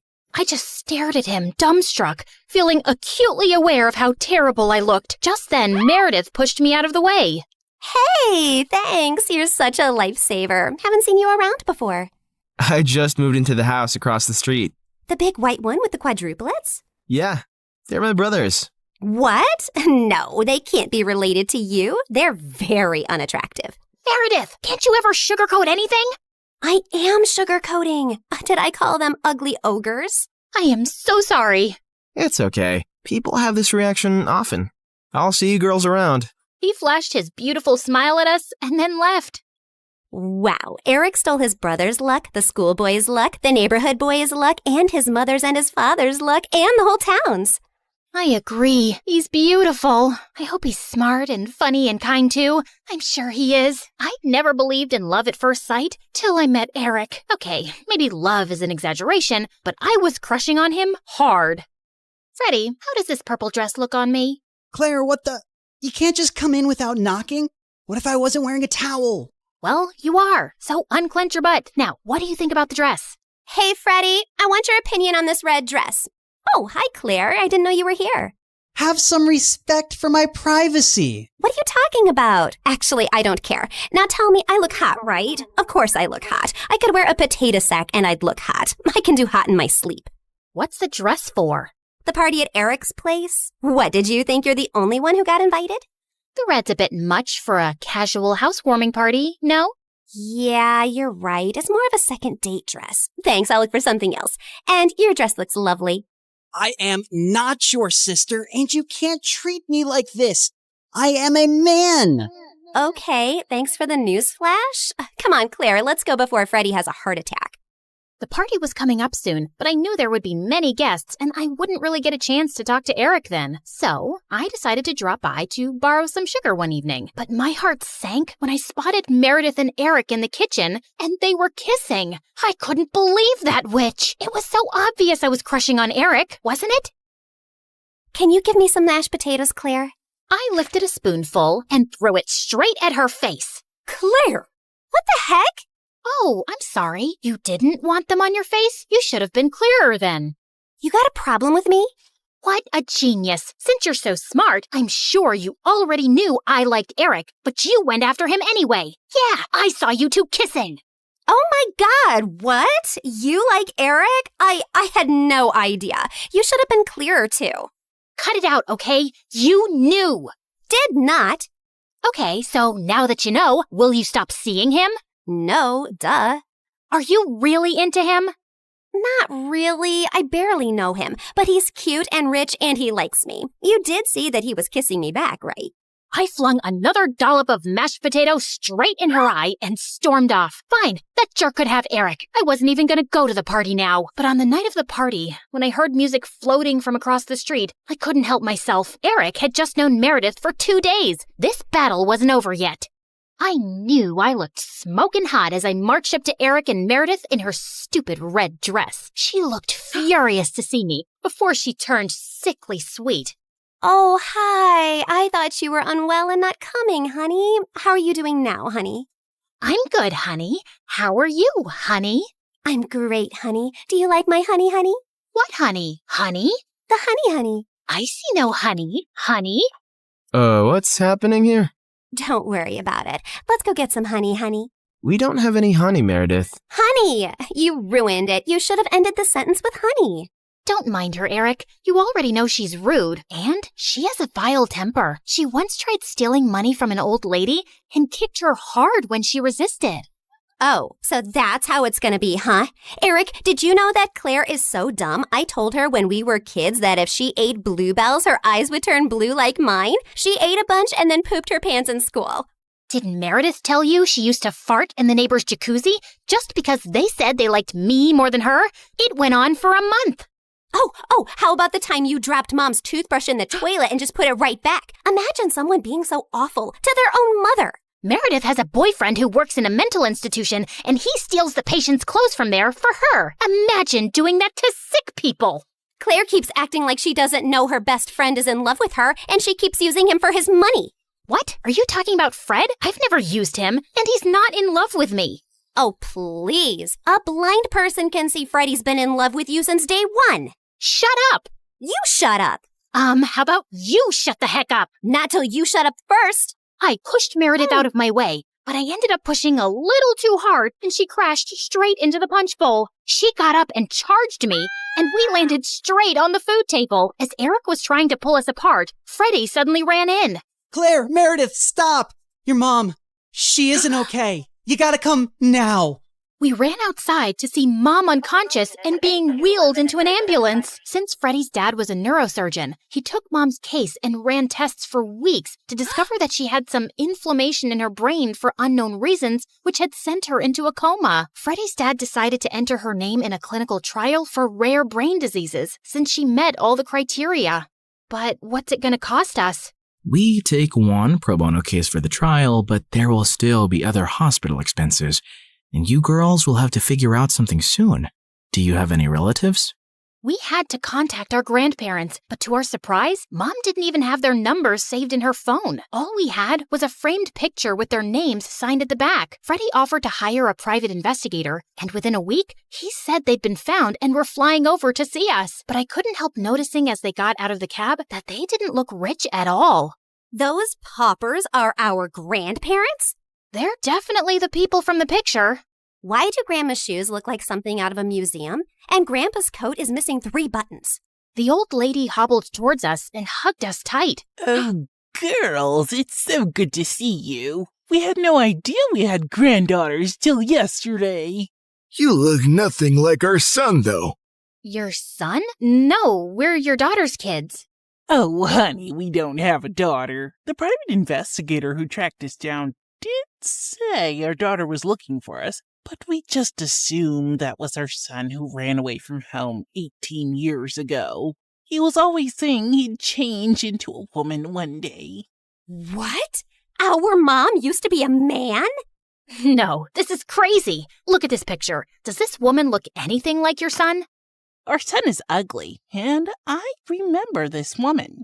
Alfred, you remember this beautiful lady came to stay at our motel many years ago? She disappeared suddenly one night, and the next day some mafia men turned up looking for her. Ah, yes. Those men kept turning up for weeks. They seemed like bad news. I'm happy to hear the lady is okay. So, you're not her parents? Then why does she have this picture of you guys?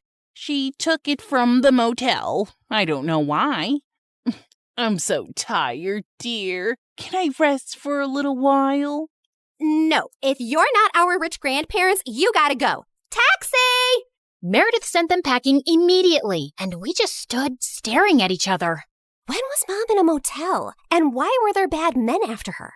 She told us all our lives these random people are our grandparents. What else has she been lying about?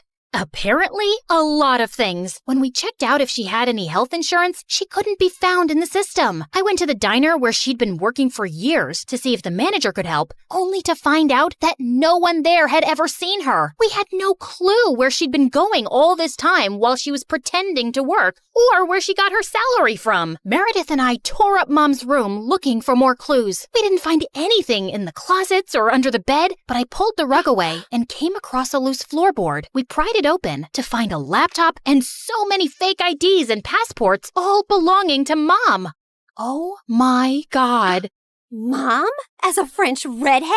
Her hair is black here, and she's Swedish. We opened the laptop, but we couldn't get past the security code. We asked Freddie to come over and told him everything. And when he went over the laptop, he let out a low whistle. Whoa, this is heavy encryption and insane firewalls. Is your mom from the CIA or something? Have you ever seen her using this laptop? Yeah, I have once, but she told me she borrowed it from a friend to watch Keeping Up with the Kardashians. Who is this woman? We really had no idea, except that her hair dye started fading soon, and we discovered she was a natural blonde. We still desperately needed the money and contemplated selling the house, but we couldn't even find any documents for it. For the first time in my life, I felt overwhelmed and completely out of ideas. Then one night, as Meredith and I were sitting on the porch, Freddie joined us, looking grim. I need to tell you guys something about the clinical trial. There's only a 50% chance that your mom will get the drug that could make her well. What do you mean? Doesn't everyone get the drug? No, half the patients get a placebo drug. Oh God, I did something really wrong. I checked the files of everyone on the clinical trial, and your mom has been assigned the placebo drug. She's not going to get the treatment. So that's it? We're just going to sit back and watch, knowing there's no chance of her getting better? Make your dad give her the drug! I can't. Dad would lose his medical license if anyone thought he interfered with the trial. Then why did you even tell us, Freddie? Freddie looked at me silently. He told us because he and his dad can't do anything, but we can. Whatever you plan, I can't be part of it, but you have to do it soon. The trial starts next week. Thank you, Freddie. You don't know what this means to us. Of course. I'd do anything for you, Claire. For the first time, I saw what had maybe been so obvious all along. Freddie was in love with me, and I was about to use it to my advantage.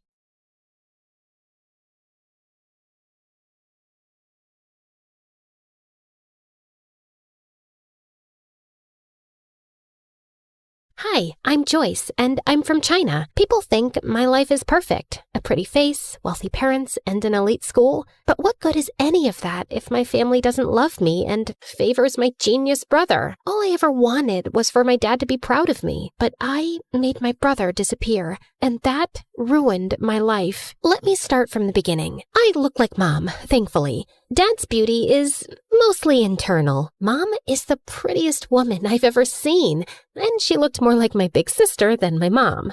She looks like you, but I hope she doesn't have your brain, or she'll turn out useless like you.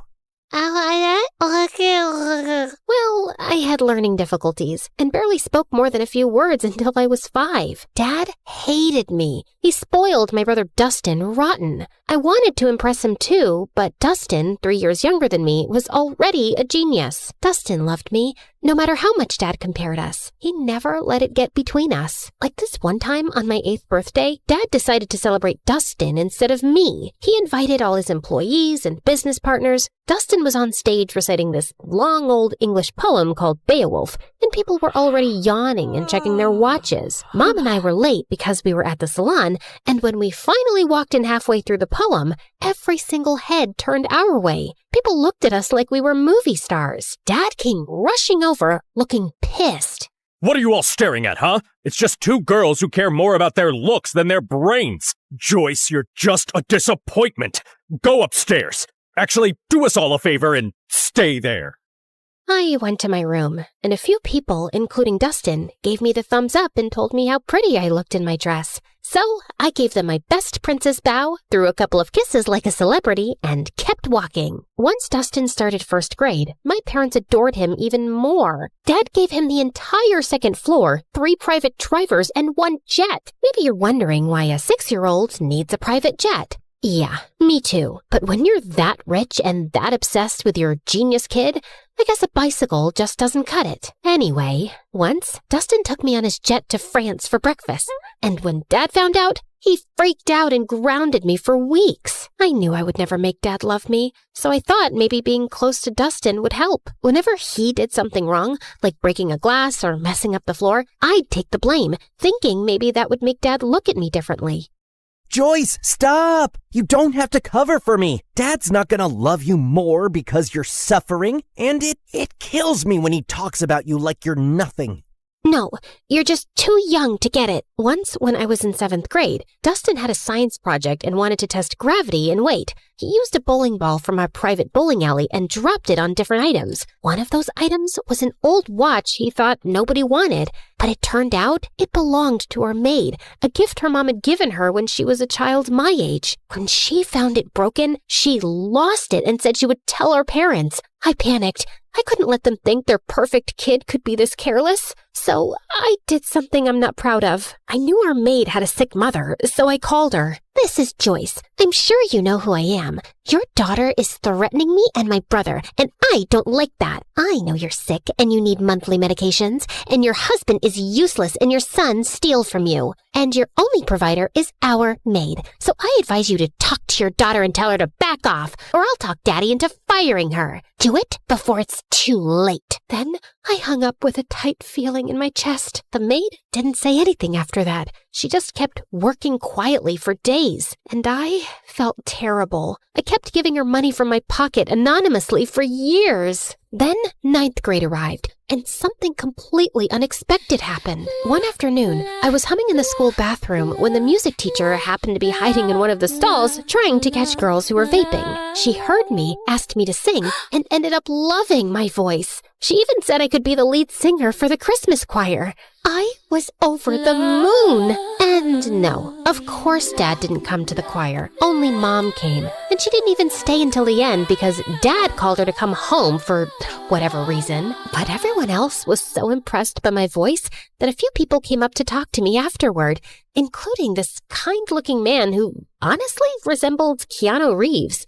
If Keanu had a paunch. I'm Peter Anderson. I'm a music producer. You've probably heard the rumors that I'm a fraud, but this town loves gossip more than the truth. Anyway, I see real talent in you, and if you're interested, I'd love to help you become a singer. Here's my card. Maybe we can talk more in my office. I was so happy that someone finally noticed something in me and wanted to help me shine, even if it was this half-fraud kind of a mess person. Of course I kept his card with me, and I didn't tell anyone except Dustin. So I guess you're the child who'll make our family proud after all. What is that supposed to mean? I mean, Joy, people think the perfect, favored child is the lucky one, but it's actually the ugly, stupid, neglected one. Like, how would you discover your voice if you lived in a cage chasing someone else's dream?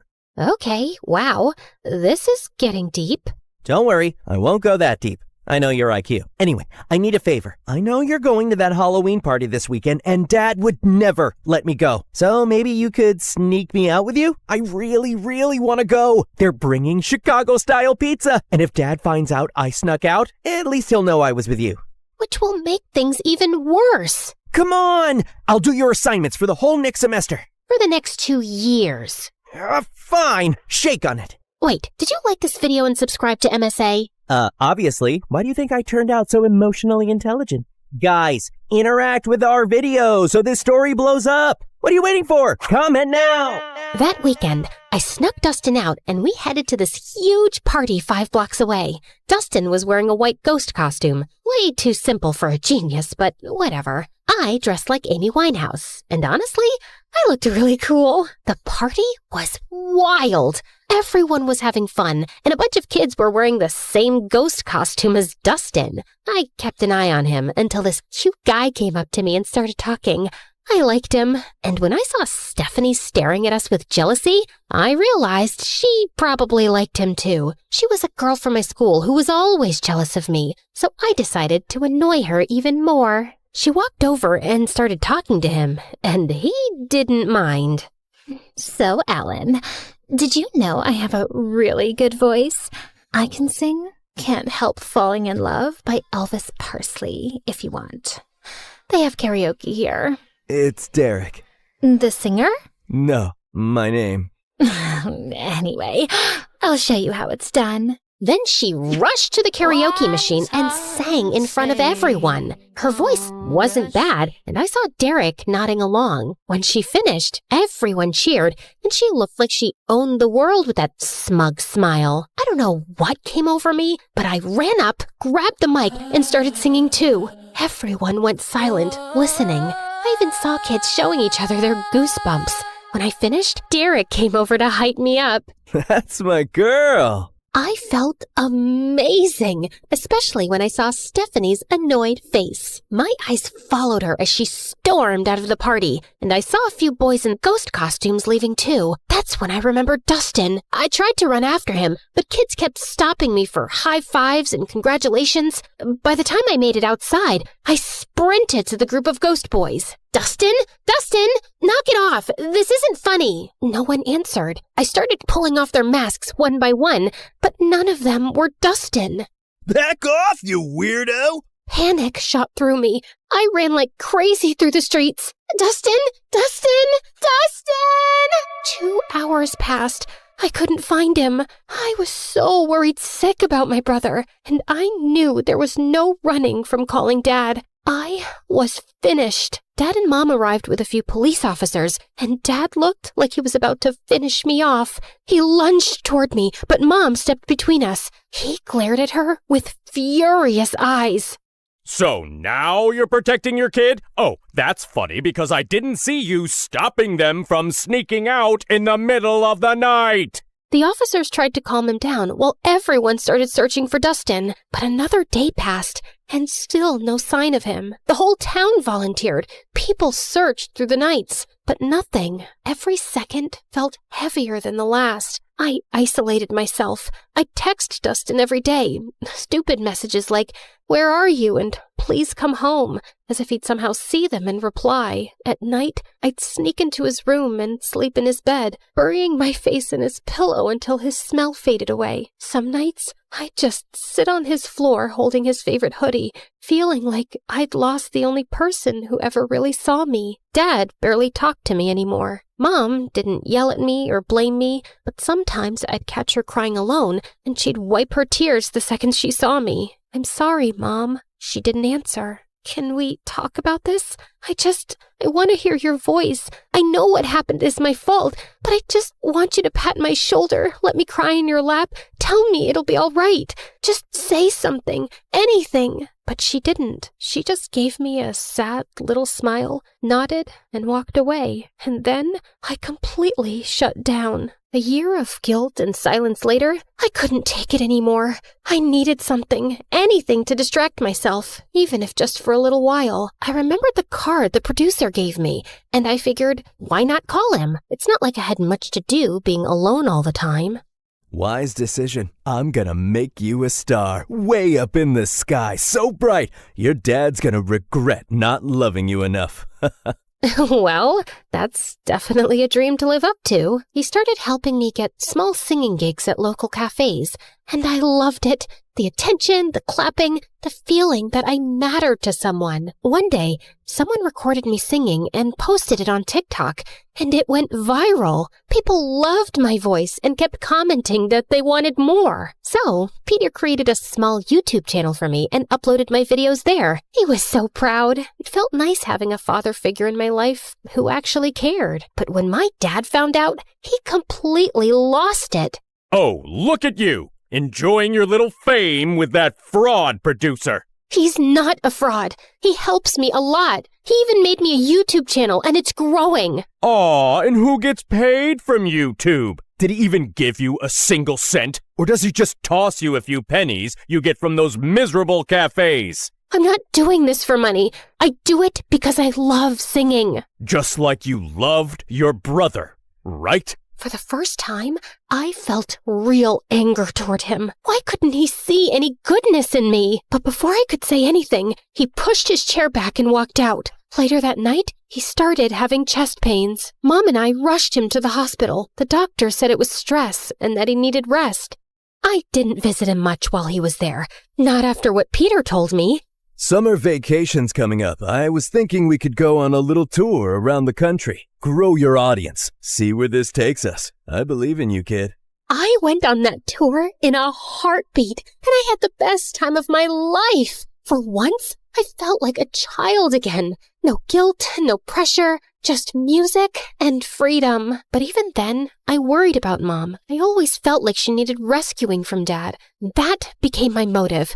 Work harder, grow bigger, make more money, and buy us a house far away from him. My fame grew fast. By the time I finished high school, I was well known enough to earn a good income. One night, before leaving the house the next day for good and renting an apartment in the city, I was having my last dinner with my parents.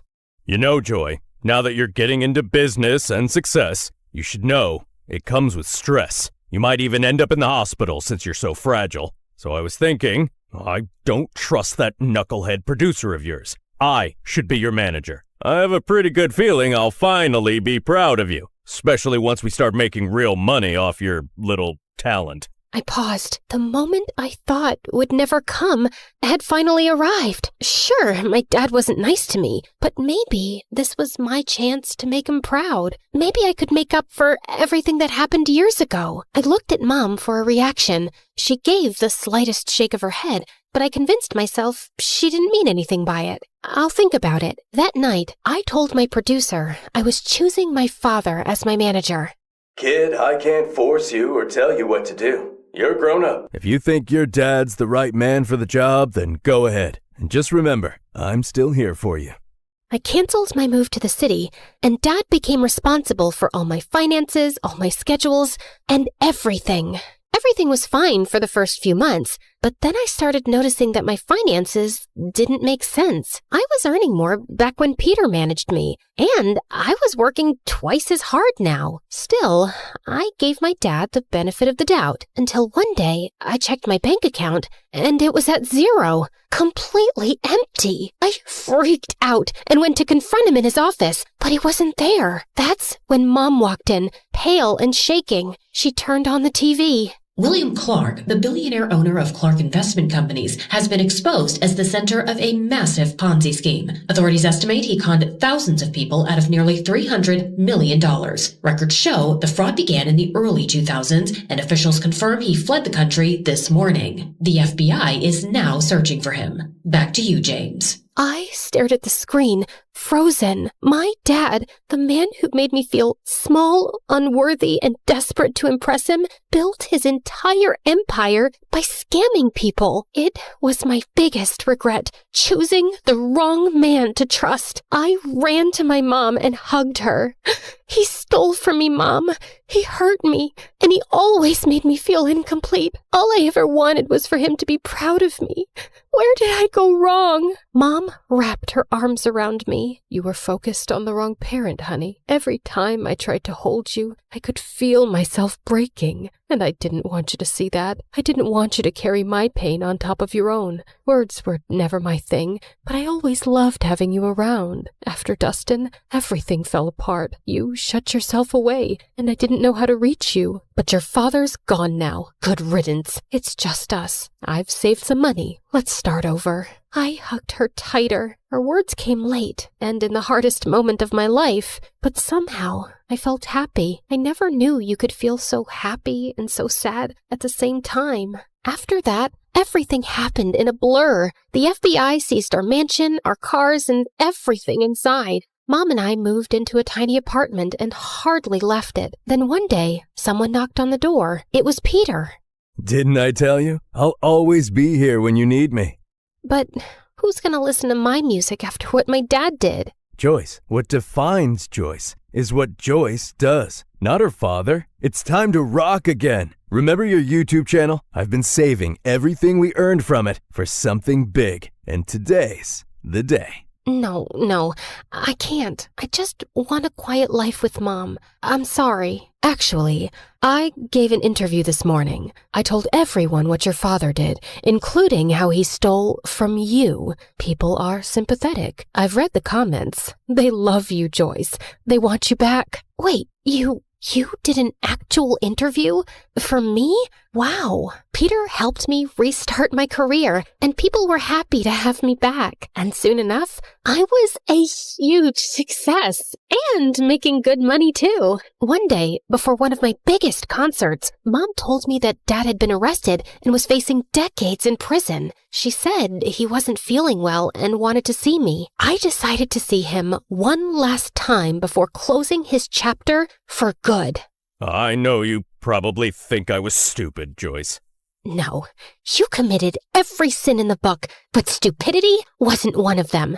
You know what? I actually feel sorry for you.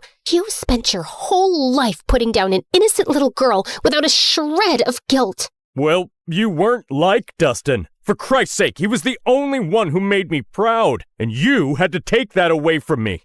I guess it was for his own good. Otherwise, he would have grown up to be a miserable little fraud like his father. I finally get it. You were never capable of being proud of me. Not because of who I am, but because of who you are. A fraud, in business and as a father. Now, if you'll excuse me, I have a crowd of 200,000 proud people waiting for me. And with that, I spit on him and left. The moment I stepped on stage, the entire arena erupted. I looked out at all those excited faces, at Mom's proud smile, at Peter beaming at me like his daughter had made it. And then I closed my eyes, and I saw him, Dustin, with that same cute, confident little smile he always had when he believed in me more than anyone else. I keep running, running, running, like I'm trying to outrun time. I can't stop, I can't slow down with these ghosts still in my mind. And it hits me when it's quiet, nowhere left for me to hide. So I keep on moving, moving, moving, just to feel alive. But as I sang, the crowd grew louder, louder than I'd ever heard. I opened my eyes. There was a guy being lifted by the crowd, riding toward the stage, and for a second, I stepped back in fear. But then, my heart stopped. Dustin?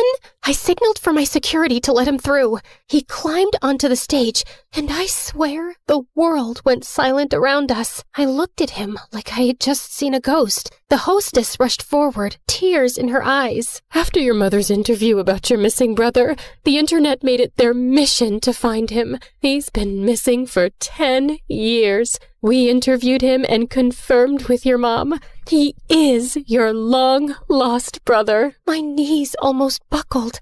I couldn't breathe. But Dustin spoke first. I was taken by some shady people. They asked Dad for ransom, but he ignored them. They took me to Mexico. We got into a car accident. I lost my memory. A kind Mexican couple adopted me. I didn't know who I was, but I always felt like someone out there loved me. I just didn't know it was you. My heart shattered and healed all at once. I dreamt about this moment every day, always imagining myself as the stupid, reckless sister who failed you. I never pictured meeting you like this, as a woman with a life and strength and dreams of her own. Welcome home, brother. I threw my arms around him, and he broke too. And when I looked up, the whole arena was crying with us. I turned back to the microphone, wiping my tears. Thank you, everyone.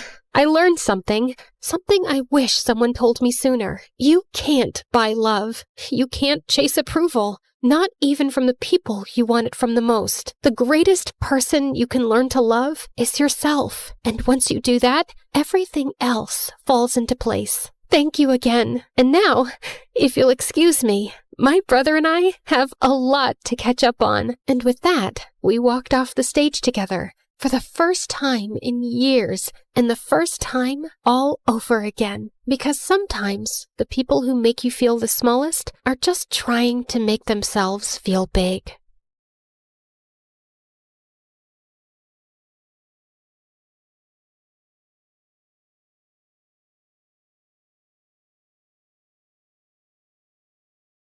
I was just a month into my freshman year at college, and I never in a million years would have guessed that the night I was pinned against the bleachers of the school football field by bullies was the night that would change my life forever. Well, Sydney, you have two choices. You can kiss my shoe or lose your hair. I have a rule that I never kiss cheap shoes. Now get away from me. Oh, look, she's gonna cry. I have a lot of practice holding in my tears, and these bimbo bullies weren't gonna break me. Hair grows back. I guess you've made your choice then. After they threw me to the ground, I prepared myself for what was coming, but a voice boomed from behind them. What the hell do you think you're doing? Leave her alone. The girls turned around and sprinted away. The person walking toward me was silhouetted by the field's lights, so I couldn't see him. When he got close and helped me up, I saw who it was, and my jaw nearly fell off my face. Are you okay? Did they hurt you? It was Ian Gallagher, the son of the president. He also just started at my school and was the image of perfection. Flowing blonde hair, a chiseled jaw, and deep green eyes.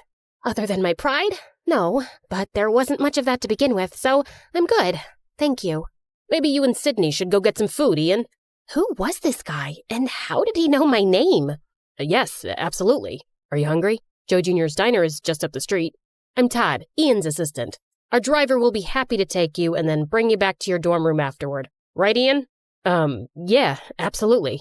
Please stop saying absolutely. Absolutely. I mean, right. I wasn't sure what was happening here, but whatever it was really frickin' weird. Okay then, shall we go so you two can eat and get acquainted? Can you two hold on for just a minute? I need to pause this here. As you already guessed, my name is Sydney, and it would be awesome if you clicked like and subscribe. And while you do that, I'm going to fill you in on some quick backstory. I grew up in a huge house with everything a girl could want. Giant stuffed animals, so much chocolate that Willy Wonka would be envious, and an arcade packed with every video game that ever existed. There was only one thing missing. My parents. Sure, I had an amazing nanny who hated children and would lock me in my room when she wanted to be left alone. But all I wanted was to spend time with my mom and dad. They ran an international hotel business and traveled the world visiting their properties. Even when they were home, all they would do was criticize me and compare me to others, like my spoiled brat of a cousin who screamed whenever she didn't get what she wanted, or their friend's daughter who was forced to perform at the most ridiculous beauty pageants, or even the little girl on the cereal commercial who ate the cereal, acting like it was the best thing ever. That little girl appreciates her life. I've never seen you enjoy your cereal that much, Sydney. I felt so bad about myself that I developed this nervous facial tic where I would squeeze my eyes shut and then open them really wide. Yeah, weird facial tics are like catnip for bullies at school, and when you're the smartest kid in class, it just adds to their joy when they stuff you in the garbage can. So I kept to myself and didn't care about my appearance because there was no point. No makeup, big glasses, and my hair in a bun. I looked like a mini version of the school librarian. Okay, I did have one friend, Monty. We were friends since kindergarten because he was as awkward as me. He was also really smart and had asthma, so he was always walking around sucking on his inhaler. Also catnip for bullies. Okay, that's enough backstory. I think you get it. I thought college would be better, but clearly I was mistaken. Once an outcast, always an outcast, it seems. Now, back to the night I met Ian, because it just gets weirder from here. He took me to the diner, but our table was guarded by his two big, serious-looking Secret Service agents. His tiny assistant, Todd, sat in the booth across from us, just staring.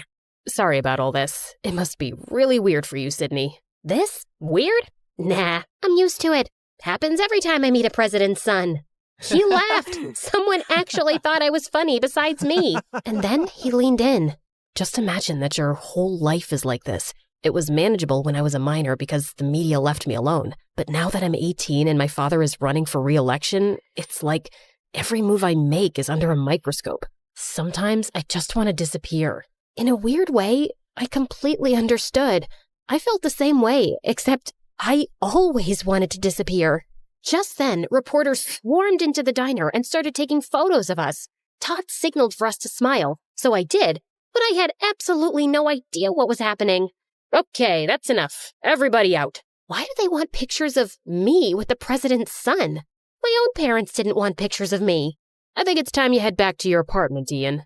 If it's okay with Sydney, I'd like to stay and chat some more. Considering all the insanity of the last couple of hours, The one thing that didn't feel completely nuts was the connection I had with Ian. It's like we instantly got along. I'd like that. Yeah, no. Sorry, we're leaving. Car's waiting outside to take Sydney home, so it's time to say goodnight. I couldn't believe how Ian's assistant was treating him like a child. And then I felt something touch my hand underneath the table. Ian slipped me a piece of paper with his cell number. But then Tiny Todd stuck his face in mine. Listen to me carefully, Sydney. Under no circumstances are you to try and make any contact with Ian unless you check with me first. Is that clear? Sure. Good girl. And if he or the press tries to talk to you, you call me. Wow, this little man just good-girled me. Yeah, no. Maybe I won't feel like it. Well then, I'll make a single phone call and have you expelled, which I will also do if Ian learns about this conversation. So we're going to keep this between you and me, right?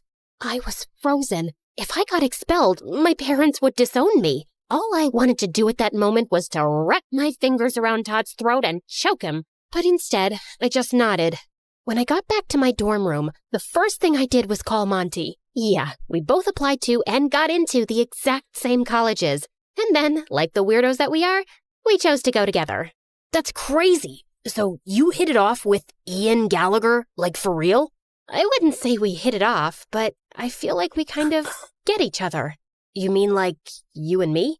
Yeah, but the difference is, he's the president's son. But why me? Because you're amazing, Sydney. You're like the smartest person I know. You're funny. You're not deserving of Ian's attention, that's for sure. That's not true. You're deserving of anyone's attention. You're just saying that because you're my best friend. I want to call him, but I'm scared his tiny jerk assistant will find out and get me expelled. So don't let him find out. I stared at the number on the piece of paper for like an hour before I got the courage to call Ian. And then, late that night, he snuck out of his apartment and picked me up. I'm so glad you called. Now hold on to me. They let you have a motorcycle? Nope. They have no idea. And then we sped down the road, and it was thrilling. I actually had to pinch myself to believe that I wasn't dreaming. We raced up to a narrow, twisting road to a spot that looked out over the city below. Wow, this view! I found this spot when I first got to school. I needed a secret place to get away from everything. My dad, his re-election campaign, Todd. He was so sincere. When he looked into my eyes, I thought I would melt into a big puddle. He's such a jerk. He really is. Why do you let him treat you like that? Why don't you just fire him? I wish I could. My dad hired him to manage me, and now you're in it too. I'm so sorry. What do you mean I'm in it too? He then handed me a copy of the morning newspaper. On the front page was a photo of Ian and me at the diner with the headline, Ian Gallagher's new college girlfriend? I couldn't believe what I was seeing. If you never want to see me again, I totally understand. This is my life, but it doesn't have to be yours. I had spent my whole life avoiding attention, and here I was, about to be on the front page. My instinct was to run away as fast as I could, but Ian needed someone, and for some reason, that someone was me. We just sat on a rock and talked and laughed for hours, but as the sun came up, Ian looked at his watch and panicked. Oh no, they're going to be looking for me. We have to go, now. We sped down the road, but suddenly there were flashing lights behind us. It was the police. At that moment, I knew I was going to get expelled. My life was officially over. But instead of being pulled over, Ian floored it. We raced down the road away from the police car. Forget about being expelled. I was going to jail. Ian pulled behind a tree and shut off the motorcycle lights. We watched as the police car sped by. My heart was racing, but Ian looked at me, and we both just burst out laughing. The next day, when the papers came out, I walked through campus, and everyone at school was just staring, including the 3 bullies. All I could do was smile. For the first time ever, I cared about how I looked. Monty went with me to get a prescription for contact lenses, then to the salon to get my hair done, and finally to Sephora to get a makeover. Listen, Sid, something feels off about this whole thing with Ian. Wow, is somebody getting jealous because someone else is taking up my attention for once? No, that's not it at all. You said it yourself. Why did Todd know your name? But I wasn't listening. All I could think about was seeing Ian again, and then the cosmetologist turned my chair around. So, how do I look? That bad, huh? You're beautiful. I hugged him as hard as I could. I don't know what I would have done without him all these years. For the next few months, Ian and I snuck out nearly every night and went on crazy adventures. We went to a closed amusement park and turned on one of the rides, did a Ouija board in an abandoned house, and went for a midnight swim in the park fountain. During the day, I struggled to stay awake in class, and my grades went down, but I didn't care. I was falling in love. I was so caught up in Ian that I barely ever saw Monty anymore. I didn't even care that Todd kept posing us for the press. Until one day, when things took a dark turn, Todd had Ian and I meet. Well, look at you two lovebirds. It just warms my heart. I didn't know you had one of those, Todd. Every day there's a new surprise. Ian tried to contain his laughter, but Todd was not amused. When the press gets here, Ian, I want you to kiss Sydney. Ian and I hadn't kissed yet, which I thought was strange, but I felt like he was just taking it slow. Then, out of the corner of my eye, I saw Monty sitting alone on a bench eating his lunch. Is that necessary, Todd? Of course it's necessary, Ian. And I want you to kiss her like you mean it. Understand? What the heck was that supposed to mean? Why wouldn't he mean it? And like clockwork, Ian's bodyguards ushered a dozen reporters over to us, but Ian looked so uncomfortable. He gave me the most awkward, quick kiss. Now, I'm no kissing expert, but I would have to say it was pretty terrible. I looked over and Monty was gone. Ian and I got to the back seat of his limo. Todd got into the front and just exploded. What the hell was that? I'm sorry, Todd. I'll do better. For your father's sake, you better. For your father's sake? What does that mean, Ian? What does it matter to you, Sydney? You're not bullied anymore. People admire you, which I'm guessing is a first. So be a good girl and keep your mouth shut. Hey, don't talk to her like that. Or what, Ian? You gonna fire me? I was waiting for Ian to defend me, but he just went quiet. When I opened the door to my dorm room, Monty was waiting. I had given him his own key at the start of the year. I was so happy to see him. Monty! But that happiness didn't last long. You're being played, Sid. Played? Oh, stop it, Monty. You and Ian? It's a setup because his father is running for re-election, and Todd was hired to craft his image for the public. You're just jealous because I fell in love and I'm spending my time with someone else. And then Monty held up a printed photo of Ian embracing another boy. I did some digging, and this was Ian's high school boyfriend. Boyfriend? You're saying that Ian is... Yes. I'm so sorry, Sid. And they're using you to give off the image that he's straight, so it doesn't affect his father's re-election campaign. Wow, Monty. You are pathetic. I was a loser until I met Ian, and you're just upset that you're still one. I can't believe I was ever friends with you. Now get out. Monty looked like I just slapped him as I slammed the door in his face. That night, when Ian picked me up, I told him I wanted to go to our spot on the cliff overlooking the city. I'm so sorry about today, Sydney. The pressure to perform in front of the camera just... Before he could finish, I held up the photo. Have you been lying to me, Ian? Where did you get that? Who cares where I got it? This is the reason why you've never kissed me, isn't it? Todd says if the world finds out about this, my father will lose. I was furious at myself. Monty tried to warn me, but I didn't listen. And now I've probably lost him forever. But it all suddenly made sense. Right. Choose a girl with low self-esteem who wouldn't question what was happening, who would be so thrilled with the attention that she would just go with it. And these adventures at night, were they part of it? Not at first, but the police officer that first night ID'd me, and Todd thought it was a great idea to keep them going. He threatened to tell my dad if I told you. I'm so sorry, Sydney. I never wanted to hurt you. Your dad doesn't know about you? No, that was the only photo ever taken of my boyfriend and me in high school. And Todd found it too. Goodbye, Ian. Sydney, you need to see this through until the election. My dad is coming to campus tomorrow, and if you're not there, Todd will have you expelled. Doesn't matter. I'm dropping out anyway. I'm done. Ian dropped me off in front of my dorm, and I turned to him one last time. If you want to live your life trying to be someone you're not just to prove yourself, it will crush you. Trust me. The next morning, my face was puffy from crying. I loaded up my car with all my stuff and was preparing to head home, back to a life where I wasn't worth anything, back to face the judgment of my parents who already thought so little of me. I got into the car and tried to close the door, but it didn't budge. Monty was standing there holding it. What are you doing here? Stopping you from making a huge mistake? Didn't you already try that? Yeah, well, that's what best friends do, right? And then I just lost it. I am so sorry. I was such a huge jerk. Why do you even want to talk to me after those horrible things I said? I don't deserve you. Because I love you, Sid. I always have. Why do you think I chose this school? It was to be with you. And then he kissed me with a passion that I had never experienced before. My body felt like it was plugged into an electrical outlet. The president's about to speak. Shall we go watch? Why would I want to watch? And so we went to the football stadium, where Ian was standing on the stage next to his father. Todd was standing behind them. And as I stand on the cusp of the next presidential election, I want to hand the mic over to my son Ian, who means more to me than anything in the world. During my dad's first election, nobody paid attention to me because I was only 14 years old. But now that the world is paying attention, I want them to meet my true love. And suddenly, the boy from the photo walked onto the stage. The whole stadium burst out into applause.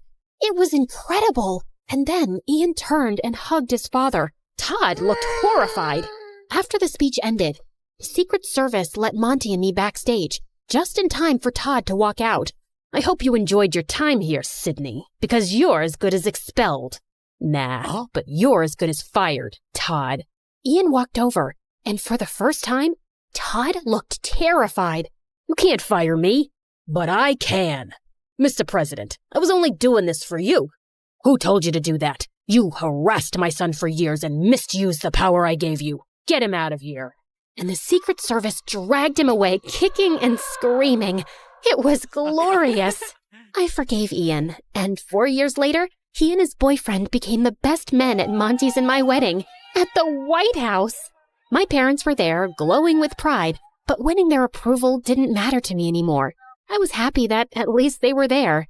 And finally, I was just happy being me.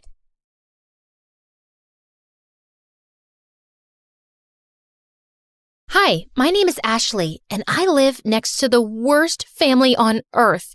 They're the biggest snobs ever. They drive around in the fanciest cars and clothes and look down on everyone else. And they have a son named Jack, who's an absolute troll. But before I continue, please like and subscribe. If you do, you might see a shooting star tonight. When I was 6, I was playing with my favorite doll, and Jack ran up to me, snatched it out of my hands, and threw it into the street. A car ran over it and smashed it into pieces. Another day at school, Jack stole a bunch of cookies out of the cookie jar and blamed it on me. Ashley took the cookies. No, I didn't. She hid them in her desk. The teacher opened my desk and found a cookie inside. I got in huge trouble, and after school, I saw Jack on the playground stuffing his face with the stolen cookies. When Jack wasn't terrorizing me, his parents were trying to get my family kicked out of the neighborhood. Our house was the smallest on the block, and even I had to admit, it was a really ugly green. And my parents were a little weird sometimes. My dad loved to sunbathe on the front lawn, and every morning, my mom made this strange sound to call all the stray cats in the neighborhood to feed them.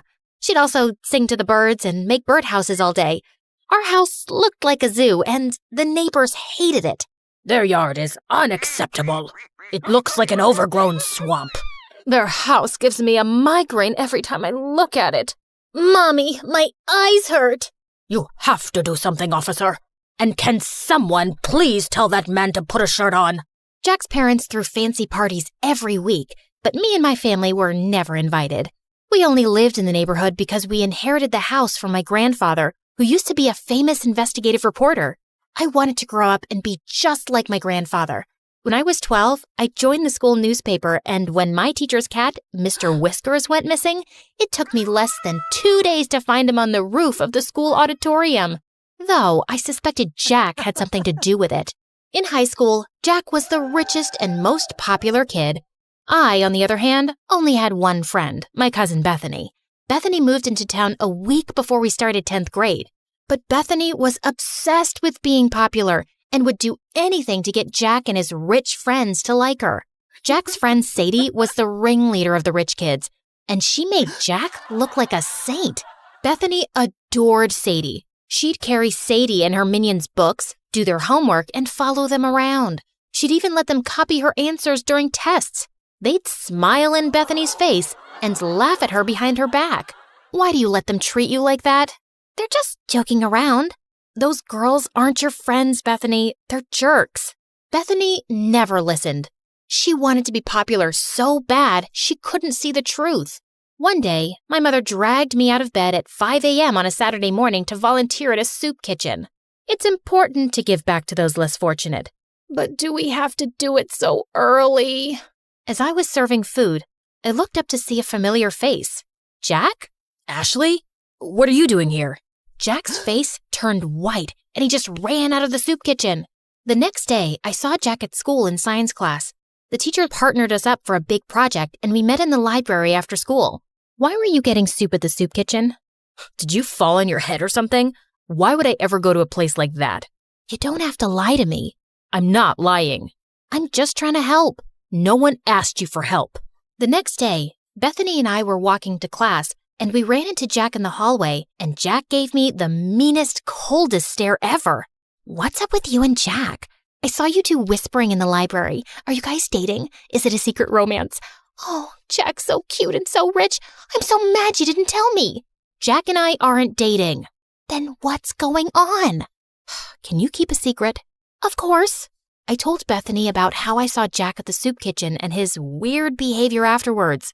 But all Bethany cared about was that I had the attention of such a rich, popular boy. But I had an itch to investigate. So later that afternoon, I stopped by Jack's house to check things out. But I heard Jack's parents yelling inside. I heard someone coming, so I hid in the bushes. Then the door swung open and Jack rushed out. He darted down the street before I could say a word. Jack missed our study session the next day. Then he started missing all his classes. I started to worry, so I called and texted him, but he didn't answer. A few weeks later, I went by his house again, but when I knocked on the door, a strange woman answered. There was another family living in Jack's house. The wheels in my head started spinning. I started asking around to see if anyone knew what happened to Jack. Sadie said Jack and his family were vacationing in the south of France?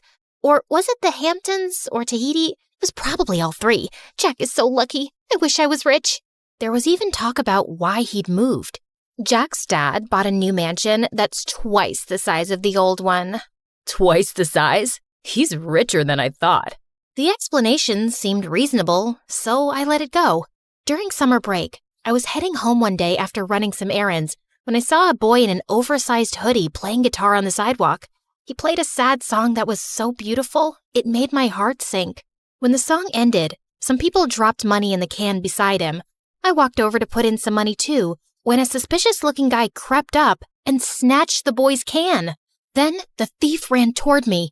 Without thinking, I stuck my foot out and tripped him.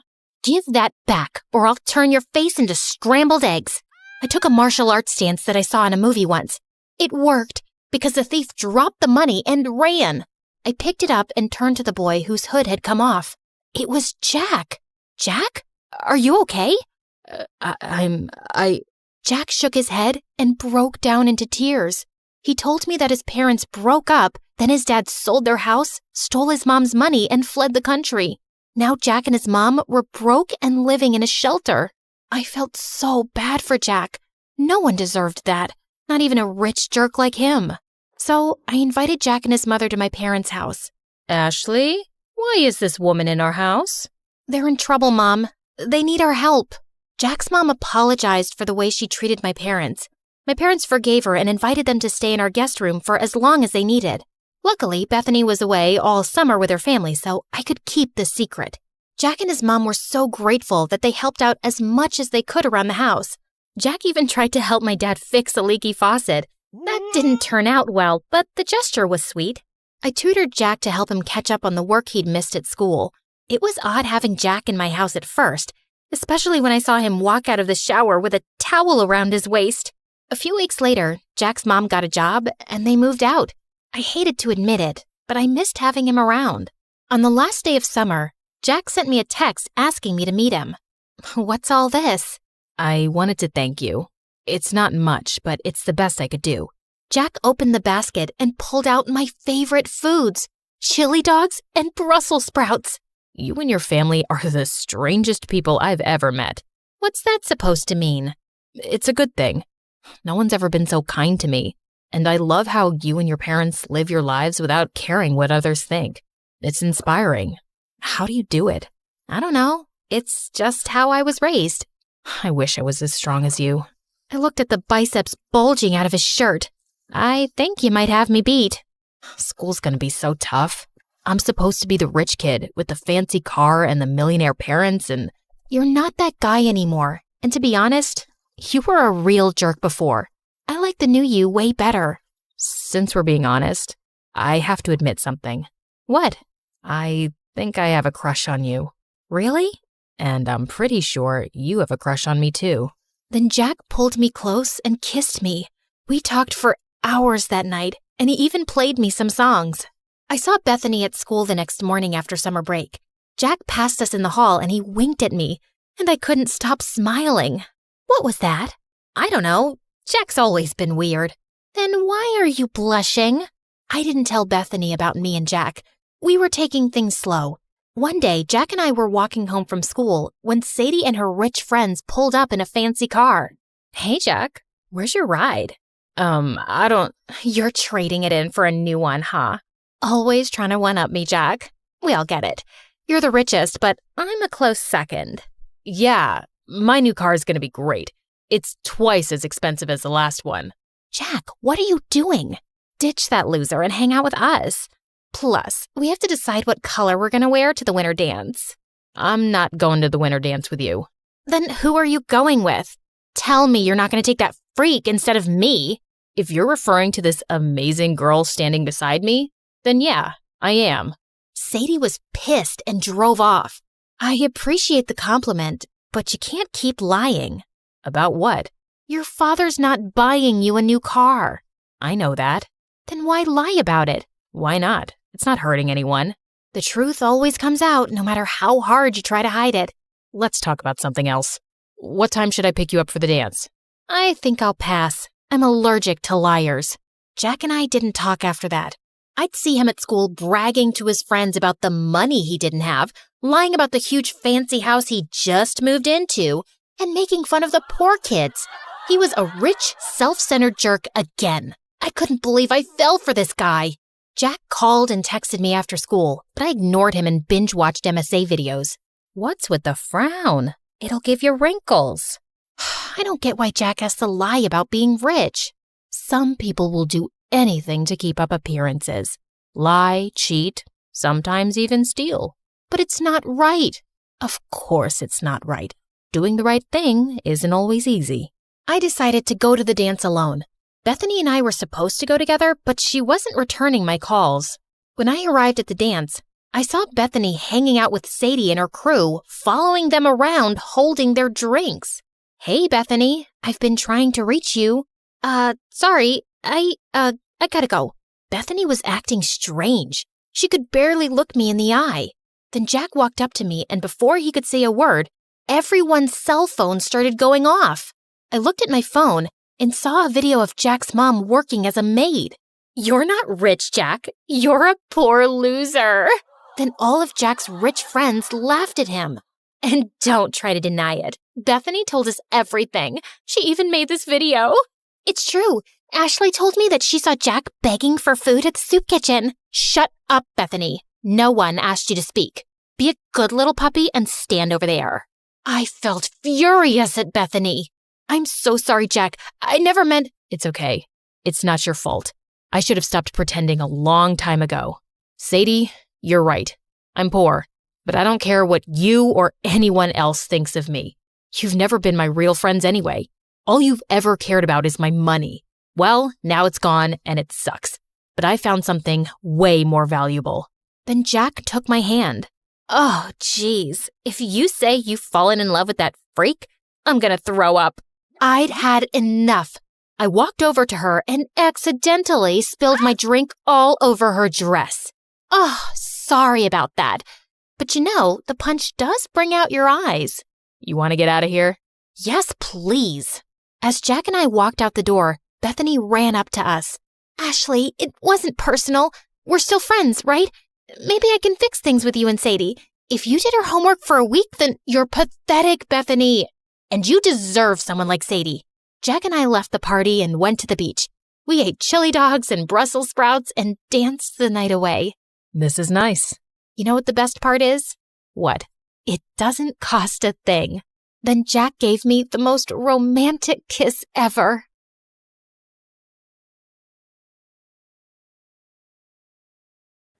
Hi, I'm Blair, and I'm about to tell you a crazy story. Before we continue, please like and subscribe to MSA. Growing up, my parents fought constantly over money. Dad was a struggling sculptor, and Mom, who was a waitress, cursed the day she met him because we constantly had money problems. She always said dropping out of school was her biggest mistake, so she made sure I studied hard. That's how I earned a full scholarship to one of the city's top schools. But my true passion was painting. I fell in love with it at 5, taught myself through YouTube, and by 13, I was winning major school competitions. Dad was proud, but Mom didn't like it one bit. Art's a hobby, Blair. You can't make a career out of it. Definitely not a successful one. It was my dream to become a world-famous artist. Well, mine and my best friend Ashley's. She was an artist just like me, and we'd been best friends since middle school. Ashley was rich, so she got to go to amazing art classes and shared everything she'd learned with me. And whenever my parents argued, I'd sneak over to her mansion. Life was just better with Ashley around,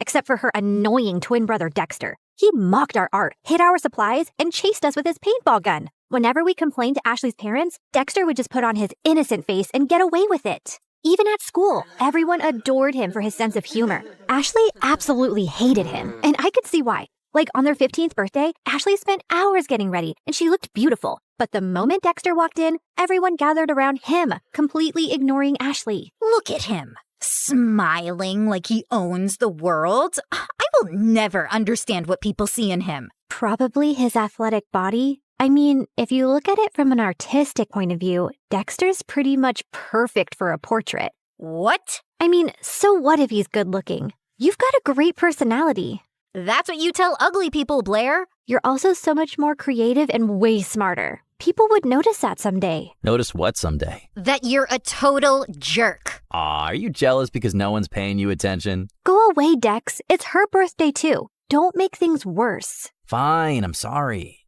Here, I got you a flower, little sis. Happy birthday. But as soon as Ashley took it, the flower squirted water all over her face, ruining her makeup, and Dexter ran away laughing. As we grew older, Dexter just got more annoying. At 17, he joined the football team, became the most popular guy in school, and a serial heartbreaker. Every day, some girl would be crying over him, and it was nauseating. As for me, my parents were fighting a lot more lately, and one day, Dad just packed his stuff and left. Shortly after, he filed for divorce, and Mom went bonkers. She refused to shower or step out of the house, and a week later, she came home and told me she'd quit her job. Between rent and expenses, we soon ran out of our savings and didn't even have enough money for food. Do you have cash? Sure. Let me just grab some from the secret trust fund your dad left me. No, I don't have cash, you moron. Just run the card again. I've already tried 3 times. It's not working. Pay or leave. Mom just started yelling at the cashier like a madwoman. He called security, but as they approached, Mom grabbed a bunch of stuff and bolted in the other direction. She went round and round in circles before the security guys finally caught her and dragged her out.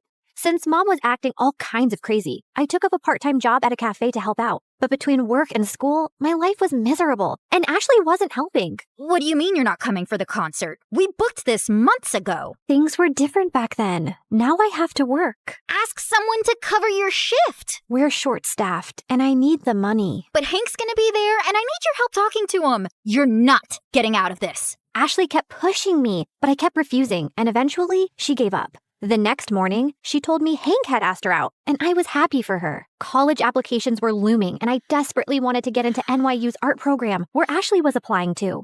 It was expensive, and I needed a strong portfolio for a scholarship. I couldn't risk my mom finding out, so I stayed late after my shifts at the cafe to work on my portfolio. One day, while I was heading back home, it started raining heavily. It was already late, so I couldn't get the bus, and was waiting for a cab when someone walked up to me with an umbrella. Dexter, what are you doing here? I was just across the road running some errands, and by errands, I mean date that didn't go too well. Anyway, I saw and I thought I'd help.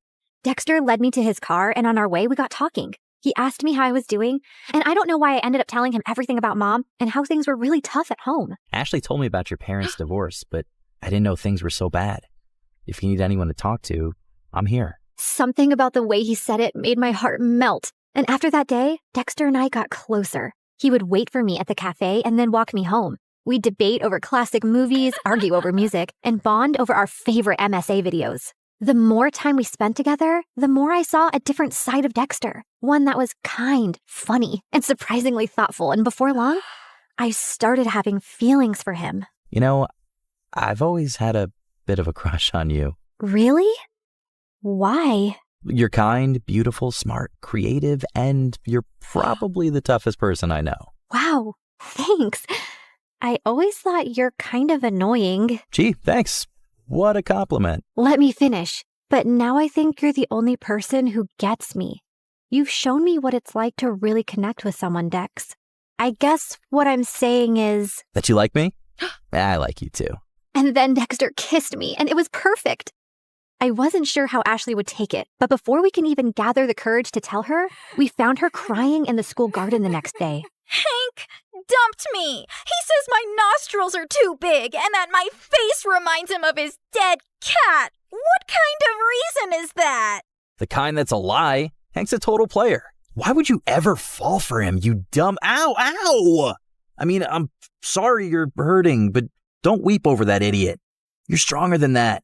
Be a man, woman, girl, be a girl. Did you hit your head or something? Why are you even talking to me? Blair, I need a hug. The next few days were a mess. Ashley was hung up on Hank and dragged me along for endless shopping sprees and salon visits to distract herself, and I didn't think it was a good time to tell her about me and Dex, who I wasn't even getting to spend any time with. She was also home all the time, so Dexter started sneaking into my room late at night. This is not fair. You're totally ignoring me. I know, but she's miserable, and she needs me. Hey, Han, remember when you needed her, but she was too busy falling in love? Anyway, my football team's having a party tomorrow night, and I'd love for you to come. It's low-key, just close friends. How close are we talking? Close enough to do this. Dexter leaned in to kiss me, but before he could, someone knocked on my door. Ashley! He hid under the bed as I opened the door. Who are you talking to? No one. I was just humming to myself. La la la. See? You tell me, what's up? No time long see. You're being weird. Anywho, I need your help. I've heard the football team is having a party tomorrow and Hank's gonna be there. I need him to know that I've moved on and this party is perfect for that. I have the invites. You're coming with me. No excuses. But I have to work on my portfolio. I promise I'll help you after the party. Please say yes. Ashley looked desperate that I couldn't refuse. Dexter was furious, though. He didn't answer my calls or reply to my texts. Even at the party, he ignored me. But I could see he kept looking my way. Ashley had hired some guy to be her fake boyfriend, so she left for the dance floor with him while I waited for Dexter. I was near the pool when I almost slipped, but someone held on to me. Careful there, sweet cakes. You'll hurt yourself. Blair, right? I'm Hank. I know. Great. Then let's skip the introductions and dance. I don't want to. Come on. She said no. I turned around and saw Dexter looking furious. And who are you? Her boyfriend? Yes, now back off. Or what? You'll hit me, pretty boy? You bet I will. Dexter punched Hank right in his face and he stumbled backward. Hank charged at Dexter and the two got into a fight. Everyone gathered around and I caught sight of Ashley's face in the crowd. She looked furious. I ran over to her, but I slipped and fell in the pool. I don't remember much after that, but when I opened my eyes, I was in a room with Dexter and Ashley staring at me. What happened? You passed out. You don't know how to swim? I didn't exactly grow up with a pool in my backyard, so no, I don't. You're bleeding. That's no big deal. Yeah, no big deal. Just like it's not a big deal to hide from your best friend that you're dating her idiot brother. How could you not tell me? I don't know, okay? I freaked out. You've always hated Dexter, and then you'd just broken up with Hank, so I didn't want to rub my relationship in your face. You don't have to treat me like I'm a child who doesn't have a handle on her emotions. Anyway, you've chosen Dexter. Although I can't understand why him out of all the boys on the planet. But you did, and you're my best friend. So I'll accept it on one condition. Never, never make out in front of me, or I'll projectile vomit all over you. Deal? Deal. After that, things went smoothly. Dexter and I could now date openly, which made me really popular. One of his friends asked me to create a portrait for her dad. He loved it so much that he gave me a lot of commissioned work. Soon, I was making enough to quit my job at the cafe, and life became a lot easier. I even finished my art portfolio and was working on some last-minute changes one night when Mom barged in. You're applying to an art college? Why didn't you tell me? Who told you? Doesn't matter. Have you forgotten how much we've struggled because of Dad? And who will even pay for this college? I don't have that kind of money. I'll get a scholarship, Mom. I made a portfolio. Look. No, art school is too expensive and not worth it. You'll join a community college and stay close to me. Now give me that. Mom snatched the portfolio from me and left. I followed her, but she locked herself in her room. No matter how much I begged, she wouldn't open the door. Mom didn't get out of her room the whole day, and since submission was only 2 days away, I had no choice but to give up on my dream. I was talking to Ashley and Dexter about it when he came up with a brilliant idea. Dad knows the dean personally. How about I talk to him and get you a personal interview? And we can ask my friend whose dad bought paintings from you to let us borrow those. It could be your portfolio. That'll work. It should. I'm not letting you give up on your dreams, Blair. What about Mom? She just has to make peace with it. I know you love her, but what she's asking of you is not fair. She's acting like the kid in this relationship. The interview was scheduled for 2 days later, and I spent every second preparing. On the big day, I felt really confident. But as I was on my way, I got a call from the admissions office saying that my interview was canceled. Apparently, I had called and canceled my interview, claiming my mom was unwell, even sending medical reports as proof and withdrawing my application because I needed to take care of her. I tried telling them so many times that it wasn't me, but they just cut the call. I had no idea how Mom had found out about my interview, but I was furious that she'd done this. I went back home to confront her, but to my shock, I found her passed out on the floor. I called 911 and immediately rushed her to the hospital. On my way, I messaged Dad, and by the time we reached, he was already there. And what he told me next shocked me. A month ago, your mom fainted at work and was diagnosed with a rare heart disease. She needs a transplant, but since she couldn't afford it, she turned to me for help. But why didn't you tell me? We're trying to arrange money, and we wanted to wait till then to tell you. She didn't want to worry you. And here I thought she was lying when she submitted those documents. What documents? I explained about NYU and my interview with the dean. I don't think your mom's behind this. She was skeptical, but after seeing your portfolio, she was impressed. She told me she was changing her mind about you pursuing an art degree. I thought she threw my portfolio away. No, sweetie. She was proud of you. But Dad, if Mom didn't call them, then who did? Does anyone else know that she's sick? Yeah, Ashley's dad knows. We needed money for tests, so I asked him for a loan and sent pictures of your mom's report to prove it. I told him to keep it a secret so you wouldn't find out. I immediately understood who might have done this. But just to be sure, I called the admissions office and asked them for the number they received the call and reports from. And when I saw who it was, my mind exploded with anger. I took a cab, reached Ashley's place, and barged into her house. You called the admission office and told them that my mom was sick and I won't be attending the interview? Don't even try to lie to me. I have proof. My mom was sick, Ashley. You could have told me that at least. Instead, you used that against me. Hold on, I think there's some confusion. Why would Ashley do that? Ask her. And suddenly, Ashley's face twisted into rage. Yes, ask me. Ask me why I'd go out of my way to make your life miserable, Blair. It's 'cause I hate you. There, I said it. I hate you. First, you were my best friend, and you chose to date the person I hate most, my doofus brother. It was bad enough my parents always chose him over me, but even you?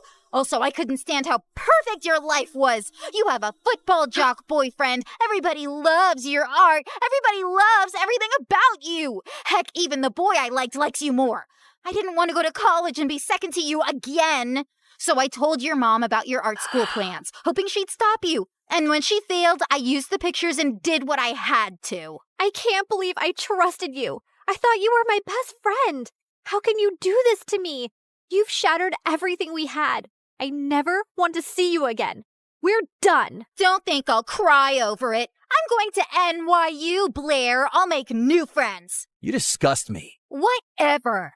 I never saw Ashley's face again, and Dexter told me that his parents heard her entire confession and ended up grounding her big time. She didn't even get through NYU, but I did, thanks to Dexter's dad who got me a second interview.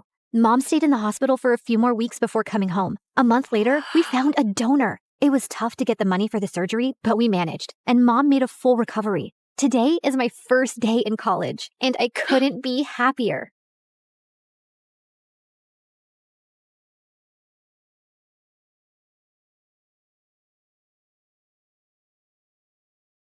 I woke up in the middle of the night feeling extra thirsty and almost passed out when I saw the time. It was 3 a.m., the devil's hour. I tried to go back to sleep, but I just couldn't. Come on, girl. Ghosts aren't real, but dehydration is. So hold yourself together and get your ice-cold water. I silently prayed as I went down to the kitchen. Suddenly, I caught someone moving in the shadows. Holy Mother of God! Was it the devil? I was about to scream when I realized that it was just my older brother, Kevin, who looked suspicious. I silently followed him as he went down the basement and was surprised when he opened a mysterious door that I had never seen before. But before he could enter, he looked back and saw me. Don't you ever tell anyone about this, especially Dad, no matter what happens. Why? What's inside that room? He just patted my head and smirked. The devil himself. He then disappeared into the room and locked it, leaving me shaking in fear and confusion. Hi, my name is Kendra, and this is my story of how my mysterious brother changed my life forever. Before I continue, please like and subscribe. After what happened last night, the first thing that I did in the morning was to check that door in the basement. But unfortunately, it was padlocked to death. Kevin was definitely hiding something in there, and it was killing my curiosity. I was finally able to corner him during dinner. Are you sure that you weren't dreaming? Because that totally didn't happen. That night was really weird, so he could be right. Our conversation was cut off when Dad joined us. Son, it's time for you to take over the company. We will be holding a gala next weekend to introduce you to everyone. They're all so excited to meet you. But Dad, no buts. You're graduating in a few months, so prepare yourself. I don't want any problems. Understood? Of course my brother couldn't say no to him. He was always Dad's favorite, his golden boy, the perfect son. While me, I was just a stranger to him. If Mom was still alive, things would probably be different. Later that night, when I was about to sleep, I almost screamed when I saw Kevin leaning against my door. Can I help you? What makes you feel alive, Kendra? Huh? What's with you? Why are you being so weird? The less you know, the better. Good night, Peanut. Peanut? Where did that come from? That was the weirdest and longest interaction we've ever had. He was a year older than me, and we had never been close growing up. His time was spent in his room reading, in the piano corner perfecting his sonatas, or with Dad talking about business while playing chess. We also didn't see each other often at school because he was always with his best friend Cedric or surrounded by their crazy fangirls. The next morning, I woke up to Dad screaming from the library. I dashed to check what it was and found out that one of our mates found a letter under Kevin's pillow. I read it and froze. Kevin left. He didn't say where he went and when he was coming back. All the note said was, "Do not wait for him." I would expect something like this from you, but not my son. Kevin is a responsible young man. Well, the note says otherwise. The gala is this weekend. I need your brother to be there no matter what it takes. We tried looking for Kevin everywhere, but no one knew where he was. Even the police couldn't find him, and it was driving Dad crazy. One night, he just walked up to me and started inspecting my face. You would do. You were going to be him. Be who? Kevin. In case your brother is still on this stupid little adventure on the night of the gala, you will pretend to be him. But Dad, I don't think I can... Kendra, you are a capable young lady. Of course you can. You'll be saving our company from humiliation. I know I have not been very vocal about your accomplishments, but I do notice. Will you do this for me, sweetheart? I had never heard Dad talk to me that way, and it felt really good. So I found myself giving in. Besides, it would only be for just one night, right? I just needed to hide my hair under a wig and dress up like Kevin and just smile and avoid conversation as much as possible. Simple. When the big day finally came, I was a nervous wreck. There were too many important people, and Dad kept reminding me not to mess up. Luckily, the party was a success, and I thought my little mission was finally over until Dad came up to me. You did well. Now we just have to make sure that your brother will not fail his classes so he could graduate. You'll need to attend school as him. But how about me as Kendra and my grades? I'll call the school and tell them that I sent you out of the country for an emergency. Anything you fail, you can take for a summer class. But no buts. This was already decided. And remember, no one should ever know about this. But Kevin and I were just too different. After carefully thinking about it, I finally decided to do it. It was my chance to impress Dad. I just needed to do one little thing, which was to learn everything about my brother to make it believable. I checked his room, but I didn't find anything useful. I had to ask for help from the person closest to him, Cedric. But there was one problem. At school or whenever he visited my brother, I would usually lock myself in my room because every time our eyes met, I felt like passing out. The guy looked like a demigod, and I just couldn't handle him. But this time, I had no choice, and I knew exactly where to find him at school, the music room. As I peeked into the room, I saw him playing the violin, and I was instantly mesmerized. Just then, he stopped playing and smiled at me. Just avoid his eyes, and you'll be fine. Did it tickle your soul? Huh? The rhythm, the passion, the climax. Sorry, but I'm not into music. I stepped back and he started walking towards me. How about this? Did it tickle your soul? I suddenly became mute. This is the first time you talked to me, and I'm surprised. What brings you here, Cupcake? Cupcake? I got a grip of myself and slapped his hand away. First of all, I'm not food. And second, I'm not here to talk about souls and music with you. It's about my brother. Suddenly, his face turned serious. I had already talked to your dad about it. Kevin ran away and he didn't want us to find him, and there's nothing we can do about it. I know, but I need your help with something. I told him about Dad's demands, and he suddenly laughed. That's a ridiculous idea. You two look similar, yeah, but you're too cute and girly to be a boy. Wait, he found me cute? I excused myself to the bathroom, and after calming down, he was nowhere to be found. It took me a whole day to finally find him playing violin in the school garden. So, are you going to help me with this, or are you just going to play your violin all day? I only help people who can look me in the eye. Ugh, why was he being like this? I gathered up all my courage before finally meeting his eyes, and thankfully I was able to control myself until he smiled. You have the same eyes as your brother. They're very pretty. So he liked my brother's eyes? That was fruity. Whatever. Now, where do we start? Your appearance. And I think it needs a lot of work. For the makeover, he brought me to the mall to cut my hair short, and it took me several hours to finally say goodbye to my precious long hair. After accepting the fate of my hair, we tried on some clothes similar to Kevin's fashion.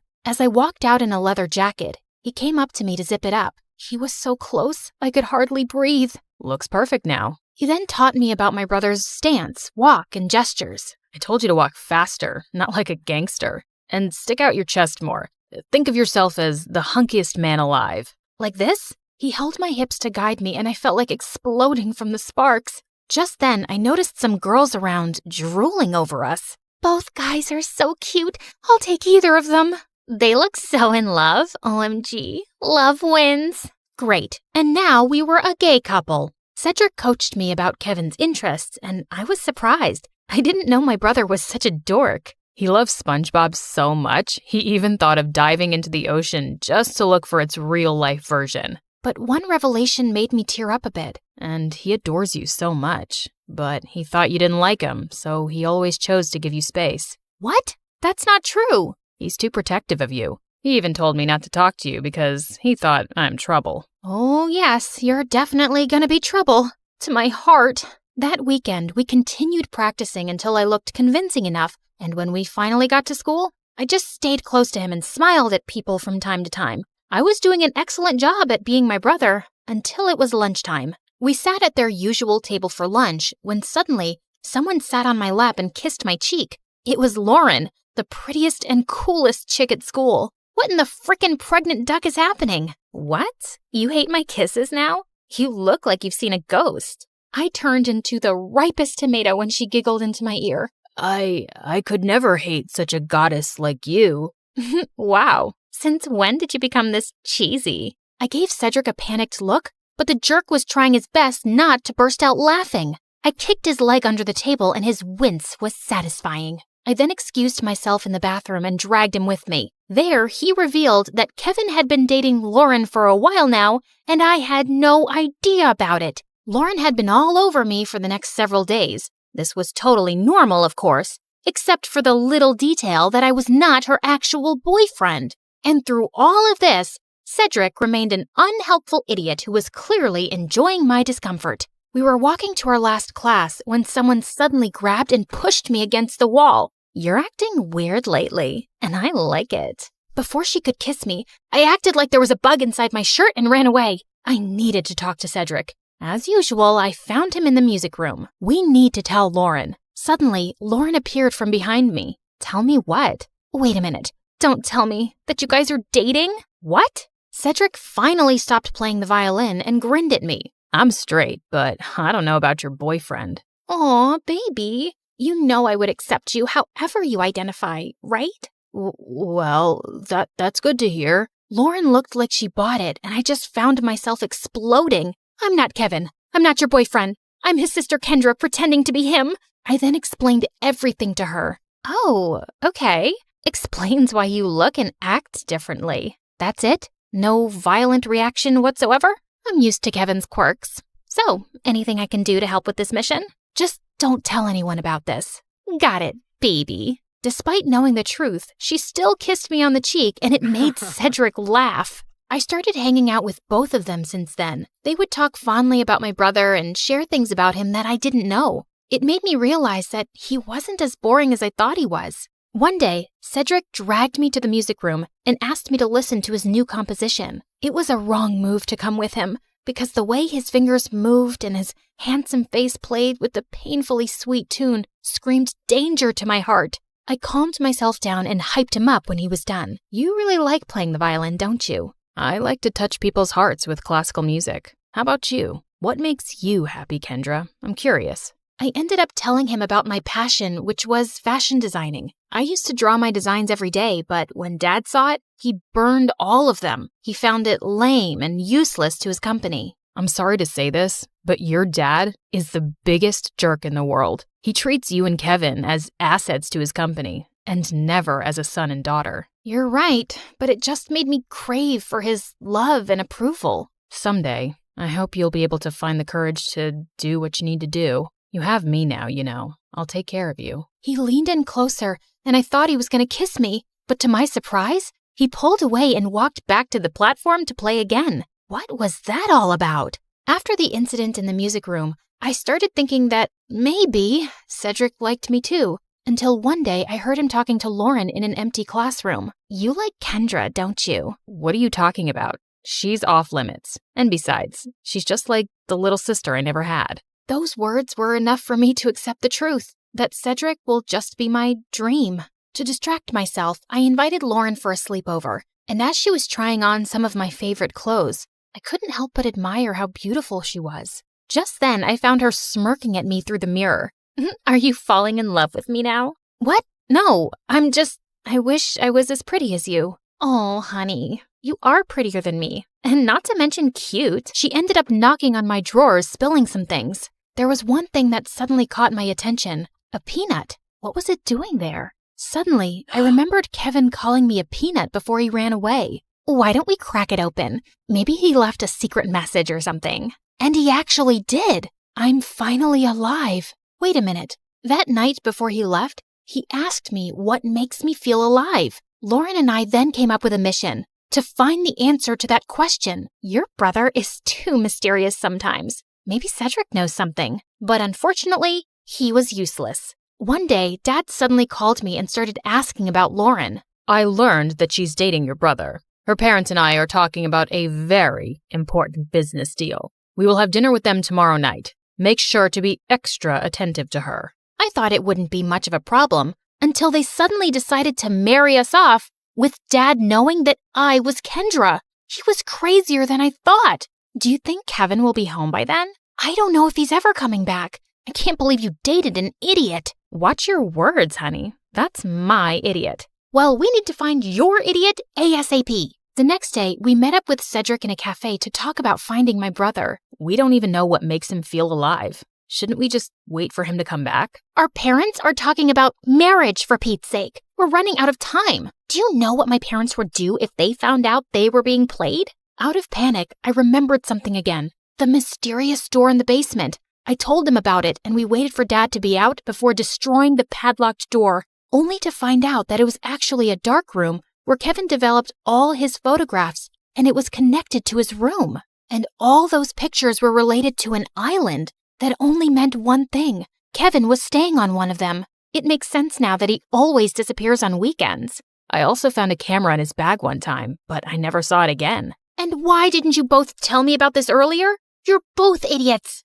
And with that, the three of us were off to an adventure to get my brother back. As we traveled, I kept on flirting with Lauren to avoid Cedric. And for a moment, I thought I saw his deadly glare through the rearview mirror. Was he jealous? I wished. In a span of 2 days, we had already visited 7 islands, but there was no luck. Just when we were about to give up, we suddenly spotted someone resting on a hammock. It was Kevin. He looked shocked to see us. Suddenly, he glared at Cedric. Dude, you told them? Wait, you knew? Let me explain. No, you knew. And you kept silent while I was going crazy trying to find a way to bring back my brother so I could get me back. Kendra was equally furious. Babe, I can explain. Shut it, Kevin. You're not my favorite person right now. Kendra. Later. I need to speak to my brother. I walked away and Kevin followed me. Now start explaining the reason I'm sacrificing my identity. I'm sorry, Peanut. I didn't mean for you to be tangled up in my mess. I felt stuck and suffocated because of Dad's expectations. I always knew I would have to take over the company someday, but I didn't know it would be this soon. I thought I would have enough time to still do what I love, to enjoy every island and see its beauty through my lens, but suddenly, I didn't even have a year. So I panicked and I ran away. I'm such a coward. It didn't take a second for me to melt. No, that's the bravest thing I've seen you do. All our lives, I've only ever seen you nod to Dad's every demand. I'm proud of this version of you. I convinced him to come back, but he ended up convincing me to ditch Dad and come with him. After everything that happened, I just realized one thing. Dad wasn't worth it. So I agreed. Lauren is amazing, you know. She didn't deserve to be left without a word. I know, Peanut. I guess I have a lot of making up to do. Good luck, Walnut. Later that day, he spent his time making it up to Lauren and talking to Cedric, while I was left alone doodling some cute dresses on the sand. My brother then came up to me and asked me something. Are you mad at Cedric? I asked him not to tell anyone. Keeping this from you must have been very hard for him. I understand, but you like him, don't you? What? No, I mean... Don't worry. I finally gave him the go signal. You two can kiss or whatever. As soon as he left, Cedric walked up to me with an earth-shattering smile. Can we talk? I couldn't look at him in the eye again. About us. I've always fancied you, you know. More than violins. I felt like melting at his confession. I told him about the reason why I'd been avoiding him all these years, and he responded to it by finally kissing me on the lips. Thank God I didn't pass out. So, did it tickle your soul this time? Yes. Finally.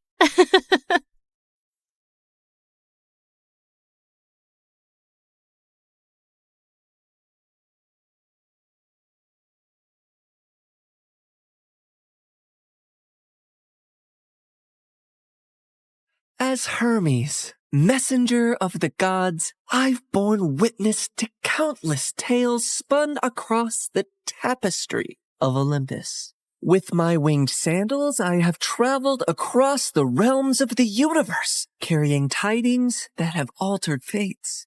Among these tales, one that stands out in my mind is the story of Persephone and how a twist in her fate affects every mortal until eternity. You see, Demeter is the goddess of harvest, and she could turn the earth green with her touch. She made countless flowers bloom and coax bountiful crops from the soil. With her presiding over the planet, no living creature ever went hungry. She took great joy in her role, but her heart belonged entirely to her daughter Persephone, the Maiden of Spring.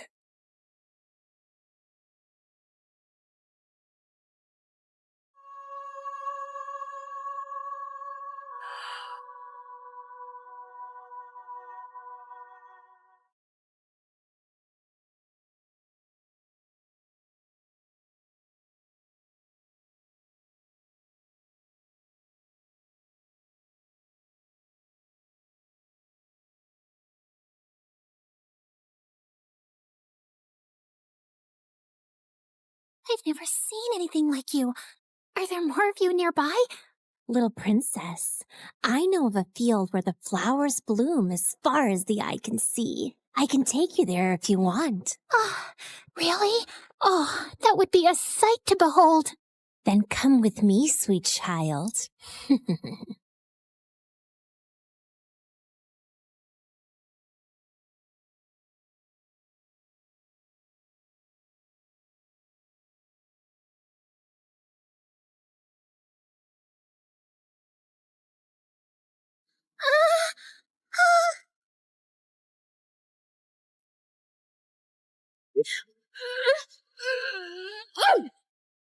Enough, spirit of mischief! I have given you plenty of chances to change, but it seems all you want to be is a troublemaker. Did you think you could lure my daughter away and I would be unaware? Curse you, Demeter! Why should you and your child receive all praise and adoration when we, the spirits of nature, fade into the background? A heart that is as poisoned with envy as yours cannot be cured. You are banished forevermore from these woods.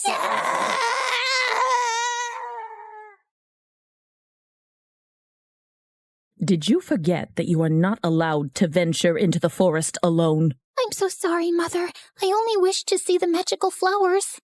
And you shall see many wonders, my child, but always within the safety of my reach. The world holds great beauty, but also grave danger. Come now, it's almost dawn. Let us go out into the meadows and make our own magical flowers bloom. That sounds perfect, Mother. Demeter always wanted to keep Persephone close to her. But as her daughter grew older, she turned into a beautiful young goddess who attracted the attention of many young suitors. Anytime a god smitten by Persephone's beauty sought her hand in marriage, Demeter sternly turned them away. I cannot marry her off, Hecate. She is too delicate for the harsh world outside. Huh? These gods who come after her, they only see her beauty, not her gentle soul. They cannot care for her as I do. Demeter, you must be mindful of what Persephone wants too, or she might grow to resent her cage. A cage? Is that what you would call it? She has everything here that she could possibly desire. She's a powerful goddess, and under my guidance she can wield life from barren soil. Any god she marries will only dim her light. No, she will be here with me forever. Innocent and loved. I do not desire to leave your side, Mother. I will stay here, forever. But fate had different plans for Persephone. On a rare trip to Earth's surface, the Lord of the Underworld, Hades, was wandering through a grove of trees when his gaze fell upon a scene that held him transfixed.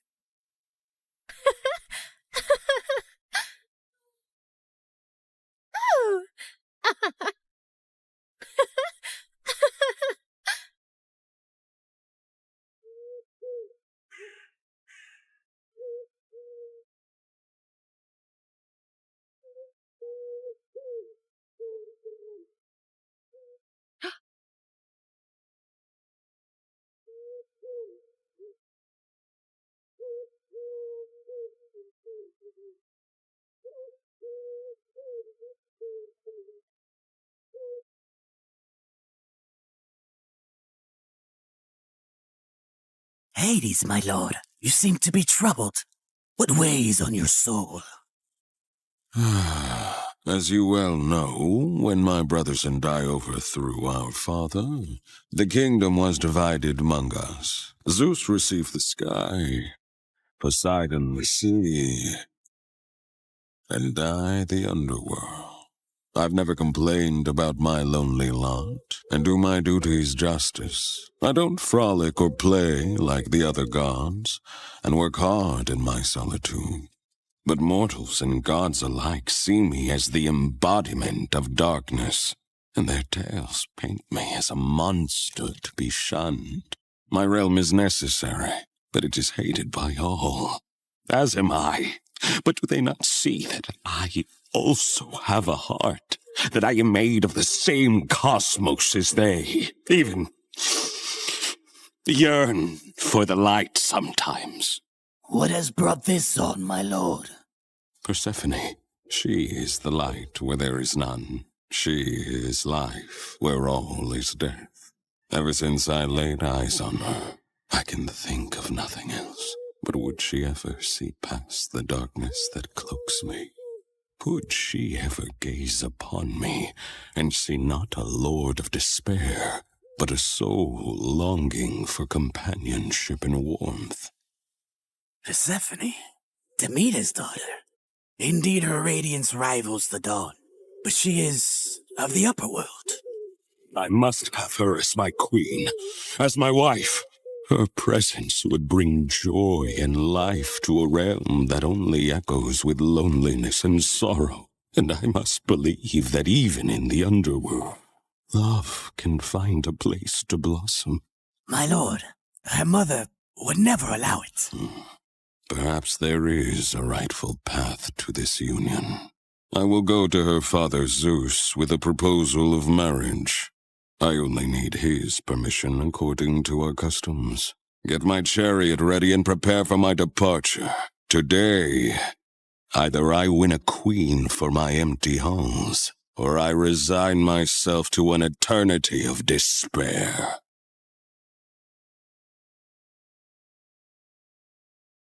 The next day, when Persephone had wandered far from her companions in a field and was kneeling down to admire Narcissus, suddenly the earth beneath her shook.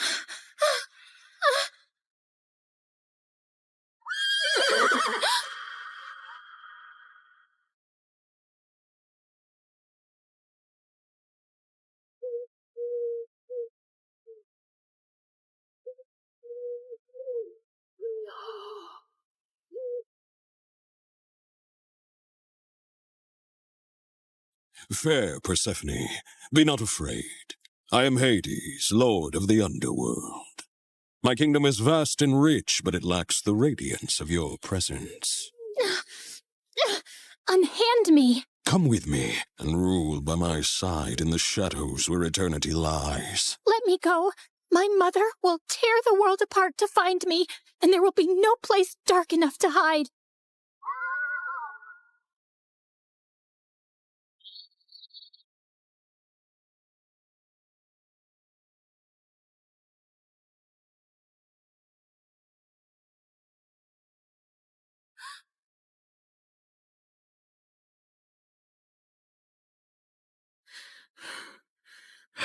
Where is Persephone? Something has happened to her. I can feel it. Leave everything and search for her, now!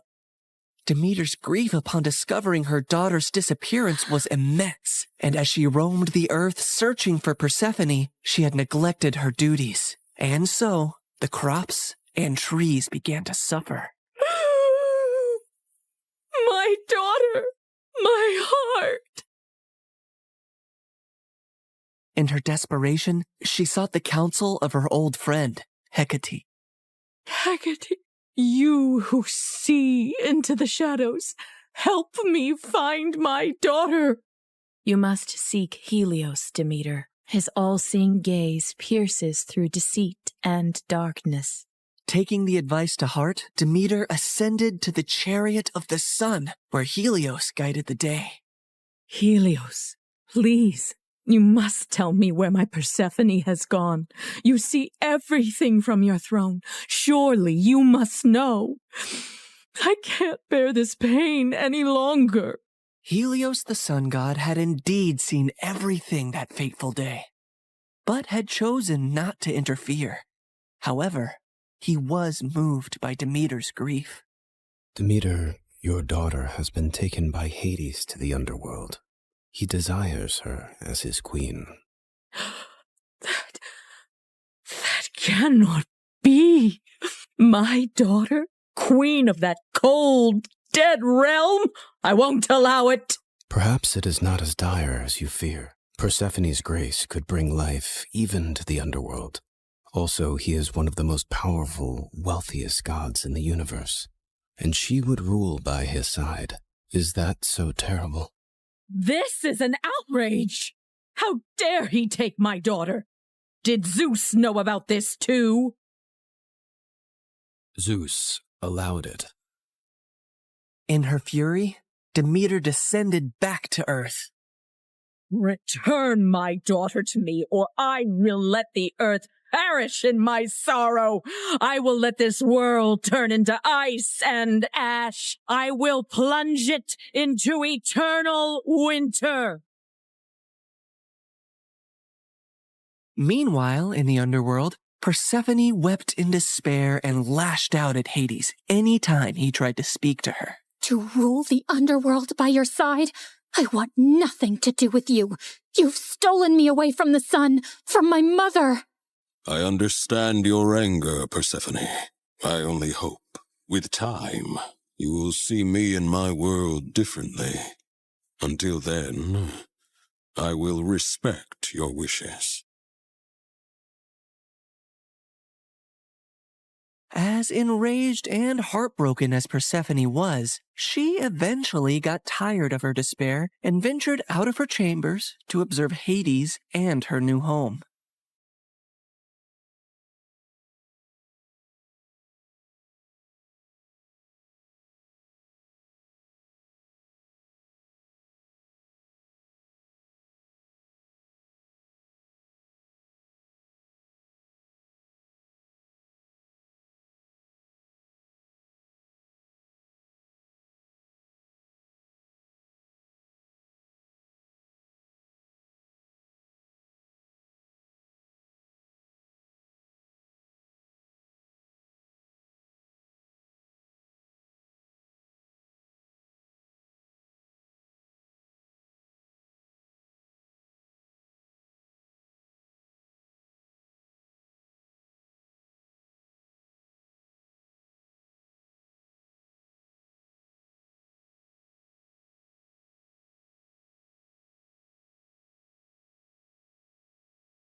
I built this for you, to remind you of the surface and to give you a place of peace. I've never seen something like this. It's so beautiful. As are you, my queen.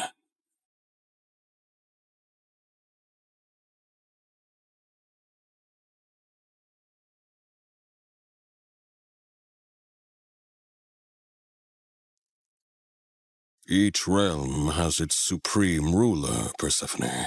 But here, you and I will rule together as equals. You will never be beneath me, but always near me. Meanwhile, on the surface, Demeter's grief and rage was a storm that screamed across the lands. Where she walked, earth cracked, rivers ceased their babble, and crops withered to dust under her shadow. As she withdrew her blessings from the world, famine began to spread far and wide. The cries of suffering mortals eventually reached the ears of Zeus on high Olympus, who could no longer ignore the matter. So he convened a meeting of the gods. Demeter's wrath endangers all. We must find a solution that honors both her demands and the laws of gods. If my daughter wishes to leave the underworld, let her return to me, or I shall never again let the earth bear fruit. Very well, Demeter. If Persephone wishes to return, she shall. If she chooses to stay with Hades, so be it. With a heavy heart, Demeter agreed, and Zeus commanded me, Hermes, to negotiate Persephone's return.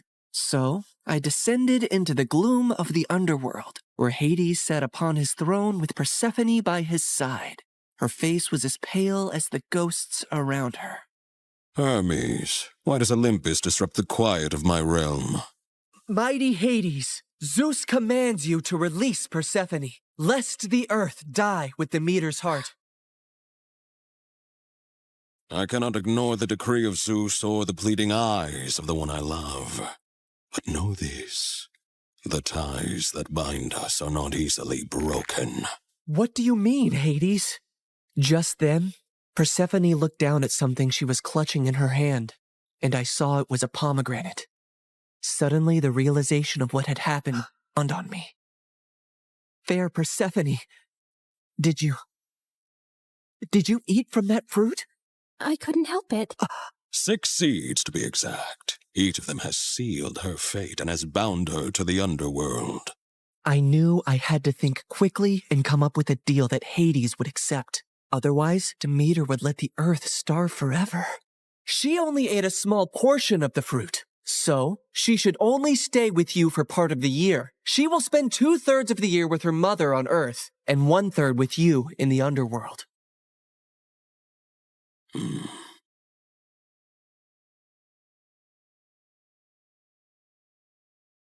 Go now to your mother, but feel compassion kindly in your heart towards me, and do not feel sorrow upon your return.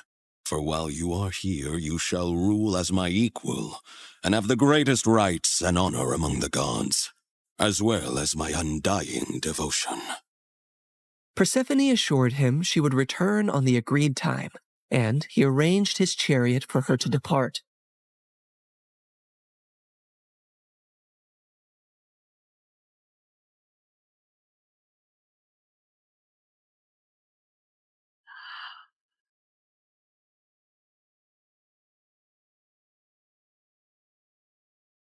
Demeter's joy knew no bounds when she was reunited with her daughter, but she was furious at the deal that had been struck. How could you possibly eat the fruit of the dead? It is common knowledge that eating anything in the underworld binds one to that realm. Why would you do that, Persephone? It was a moment of great weakness. I wish I could reverse it. I am so sorry, Mother. Demeter had no choice but to accept the deal, and once her wrath subsided, the earth turned green and bountiful again. But when it was time for Persephone to return to the underworld, Demeter began to mourn once more, and winter would arrive, thus setting the cycle of the seasons.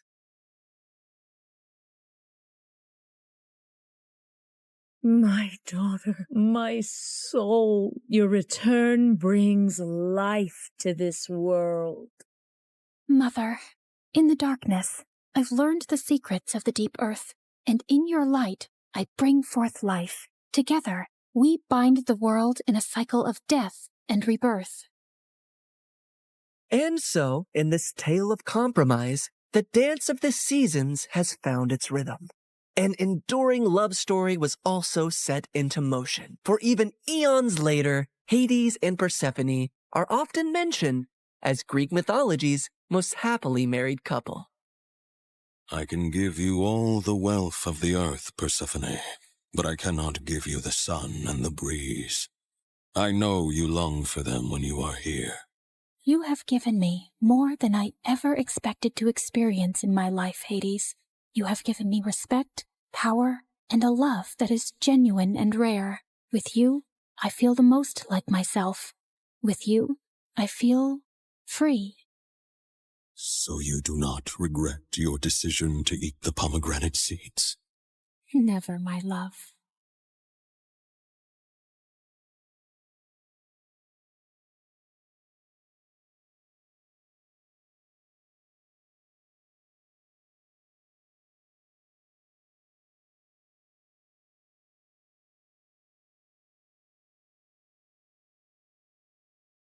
Hi, I'm Catherine from Arizona. Please like and subscribe. When I was born, my parents were very young. Dad was an inventor and Mom was an aspiring model. Mom spent most of her time at auditions and fancy parties, while Dad and I stayed home in his lab. The two of us would go from business to business trying to sell Dad's inventions, but no one ever bought anything. I love that Dad let me help with his experiments, even though I was clumsy. Like once when I was 7, I tripped over my shoelace and ended up spilling some beakers. and the whole lab stank of rotten eggs. Nobody could pass by our house for a week without gagging. Another time, I left a burner on the lab and went to the park, and by the time I returned, I found a fire brigade outside the house. Mom was furious when she came home, but Dad always had my back. He was the sweetest, but Mom fought with him over everything, especially the fact that he didn't make enough money. And then one day, Mom just left with her new friend. Dad said she was going on a business trip and would be back soon. Well, Mom never came back, and Dad did his best to keep me happy. Once when I was 9, we were at the supermarket and Dad picked up the last bag of marshmallows when suddenly a lady started yelling at him. Hey, I was about to take that. Give that to me. Ma'am, I picked them up first. So what? I saw them first. Don't you have any manners? It's ladies first. Dad gave the bag to her, but I was furious. He was just too nice, and I had to protect him. Plus, there were marshmallows on the line. I acted nice and offered the lady some gum. And seconds later, the witch started to scream.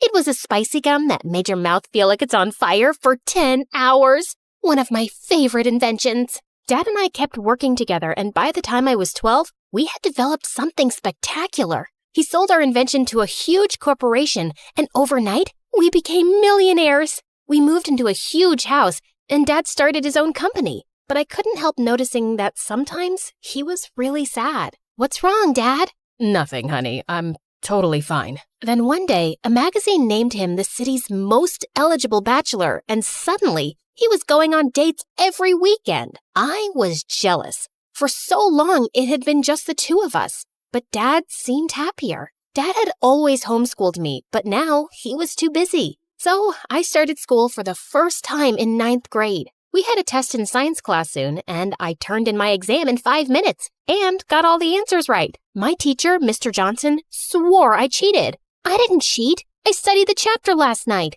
I stood up and recited everything from the chapter word for word. Mr. Johnson was stunned and immediately apologized. After that, he was much nicer to me and even asked me to assist in class. Soon, I was even tutoring kids after school, and people called me a genius. Everyone loved me, except for a kid named Gabe. Gabe and I had competed against each other on the school's debate team. Every time I came in first, and he came in second. Later that year, Gabe and I competed in the science fair. The teachers were really impressed with Gabe's project. That is, until they saw mine. I won first place, and Gabe came in second. You think you're so awesome, don't you? Well, you're not. Things are just easy for spoiled brats like you. Excuse me? You heard me. You're a billionaire's daughter. You have everything handed to you. People only love you because of your money. Your dad probably buys you the first prize every time. I didn't want to admit it, but his words did hurt. I knew Dad gave a lot of donations to my school. Did everyone just like me because of my father? A few nights later, Dad brought home a pretty blonde woman. Catherine, this is Layla. She's my new friend. The next thing I knew, Layla had moved into our house. Dad was head over heels for her. He showered her with gifts and followed her around like a lovesick puppy. Ew, can you two get a room? Layla was the worst. First, she threw out all my favorite foods. She painted my room bright pink, and on one occasion, she dragged me out of the lab to take me to her stylist. You're such a pretty girl. Don't hide your face with all that hair and baggy clothes. Wow, honey, you look like a clown. Layla is the worst. Don't be rude. She's just trying to help. She's ruining everything. After a while, I hardly recognized our house anymore, and Dad spent all his free time taking Layla shopping and on romantic getaways. I didn't trust her one bit. She was probably just after his money. But it didn't matter what I thought, because soon, Dad and Layla were married. A few months later, while Dad was away on a business trip, I woke up at night to get water when I found Layla talking outside with a man in a hoodie. The two argued for a while, then she hugged and kissed him. I saw her coming back in and ran upstairs. What? The next morning, Dad was back and I found him with Layla in the kitchen. Good morning. I made your favorite pancakes. What's the matter, honey? Is something wrong? Yes, it is. I saw Layla with a strange man last night. She kissed him. What? Kat, are you sure you're okay? I was out like a light last night. It was probably just a dream, silly. I felt like an idiot. Layla just lied to Dad's face, and he was too love-struck to believe me. A few weeks later, Dad went on another business trip, and at 2 a.m. in the morning, I heard a strange man whispering with Layla in her bedroom. I was pissed. I grabbed my cell phone. This time, I'd get evidence. I crept towards their room. The door was closed, but I could hear the man's voice through the walls. I pressed record and sent the audio to Dad. The next morning when Dad returned, he and Layla confronted me. Are you spying on Layla? Dad, she's cheating on you. I sent you the evidence. I left the television on, Kat. That's what you heard. I love your dad. I'd never cheat on him. That wasn't the television. It was another man. I swear. She's a liar. I am so disappointed in you, Catherine. She's done nothing but be nice to you, and you've treated her horribly. You need to accept that Layla and I are together, and your lies won't change that. Dad grounded me for a week. After that, I didn't say a word about Layla's late-night excursions. If Dad wanted to be with a cheater, so be it. I focused on school and preparing for the next big debate competition, but I noticed that Gabe wasn't there. He wasn't my favorite person, but I started to worry when a few weeks passed and none of the teachers or students knew why he was absent. Then I remembered that Gabe worked at a local deli after school. One afternoon, I decided to stop by the deli. I saw Gabe at the counter looking like he hadn't slept in days. Gabe, are you okay? What are you doing here? I was just worried about you. I brought you the homework you missed from class. Why are you being nice to me? No one's ever nice to me. You might be my nemesis, but I still care. Suddenly, Gabe burst into tears. He told me about how his mom was sick and he was working day and night to pay for a special surgery she needed. I'm scared I won't be able to raise enough money in time. I can give you the money. I don't want your charity. It's not charity. Consider it an investment. Competing with you keeps me on my toes. Gabe accepted the money, and a week later, he ran up to me and gave me the biggest hug. Whoa, I can hardly breathe, buddy.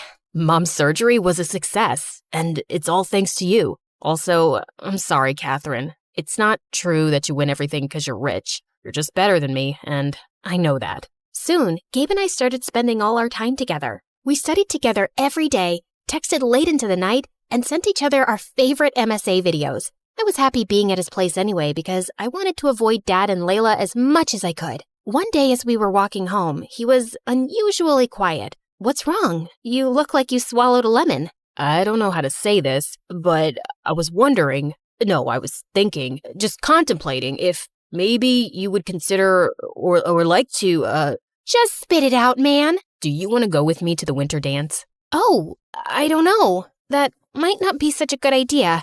It's okay, I get it. You'd rather go with some rich, cool guy, not a poor nerd like me. No, I don't care how much money you have, and we're both nerds, duh. It's just that I'm a horrible dancer. I'd probably embarrass you. You'd never embarrass me, Catherine. You're perfect. Then Gabe kissed me, and it was so romantic. That weekend, Gabe came to pick me up in his mom's car for the dance. Gabe walked up to Dad to meet him, but Dad ignored him and pulled me to the side. Are you sure you want to go out with this boy? He drives that piece of junk, and it looks like he pulled out his suit from the trash. Dad, what is wrong with you? I like him. He's a sweet guy. And since when do you care about how much money someone has? You were never this way before. Not until you met Layla. Don't drag Layla into this. You're my daughter, and you deserve better than a poor loser.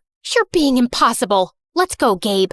Gabe and I had a blast at the winter dance, and we officially started dating. I started inviting Gabe over to my house, and thankfully, Dad didn't create a fuss again. He even tried to be pleasant to Gabe, and I was sure he felt sorry for his behavior. One day, Gabe and I were studying a math test in the kitchen when Gabe excused himself to go to the restroom. He came back a few minutes later, and then Dad stormed into the room. You thief! What? What's going on? Honey, calm down. I saw him roaming through the house near my study, and now my wallet's gone. I know he took it. No, I didn't. I swear. Dad grabbed Gabe's backpack and tossed its contents onto the floor. Then he made Gabe turn out his pockets, which were empty. I know you stole my wallet. Where is it? Stop it. Leave him alone. Gabe ran out of the house terrified. I didn't speak to Dad or Layla for the rest of the night. The next morning, I tried apologizing to Gabe. We need to break up. Your father hates me. No, Gabe, we can make this work. No, we can't. You're a millionaire and I'm poor. Your dad'll never accept me. I love you, Catherine, but I can't do this. I have my pride too. After that, Gabe didn't speak to me again. He blocked my calls, and when I went to his house, his mom said he didn't want to see me. Days passed and I focused on my studies, but I still missed Gabe and felt so angry. Catherine, your father is upset that you've been ignoring him completely. He didn't mean what he said about Gabe. The things aren't always what they seem. He's been under a lot of pressure at work, and I don't care about your excuses, Layla. All I know is that my dad was amazing and we were happy till you came along, and now he's changed and everything's awful. A few weeks later, Dad and Layla had their anniversary, and Dad made dinner reservations for us at a fancy restaurant. I said I didn't want to go, but Dad looked upset, so I reluctantly agreed. I was getting ready and decided to wear my favorite diamond necklace, which was in Dad's safe. I went into Dad's office and opened his safe, and inside there were suitcases full of money, stacks of gold bars, and duffel bags full of diamond jewelry. But then my eyes wandered to the table, to Dad's lost wallet, and next to it were some newspaper clippings that made my blood run cold. They were all from unsolved bank robberies with pictures of the masked robber. I examined the photos, and one of them had a close-up of the robber's neck and the birthmark on it. It was just like my dad's. Dad? What's wrong, honey? I showed Dad the newspaper clippings. This is you? How could you do this? What? No, I don't understand. This can't be. I didn't. Then Dad fainted and hit his head. Layla called the ambulance and Dad was rushed to the hospital. I sat in the waiting room while Layla spoke to the doctors. Then she asked me to come into Dad's room. Layla and I have been keeping a secret from you. I have dissociative identity disorder, also known as a split personality. I struggled with it when I was younger, and I had it under control for years. I was his psychiatrist and fell in love with him. He was good for a while, but then his condition got worse. That was your dad in the hoodie outside the house that night, and he was the one you heard in the bedroom. He was supposed to be out of town getting treatment, but both times, he came home acting strange and saying things that didn't make sense. He didn't ever let me tell you because he didn't want you to worry. I have no memories of the robberies, Kat, I swear. I didn't know things had gotten that bad. I'm so sorry, honey. I hugged my dad and Layla. I felt so bad for Dad and for how I'd treated Layla. Dad was released from the hospital. The judge decided not to press charges for his crimes, but ordered him into therapy, and we returned all the stolen goods. Layla and I supported Dad through his treatment, and a few months later, the doctors released him from the psychiatric facility. And over this time, Layla and I grew closer. One day, when I got home from school, I opened the door to see Gabe and my father standing inside. Layla told me I chased your friend away, and I've apologized for how I treated him. I'm sorry for the pain I've caused you both. I would never stand in the way of your happiness, Kat. Thank you, Dad. Gabe rushed over to me and kissed me, and from then on, he never let me go.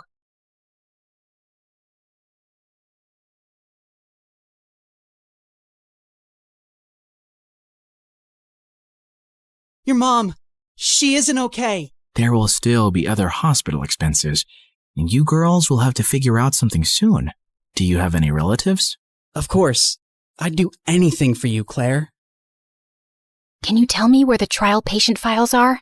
When we visited Mom next at the hospital, I was able to slip away and retrieve Mom's file and another patient's who was receiving the drug. That night, Meredith and I used every Photoshop skill we had to make duplicate copies, complete with the hospital seal and everyone's signatures to ensure that Mom was the patient chosen for the treatment. And the next day, I slipped the files back in. I knew what I'd done was wrong, and I'd broken at least 5 different laws. But as I walked away, I didn't feel like a criminal at all.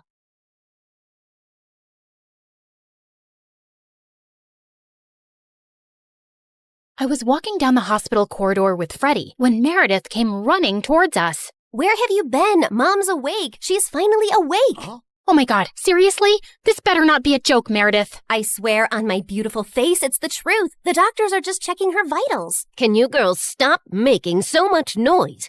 It's a hospital. Oh, shut it, nurse. We're in the coma ward. Who are we disturbing here? Don't you want these people to wake up? How dare you talk to me like that?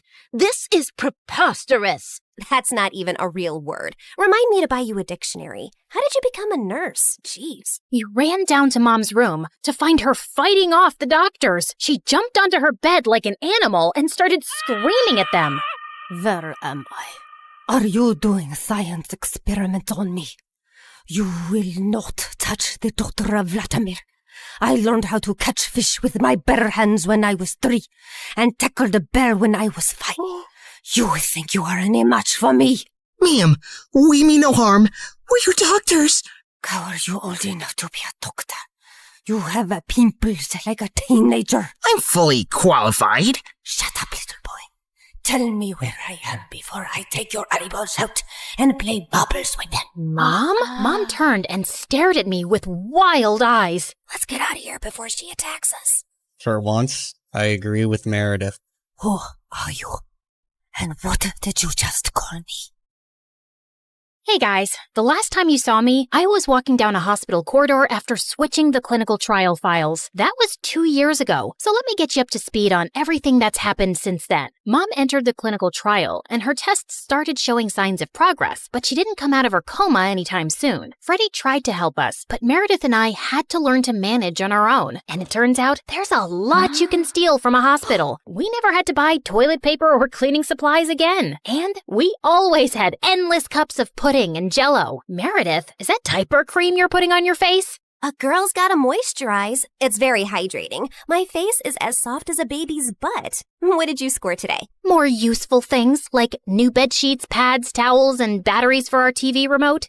Time for our show and more Jell-O. Woohoo! But we still needed money, and after high school, we went back to our conning ways. I always pushed away the guilt and justified it to myself with things like, we needed the money, we had no other choice. But I have to admit, I also felt a thrill every time we outwitted someone and got away with it. It started out small, like hitting venues of concerts and games in different cities and selling fake tickets to desperate fans, hoping to get in at the last minute for twice the regular price. By the time they figured the tickets were bogus, we were gone. Or going to the American Idol audition venues and convincing hopeful contestants that we were part of the TV show crew, and we'd get them through to the next round if they paid us a little money. Then, we set up an Instagram matchmaking business account with tons of fake success stories. We were getting booked for our services by loads of women. We'd always meet at the client's house in disguise. What is this exquisite dessert? It's like a cloud melting in my mouth. It's a Japanese cheesecake, delivered fresh every day from Japan.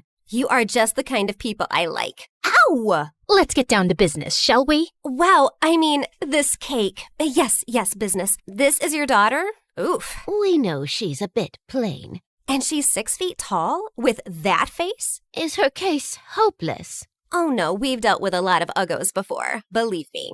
Ow! What my partner means is there's someone for everyone out there, and we're experts at making those two people meet. We'll need a small advance, and we'll bring you a portfolio of suitable bachelors in a week. You'll be the mother of the bride soon, watching your little giraffe walk down the aisle. Sounds good, right? Make that check to cash, please. Can you also pack the rest of this cake? We'd take the advance, keep in touch for a few weeks saying we were gathering options, and then disappear. Of course, people soon started commenting on our page, calling us frauds and reporting our account, but we made a good amount while it lasted. We tried out a wedding planner service next. That's a gorgeous cake, but it's so expensive.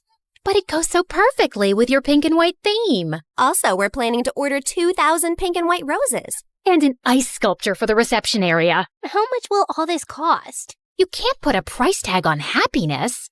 Daddy will have a heart attack. He's gonna have one anyway. I just saw him eating a block of cheese. Why should that stop you from having the wedding of your dreams? Really, you deserve the best on your big day. Okay, I'm sold. Let me write you a check. When that went bust, we became travel bloggers and influencers. With our huge number of fake followers, we managed to get into the best hotels for free as long as we wrote a review. When I'm rich, I will buy a hotel and live there. They have the best beds. Room service? Yes, we'll have 2 lobsters, 4 sushi platters, 2 beef burgers with fries, the prawn tempura, the fish tempura. Okay, anything with the word tempura. And why don't you bring up the entire dessert menu? Thanks.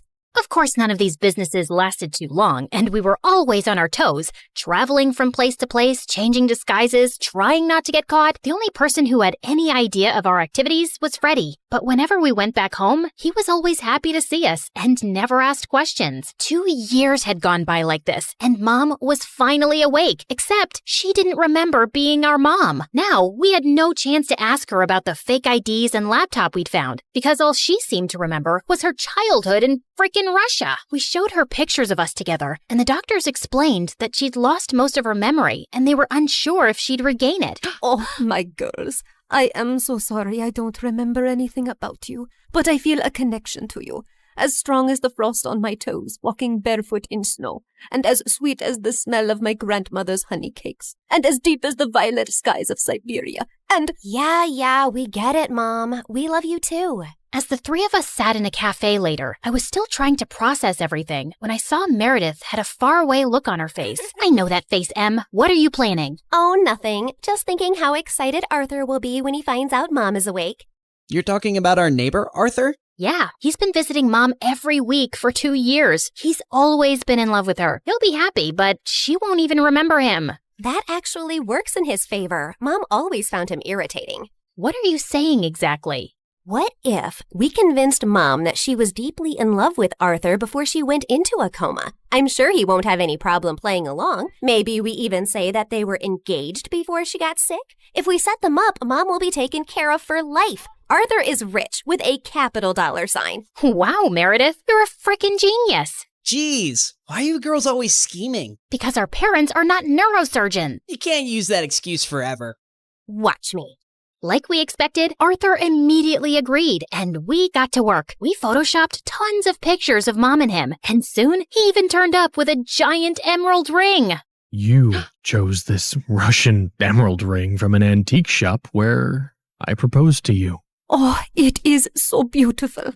I wish I remembered all of these moments. But I do feel a connection to you, as strong as the smell of lavender on a Russian summer breeze, and as warm as Papa's fur coat, and as comforting as a bowl of kidney pickle soup, and— Kiss her, now! As Arthur and Mom kissed, Meredith and I walked out of the room and burst out laughing. We laughed till we almost peed our pants. Oh God, my tummy hurts. Are we doing the right thing? Fooling Mom?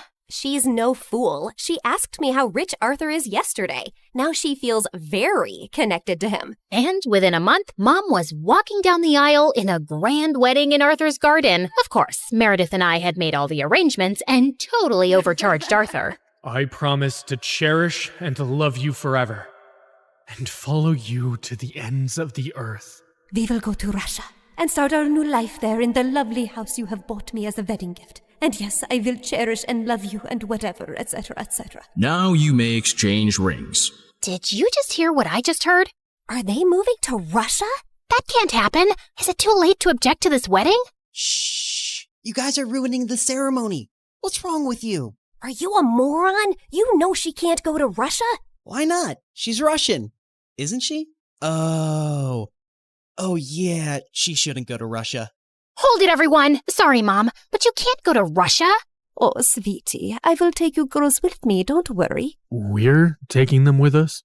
No one's going to Russia. Can we, discuss this later? You're ruining the moment. Arthur, shh. Listen, Mom, we need to talk. As I got up to talk to Mom, I tripped on my dress and crashed into this big cage holding 100 pigeons, and they all started flying off.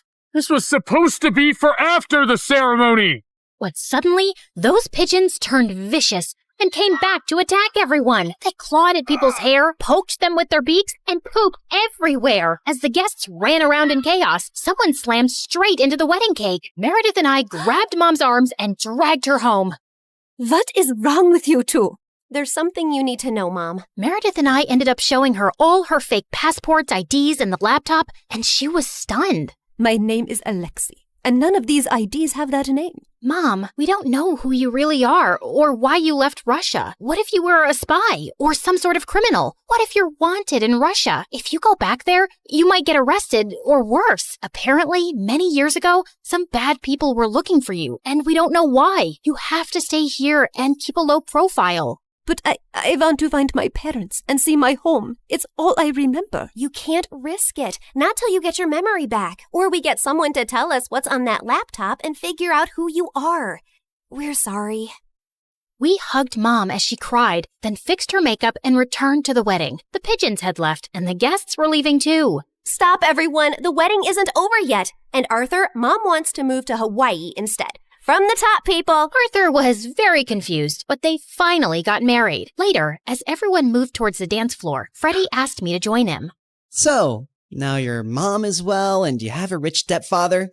What are your plans? I like traveling around with Meredith. Maybe I'll do that for some time. There isn't any reason to stay here anyway. Ouch. Why don't you just hit me with an axe. Of course, there's you. I can always come visit. That's not good enough, Claire. Look, I have to say this now. I've been in love with you since forever, and let's not pretend you don't know that. Don't you think you can give us a chance?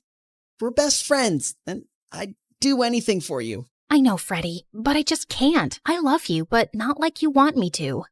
You can try dating me. Maybe you'll feel differently. I don't think I will. And I can give you a good life. You don't need to live like a freaking criminal anymore. Some people might call me an artist. Con artist, yeah. Still a criminal. Maybe I enjoy being one. It's kind of thrilling. I don't really believe that. You don't want to believe that. We're too different, Freddie. You're going to be a neurosurgeon like your parents, and she'll find a nice girlfriend and then marry her and live in a nice neighborhood, and you'll be content. I'm not sure that's the life I want. It sounds boring. I wish I'd said something else when I saw Freddie's hurt face, but there was no easy way to let him down. He kissed me gently on the cheek and walked away, and I felt a lump in my throat. Mom moved to Hawaii with Arthur, and Meredith and I went down a crazy path over the next few years. There wasn't a scam, fraud, or con we didn't attempt. We never stuck to the same thing for too long, in case the police picked up a pattern, but word got around in underground circles about 2 female con artists, and we actually started getting hired for our services. People were always less likely to suspect 2 pretty, innocent-looking girls than someone who looked like a thug. And working with these thugs, we learned how to forge signatures, create counterfeit money, make fake checks, and steal credit card information. I'd always been bad with computers, but Meredith even showed a great knack for hacking. We made good money, partied with rich people, traveled first class, and stayed in amazing hotels. But for me, the glitz and glamour gradually started to fade. I was getting tired living out of suitcases, always wearing disguises and looking over my shoulder. I had no real friends, and even if I met someone I thought I could like, I knew I couldn't be in a real relationship. I was almost thinking of talking to Meredith about quitting the con artist life, when one day she burst into our New York hotel room looking beyond excited. You won't believe the job we just got. It's gonna pay us $250,000. Who would pay that kind of money? And for what? Turns out, the kind of people who take you to their headquarters blindfolded. As Meredith and I walked into an underground room, a large chair swiveled around to reveal...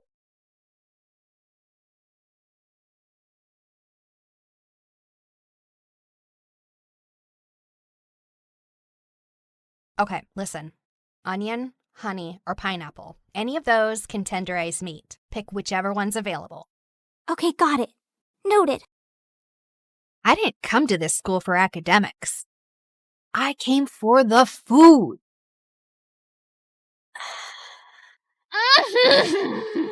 The texture. Oh, the crunch. The glaze. The magic. Ah! There she freaking goes again. Her freaking scream makes me want to freaking lose my freaking appetite. Freaking... And that's exactly why you don't have friends. You treat food like it's your boyfriend. So what? I've got you. They're reopening the Culinary Society for freshmen, and they're choosing 10 new members. The announcement's tomorrow at the auditorium. I'm joining that club. You in a cooking club? Babe, you're way too lazy for that. But I have a golden tongue. What was he doing here? Don't tell me. He also cooks? Broody boy has kitchen skills? The world doesn't revolve around you and your stupid food cravings, you annoying brat. We only passed because of you. We almost failed because of me. You wasted all of this? For what? For your stupid little practice? Goodbye, Wi-Fi. Goodbye, sanity. Welcome to the life it endless you, where the story's changing and the lead is you. So carve your name in the wind, let the legacy breathe. There's a world in the pages that we're starting to weave. Not just a school, but the soul of the story, turning our scars into stars and our grit into glow. Salty. Sweet.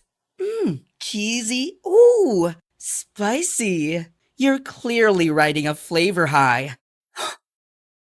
Did you fall in love?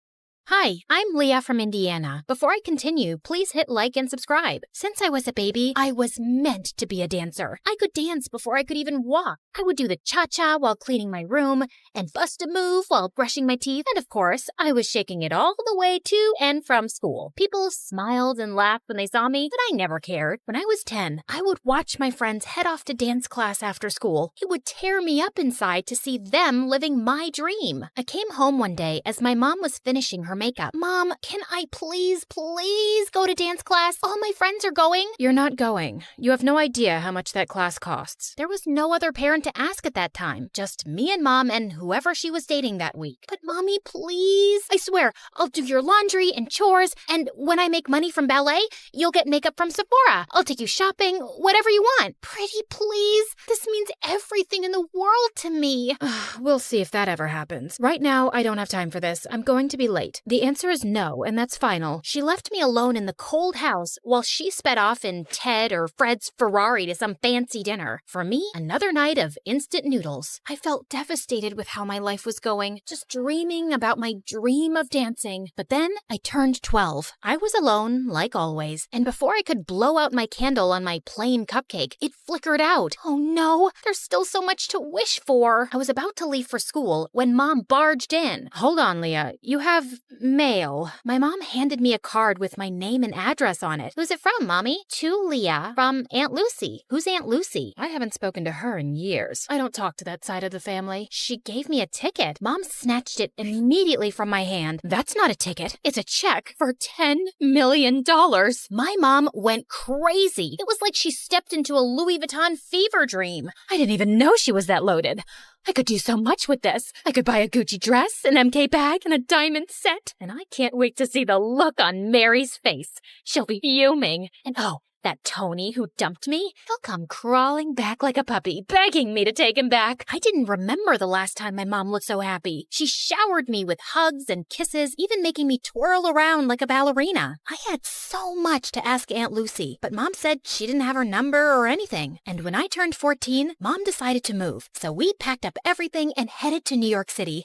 That's right, the Big Apple, the city that never sleeps. We were ready to start a new life. I finally signed up for dance lessons at an art school. Me, the girl who used to have holes in her shoes, had ballet slippers. I practiced every day until my legs cramped, but I was ecstatic. My mom also had new friends, like Tiffany, Chanel, and Fendi. I had always wanted to be close to Mom, so I joined her shopping sprees, and it worked out great. I guess that's what I was always missing. We would spend our time stalking the malls for the best clothes, handbags, and of course, shoes. Oh, Leah, we have to get these too. I was covered with shopping bags and balancing shoe boxes while scooting through the aisles. I could barely see in front of me through Mom's haul. Hurry up! We don't want to miss the first drop of Balenciaga's new collection. I'm right behind you. But honestly, when we were in these very posh stores, I felt like a princess. I was offered fancy drinks, tried on expensive dresses, and best of all, I felt so close to my mom. I walked out of the dressing room in a sparkling dress. Now spin around. Oh, beautiful, so beautiful.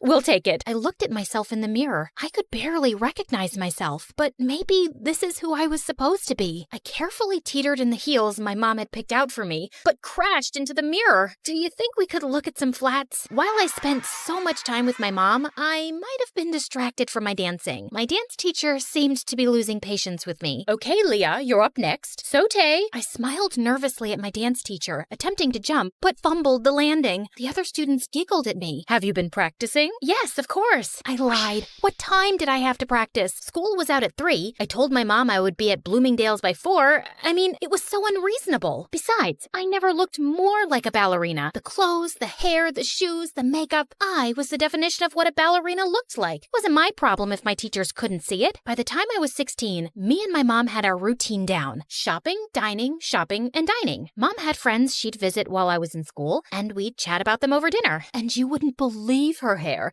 It's turned this terrible orange color. And her roots? Oh, her roots could be seen from outer space. Honestly, Leah, I'm beginning to think you're my only real friend. She loved me. My mom loved me. Just then, two men walked into the restaurant and surrounded us with serious faces. Jeannie Roberts? Yes? What is your problem? They flashed their badges at us. It was the police. You have to come with us. Excuse me? I am not done with my dinner. I want to speak to your manager. Jeannie Roberts, we need to talk to you about your tax evasion. This is ridiculous. You don't have the right person. You're gonna ruin my blouse. Mom, what's going on? Leah, I will call you as soon as I can. Can you let up a little? This is silk. The police dragged my mom out of the restaurant. I didn't know what else to do, so I ran back to our apartment. I paced and cried, staring at my phone. My mom was arrested. What on earth could I do? Finally, at midnight, the doorbell rang, and it was Mom. Mom, what's going on? Listen, I have to be quick. You need to get help. Otherwise, they'll put me away for good. They said tax evasion, but you haven't done anything. We have the money. Tell the police we have millions of dollars. We don't, Leah. It's gone. My stomach dropped. I need you to get me out of this trouble. I need you to go see Aunt Lucy and ask for the money. They have people watching me. They'll pounce on me if I try to leave the city. But you said you didn't know anything about her. Yeah, I just remembered her address.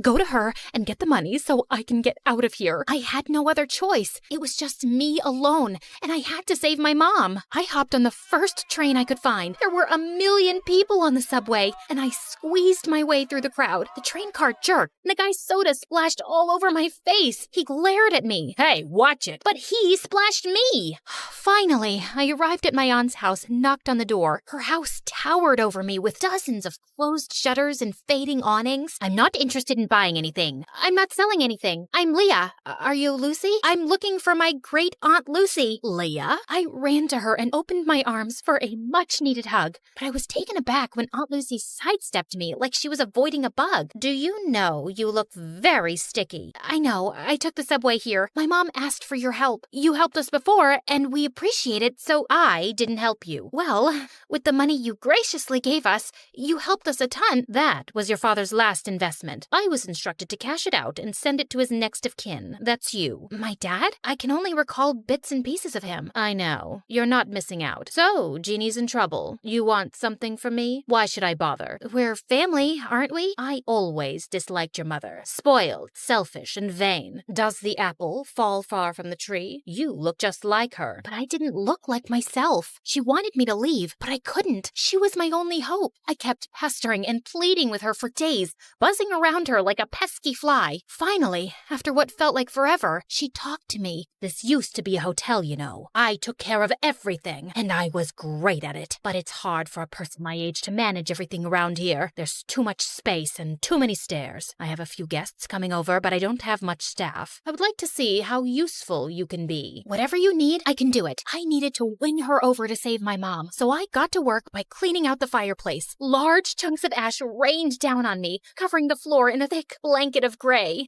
Oh my God, what a mess. Leave this and go wash your face. And when I scrubbed the windows, one of the panes cracked and a large piece of glass fell. I caught the glass right before it hit the floor. Oh no. I heard some guests coming, so I quickly shoved the glass under the bedspread. A large older man entered the room and plopped down on the bed. The glass made a large crunching noise and the man screamed, "New sheets! You must need new bed sheets!" I scampered out of the room and caught Aunt Lucy giving me the death stare. On the way to get new bed sheets, I bumped into a flower vase and knocked water everywhere. I sprinted off into the hall and grabbed the mop to clean, and then thud! The rest of the guests slipped and fell. Oops, I think I forgot the wet floor sign. Ugh, it's gonna be one of those days. I totally screwed up, and I knew there was no way she'd forgive me. So I hid from her, and when she finally found me, I started bawling like a baby. She couldn't be mad at a sobbing girl, right? I could see her face soften, and I figured I had a chance to get on her good side. I tried to make up for all the mistakes I had made. I gave my aunt a foot massage, made her fresh juices and warm soup, and in my final efforts, I polished her dresser and found a music box. Don't break it. Oh, I wouldn't. I love it. I'm a ballerina too. Well, maybe. I used to be. You're a little young for used to be anything. For me, this ballet feels like Aunt Lucy and I were finally talking, and it felt like the ice was melting. She told me how she used to be a dancer. When I was a baby, my dad would tell her all about how much I loved dancing. I finally got through to my aunt, but I still needed her help. I brought up how desperate I was to save my mom. I was wrong. you're not like your mother at all. Okay, enough of all this. Let's go. We took a car downtown and met my mom. What on earth happened, Jeannie? You are still as disappointing as ever. Ugh, here we go. Why did you even bother to come here? You could have sent the money with Leah, but I guess belittling an innocent woman is more your speed. Aunt Lucy asked Mom for her tax forms, but all she got was silence. Mom, just give her the paperwork. She'll help us. What's wrong with you? Okay, fine. I'll just leave. And then Mom spilled the beans. She had conned us. The cops were fake. The tax problem was fake. All a scheme to get money from Aunt Lucy. I can't believe this, Mom. How could you do this? I had to. The bank was going to take the apartment, so I had no choice. I was in debt and knew only you could convince your aunt. I'm sorry. I know I spent a little, but I spent on you too, and it was for us, right, Leah? It made you happy, right? You were happy, and that's what made me happy. But I'm behind on all of my classes. We're out of money, and we don't even have the apartment. And now you're definitely not happy anymore, so I'm not happy. And I don't see how I could ever become a dancer. Enough. Leah, you need to go to school and work on your studies. You want to be a ballerina? Yes, of course. Then you are coming with me. And Jeannie, you need to pay all of this off. You'll need a source of income to dig your way out of this. This is an impossible situation. I know I made a mistake, but I want to change. And I can't live without you, Leah. I had doubts, and I was furious too. I even stepped outside with my aunt to leave. But then I realized I couldn't abandon my mom, not even after all the things she did. Okay, Mom, I think we should try to be a family, all of us together. I believed that this time it was going to work out. The three of us went back to the hotel and were ready to start our new lives together. But the next morning, Mom, I ran around the hotel but couldn't find my mom. Her clothes and purse were gone. I searched up and down until I got to the front desk. The cashier's box was completely empty. She left and took my Aunt Lucy's money. I was devastated. I brought her here, and it all happened because of me. What should I do? I had brought on enough trouble, and I had to earn and return every penny back to my aunt. Leah, are you leaving too? I'm so sorry, Aunt Lucy. I just wanted us to be a family. I don't want to cause you any more trouble. I thought it would be better if I just left. I'm so sorry about my mom. I wanted to believe that she would be different, but she wasn't. Just the same horrible, selfish woman. Leah, you don't have to go. It's not your fault. We're family. Sometimes the family you're given isn't the family you end up with, and that is okay. Really? Really. I love you. And I do have some good news. I made a few phone calls, and you have an audition next week. Oh, thank you. I love you too, Aunt Lucy. At the audition, I danced my heart out, and for the first time ever, I was supported and loved by my Aunt Lucy, and that sounds like the perfect kind of family to me.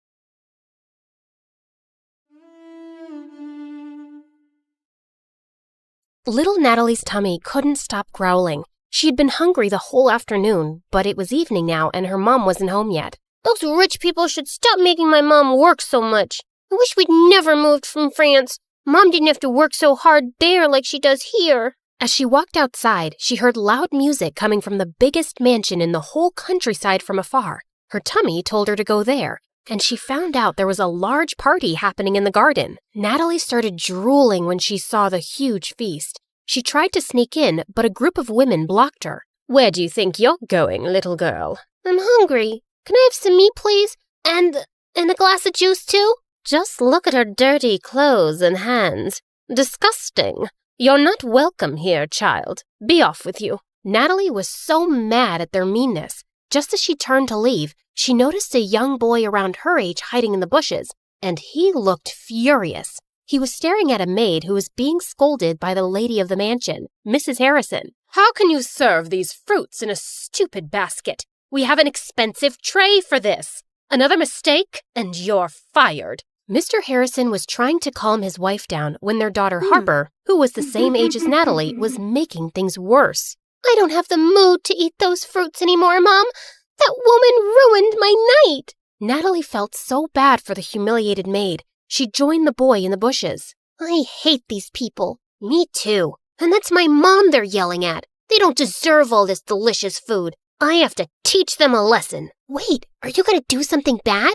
Mom said you shouldn't do bad things no matter what. But he just ignored her and dragged a bag of manure lying close by. Then he started climbing a tree that overlooked the garden. But moments later, the branch under him cracked, and he went tumbling down straight onto the food table, spreading cow poop everywhere. Everyone screamed, and Mrs. Harrison looked ready to explode. She yelled for security, and Natalie thought she had to do something to save her friend. And with that, she ran towards the nearest barn, rode on a young horse, and made it run around the garden, completely ruining the party. "You little rascals!" Natalie grabbed the boy's hand, and they fled the scene. "I can't believe you just did that!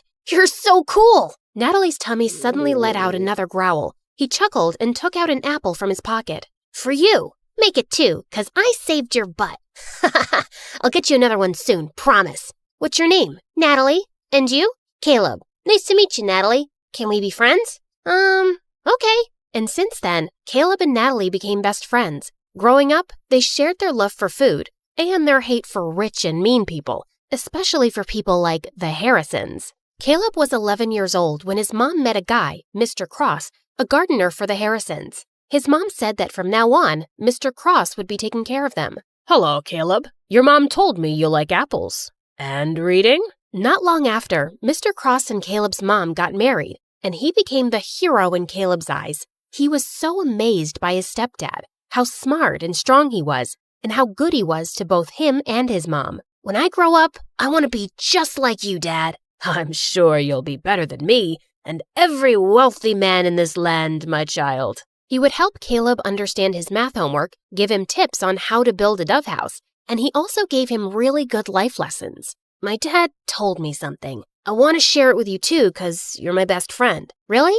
Tell me." "He said, sometimes we need to stand up for ourselves and fight back, whatever it takes." "Yes, we fight back, the right way. Mom said we shouldn't do bad things no matter what. I know, you told me. But is it bad to defend ourselves? Do we just let other people do bad things to us and say nothing? You always speak about how unfair the system is in this town for poor people." "Yeah, I do think that. Like, if someone hurts you, I'll hurt them too." Natalie was surprised by how firmly Caleb said it. Suddenly, as she changed her position, she lost her balance and fell. Caleb laughed and helped her up.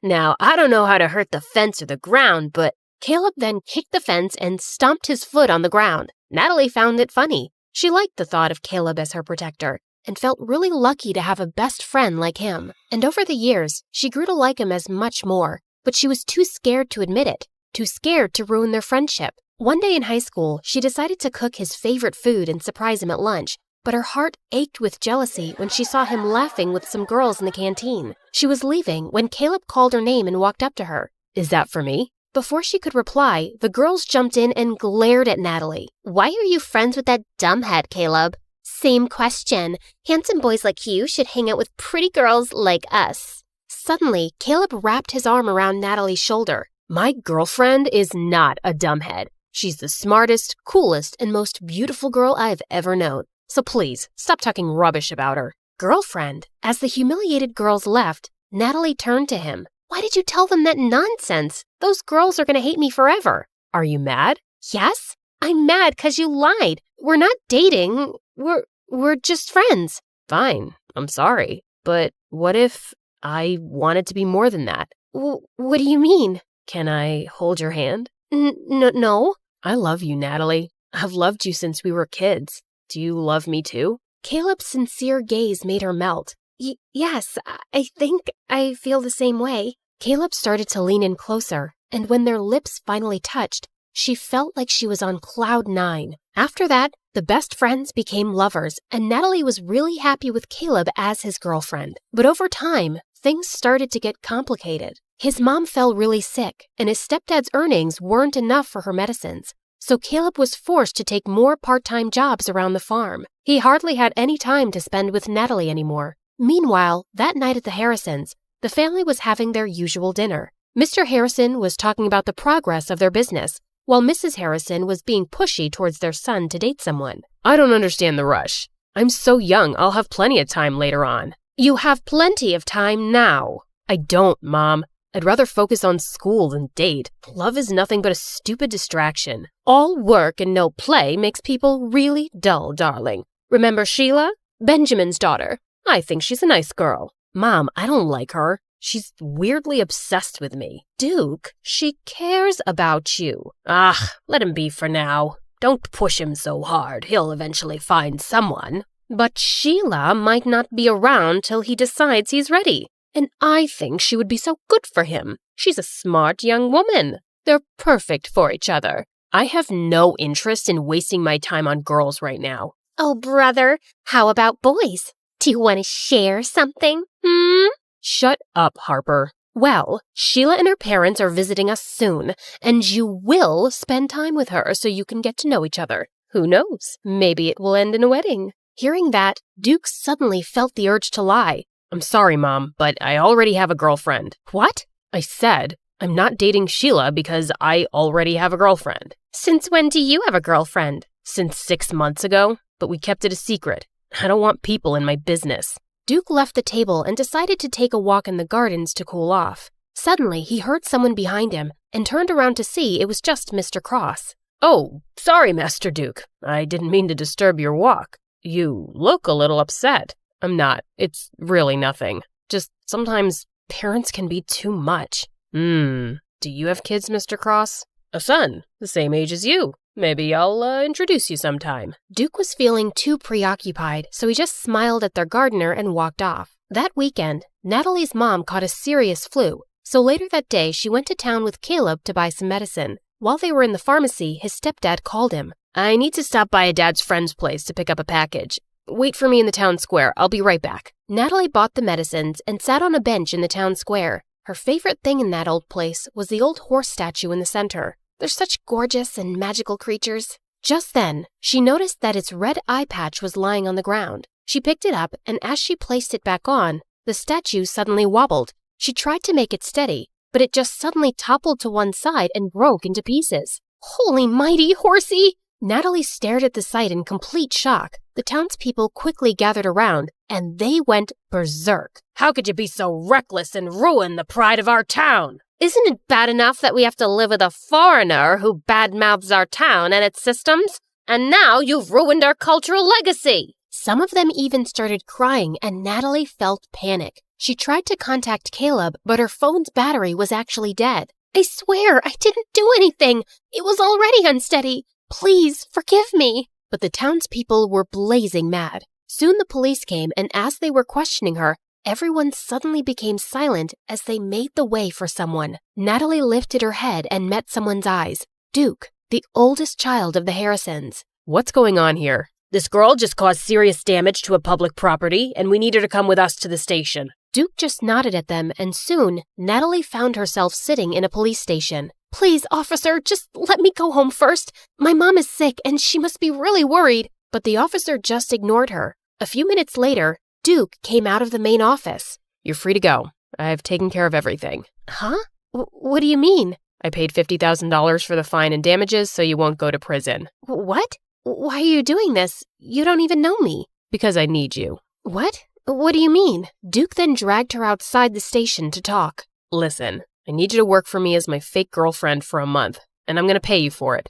I'm sorry, but can you repeat what you just said? I'm not sure if I heard it right. I think you did. You don't look like you have any hearing problems. Is that how you joke? Because it's super lame. Even hyenas won't laugh at it. Do I look like a clown to you? How can you offer me a ridiculous job when you don't even know if I have a boyfriend or not? Look, I don't care whether you're single or whatever. I'm not interested. I just need you to pretend to be my girlfriend and convince everyone that we're in love, especially my family. But why would you need a fake girlfriend anyway? You can just have a real one. Just choose any girl but me. You rich people are used to getting whatever you want anyway. I asked you to be my fake girlfriend, not to become an interviewer. In private, we'll be practically strangers minding each other's business. I can prepare a contract tomorrow. What makes you think I'll accept your offer? I don't want this weird job. Don't worry, I'll think about another way of repaying you. There is no other way. Accept my job, or return my money immediately. It should be the exact amount that I spent to save your sorry little butt. Natalie wanted to yell at him for blackmailing her, but she knew she couldn't pay him back. Let me think about it. I don't have much time. I'll give you a day. Let's meet at the cafe tomorrow, same time as this. Before Natalie could say anything more, he turned around and left. When she got home, she found Caleb's messages saying that he'd be staying at his stepdad's friend's house for the night. Natalie really needed to talk to him, but she was also worried about how he would react. She also didn't want to tell her mom about this yet and stress her out. So later that night, she went to her favorite spot on the farm to think it over alone. Suddenly, Caleb appeared beside her. Hey, what are you doing here? Wait, Nat, are you crying? Tell me what's wrong. She didn't have a choice but to tell him everything. Are you serious? You shouldn't have let him help you. He took care of it himself, and I could never pay $50,000 on my own. But of all the girls, why does he want you? This is stupid. I thought Harper was evil. I didn't expect that her brother would be worse. Look, if he didn't help me, I'd be cold and miserable in jail right now. But he obviously helped you just to force you into this stupid job. What am I gonna do? He left me with no choice. Seeing my girlfriend dating another guy is torture, Nat. It doesn't matter if it's fake or not. Caleb got up and furiously kicked some rocks. Okay, fine. I won't do it. I'll have to think of another solution then. As Natalie's tears poured, Caleb sighed and sat down. Okay, I'm sorry. Don't cry, please. Let's talk this over. You'll just be acting, and it's only for a month, right? And are you sure he's paying you a huge amount for it? Yes, I'll just be a fake girlfriend. I'll never fall in love with that jerk, ever. Okay, I'll agree to it, but on one condition. What is it?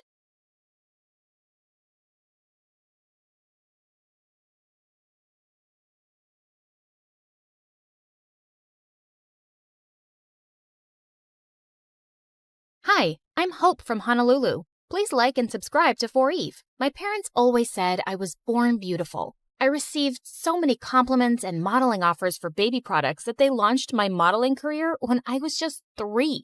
But I never really knew my parents. When I was 6, they started a clothing line named after me and got really busy with it. So they mostly left my older sister Leilani in charge, and she hated me. You promised we'd play with the dolls. You can't always be the center of the universe. I have to take this call. Fashion Kids magazine wants you again. She'd always lie and say we'd do one thing, but we'd do another thing instead, and I'd suffer. You said after my fashion show, we'd go home. I'm tired. Just sign a few more autographs and don't be so ungrateful. Sometimes I wondered if she was so mean to me because she was jealous of my fame. Once when I was 12, I was at a signing event and I escaped from the crowd. I stumbled into an alley where a girl my age was looking through the trash with her mom. I offered them some snacks from my bag, and their reaction was so wonderful. Just then, Leilani found me and dragged me away. And later, when we were on a video call with our parents, she told them what had happened. Hope, it's not okay to sneak off like that. And that poor family could have robbed you. Or taken a lock of your hair to sell on eBay. No, they were nice, and I liked helping them. Nonsense. You're too busy and famous to be doing anything else. Anyway, we heard your sister booked you on a morning show for the launch of your new toy line. Little Hope dolls. They're gonna sell like hotcakes. Sometimes it felt like my parents just used me for money. In fact, I felt people were friends with me for the same selfish reasons. But I never gave up on the idea of using my wealth for good. When I turned 14, I held my first fundraising event for homeless people, and it was a big success. But my second fundraiser turned into a complete nightmare, because the day after it, my face was all over the news with the words, teen thief. Hope, they're saying you kept all the funds for your business. What? Why would they think I took all that money? The news is saying they got an anonymous tip. This can't be good for your career. It's all over social media. They're calling it the biggest scandal of the year. You need to stop all this charity nonsense. We need to work on saving your reputation so you won't lose out on any modeling contracts. I didn't care if I never modeled again. I didn't understand how anyone could think I'd steal charity money. I was too embarrassed to even leave the mansion. Soon after, I was about to join a new high school, and I went to Leilani with an odd request. Help me make a disguise for high school. You're my makeup artist. If anyone can do it, it's you. Look, it's hard for me to trust people. They'll probably use me for my money and fame or spread more lies. I'd rather just go as a regular kid so I can be active in the school's charity clubs. You don't think you could just go as yourself? Doubtful. I always become the center of attention without meaning to. And because of that scandal, the charity clubs might not trust me. I just want to fade into the background and do the things I care about. Please. To my shock, she agreed to the makeover. She gave me cute short hair as part of my disguise. I decided to keep my disguise a secret from my parents. They were not happy about my short hair, but my agent had advised me to take a break from modeling and stay out of the public eye anyway till the scandal died down. At home, I was Hope, the supermodel on a break.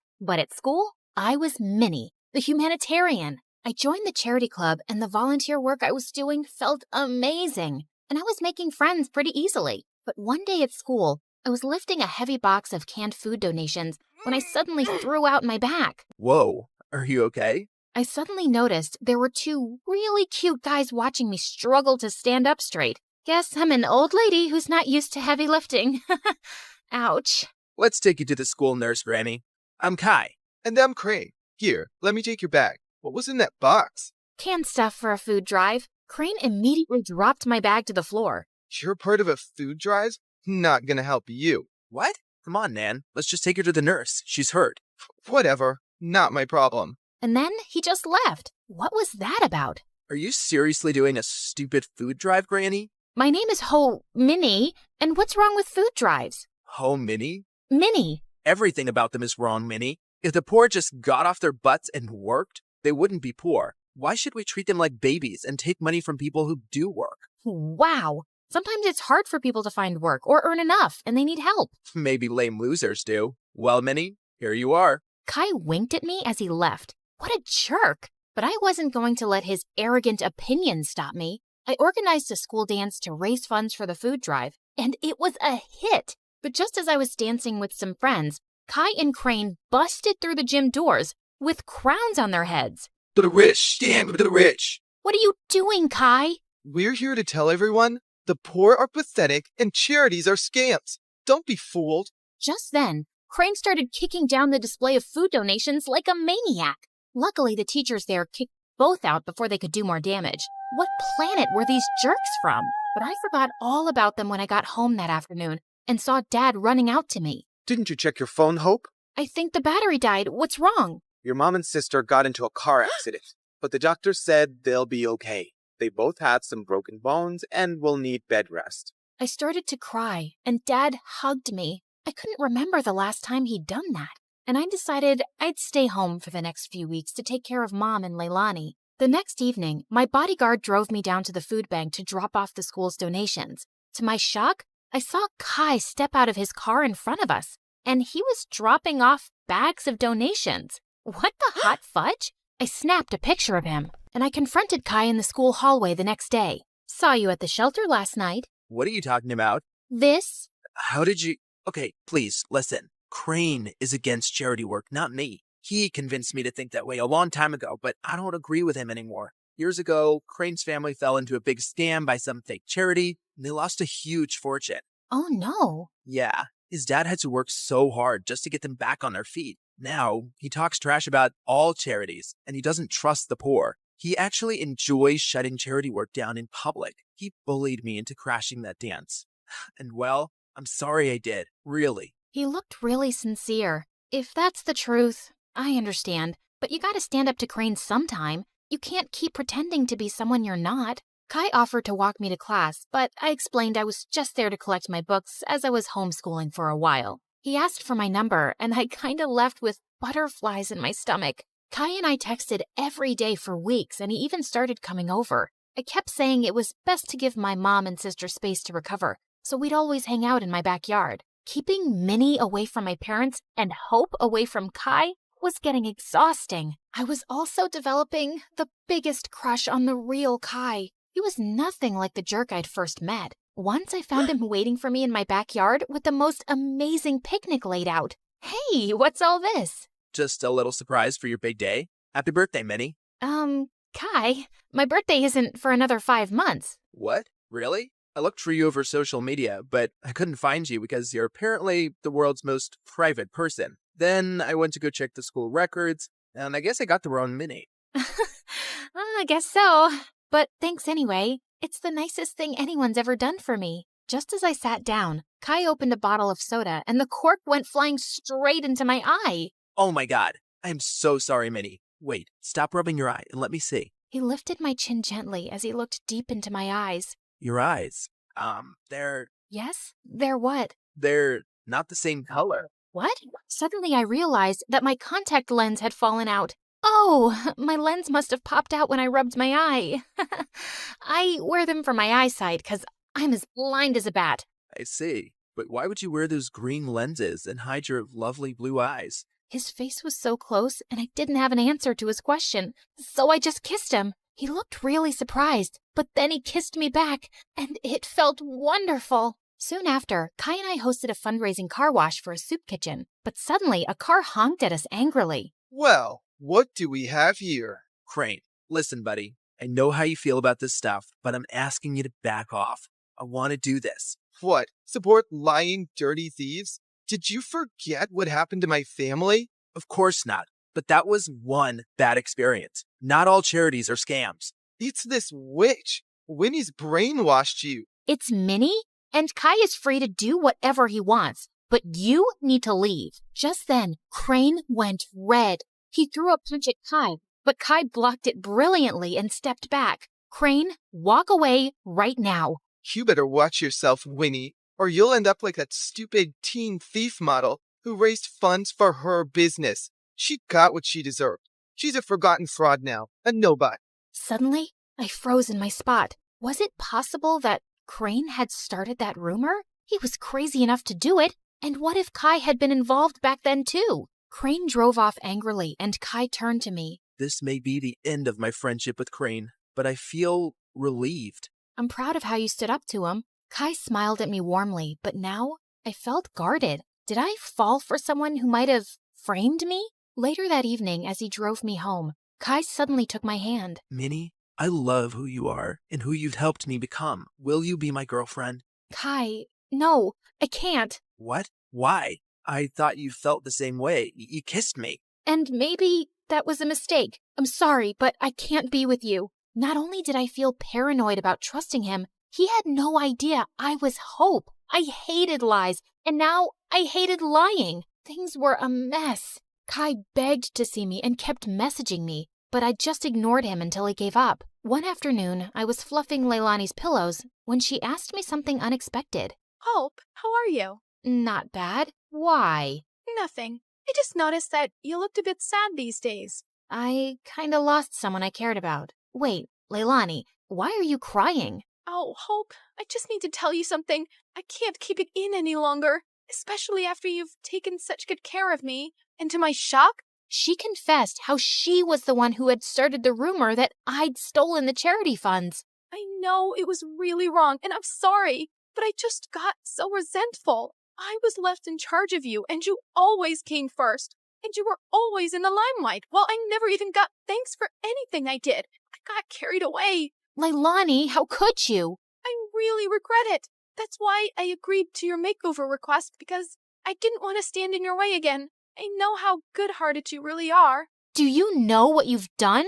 I immediately thought of Kai, this great guy, and how I'd shut him out. I wanted to slap Leilani, but I just stormed off angrily. I told Mom what Leilani had done and said I couldn't stand to be around her right now. To my shock, Mom agreed that I should take a break from her. We arranged for me to stay at my bodyguard's house, and I found out that he lived close to Kai. On my first night there, I walked over to Kai's place. I needed to fix things between us, but his butler informed me that he'd gone to Tokyo for 2 weeks or longer. My heart sank. For 3 days, I texted and called Kai, but he never answered. I knew he was avoiding me, and I deserved it, but I wasn't giving up. I called Mom and explained everything about Kai to her, and she actually listened. Tokyo might be a nicer break for you. OMG, Mom, you'd let me go? Yes, sweetheart. Ever since the accident, your dad and I have been thinking how hard we've pushed you and your sister. We just wanted you girls to know success early on,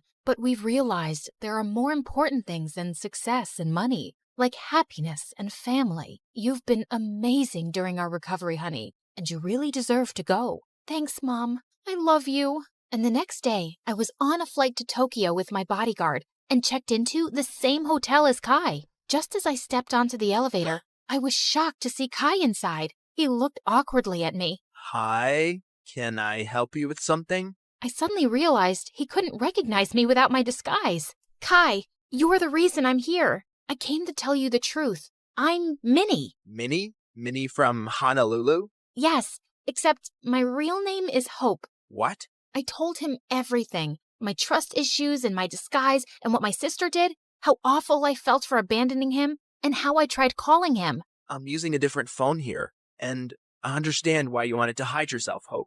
I've missed you. Do you think we could give us another chance? You flew all the way here to make things right? I'd be a jerk if I say no. But could you do just one thing? Give your sister another chance. Come on. Charity starts at home. I will. I promise. Hi, I'm Emma from Chile. Please like and subscribe to MSA. Show your love for MSA with their awesome bottles and notebooks. Peek at the collection in the description and pick your favorites. My childhood was tough. My parents were always fighting. But when I grew up, I met Clara, and my life started to become better. We met on the first day of high school, and I remember it like it was yesterday. Hi, is this seat taken? No? Right. I saw you sitting alone and thought you needed some company. Is that a choco chip muffin? I love them. You get the best muffins at this coffee house nearby, but if you eat too many, you might get gas or a sugar rush.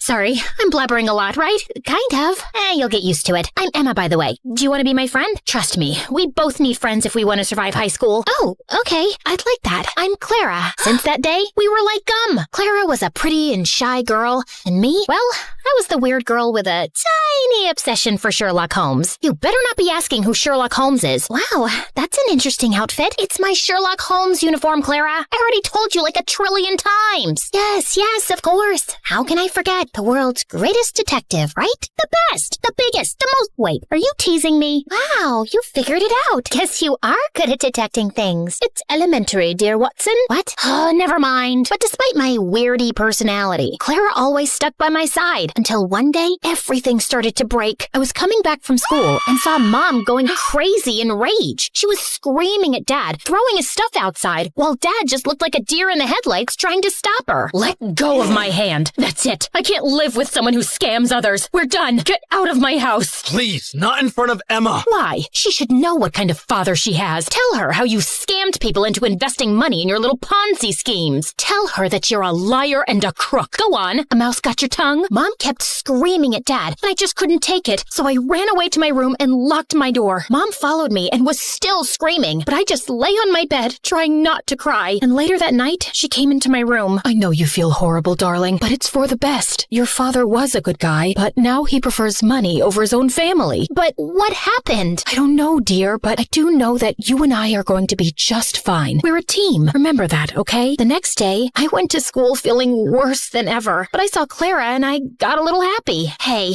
I had the most awful day yesterday. Can we skip classes and talk? I really need to vent. And why do you think I have the time to listen to you whine? Excuse me? Clara started to walk away from me, but I stopped her. No, wait, I don't understand. Did I do anything wrong? We can talk about it. Oh, God, if I have to listen to you talk one more time, I will kill myself. I don't even know how your parents tolerate you. You're so childish and annoying. I can't be around you anymore. But we're best friends. And now we're not. So please don't talk to me again. Clara left, and I felt completely broken. Did she always think of me like that? I tried to talk to Clara between breaks, but she ignored me, and she did so for the rest of the week. I had no other friends, so I just spent my time in the school library reading some Sherlock Holmes. At least the books were loyal. But one day, I was walking to my next class and saw a notebook by the lockers. I opened it out of curiosity, and what I saw blew my mind. The notebook was full of pictures of Clara. Clara going to class, Clara in the gym, Clara walking to her house. What kind of creep would do something like this? I was flipping through the pages when I noticed someone familiar in one of the photographs. It was this guy from our class, Gerardo, and he was holding a camera in a mirror reflection in the photograph. I'd seen Gerardo following Clara around in school, and I always felt that there was something off about him, but Clara would never let me chase him away. And now he was taking her pictures? This guy was a freak, and I had to do something before Clara was in some serious trouble. So I went to the principal and explained everything to her. I can't accuse any student without real proof, Emma. I mean, Gerardo is the official photographer for our yearbook. He could be taking pictures of anything else. But if you feel so strongly about this, I'll tell the teachers to be on the alert, okay? But nothing ever happened. Since telling the principal blew up in my face, I fell back on the one thing that I knew would work, my awesome detective skills. I spent the entire night stalking Gerardo on social media, but it was a dead end. The only possible solution was to confront him. But the next morning when I entered school, I saw Clara walk in with Gerardo looking completely different. Her face was painted with makeup, and her hair was all red. Oh my God, Clara, what happened? Did a radioactive spider bite you or something? What happened to your hair? And what's with the makeup? Can you stop stop touching her, you freak, and get out of the way? I wasn't talking to you, creepy stalker. Clara, what are you doing with him? Did he torture you? Do you need my help? She doesn't need anything from you, so get lost if you have nothing to say. Clara didn't look at me, so I walked closer to her, ignoring Gerardo's protests, and pulled out the notebook. Clara, this guy is a stalker. He's been taking your pictures since God knows when.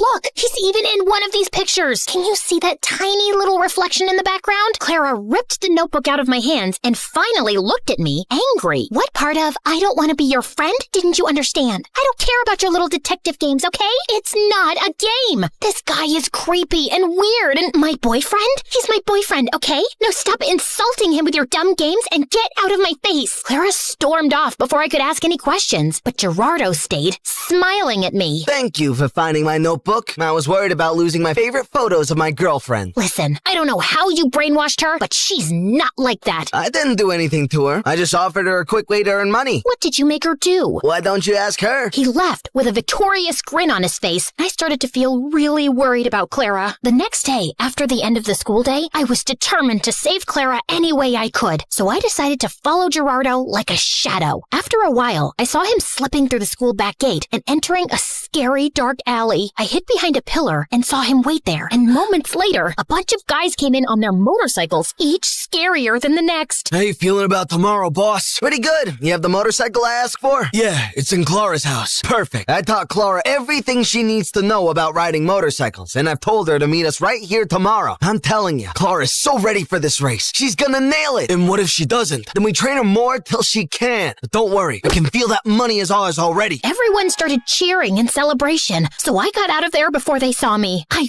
ran until I found a bench and sat down. Clara was participating in a motorcycle race? Why? I had so many questions, but right now, the only thing on my mind was to save Clara from this dumb race. The plan was simple. I was gonna go to the dark alley after school and wait for Clara to show up, and then I would just grab her arm and run till we were safe. So the next day, I went to the alley extra early and waited for everyone to show up. Everyone, including Gerardo, was around, but Clara was nowhere in sight. Half an hour went by, and when she didn't show up, I decided to leave. But my jacket got caught in one of the boxes, and I fell, and all eyes turned to me. Whoopsie! I was just making sure there was no rats here. I think it's safe to say that this place is officially rat-free.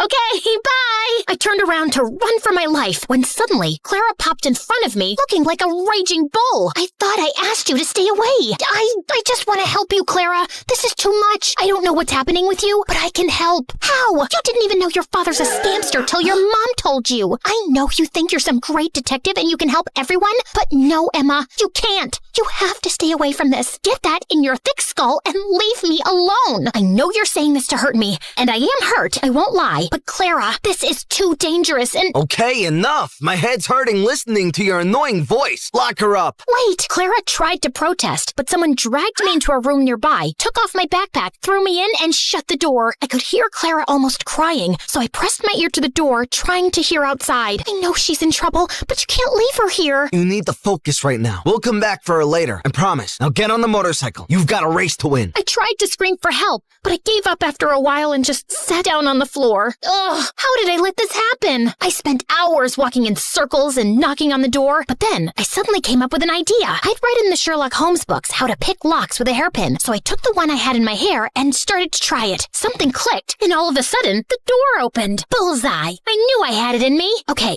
now focus. I left the alley and started to run without direction, but then I heard sounds of motorcycles. I went down a stone stairway and found a giant tunnel full of motorcycles and people. And Clara! But before I get Clara out of there, I need to do something else. Hello? 911? Come to Keller Street, down the stone stairway, and hurry up. There's an illegal motorcycle street race happening. Can you provide me with your name? There's no time. Hurry up! I hung up and ran down the stairs. All the motorcycles were already lined up, and Clara was on one of them. I could see Gerardo talking to some guy, so I ran to Clara without him seeing me. Come with me. It's impossible to escape from you, right? You can roll your eyes later. Just get off this thing and come. Emma, you don't understand. I found out a week ago that my parents declared bankruptcy, and we might have to move to a homeless shelter. He's a liar. Look at that nose on his face. It's so plastic and fake. You can't trust him. His nose was really crooked. You should have seen— Wow, great story. Let's save it for another time. Now come. Just as Clara stepped down from the motorcycle, we heard police sirens outside. I pulled Clara away before Gerardo or anyone else could frame her. How? Shh, you're a suspect. If anyone asks why you're hiding hiding behind this bush, pretend that you're from a really exotic island, you know? Maybe you're collecting a... Emma, I'm such an idiot. I've ruined everything. My grades, my life, my future, our relationship. Gerardo told me not to talk to you anymore because he wanted me all to himself. Emma, I am so sorry about everything. I just really need my friend right now. Hey, don't worry. I'm not going anywhere. You and your family can stay with us until you guys get back on your feet. Let's just go home and get you cleaned up. I missed you. I missed you too, Emma. Thank you.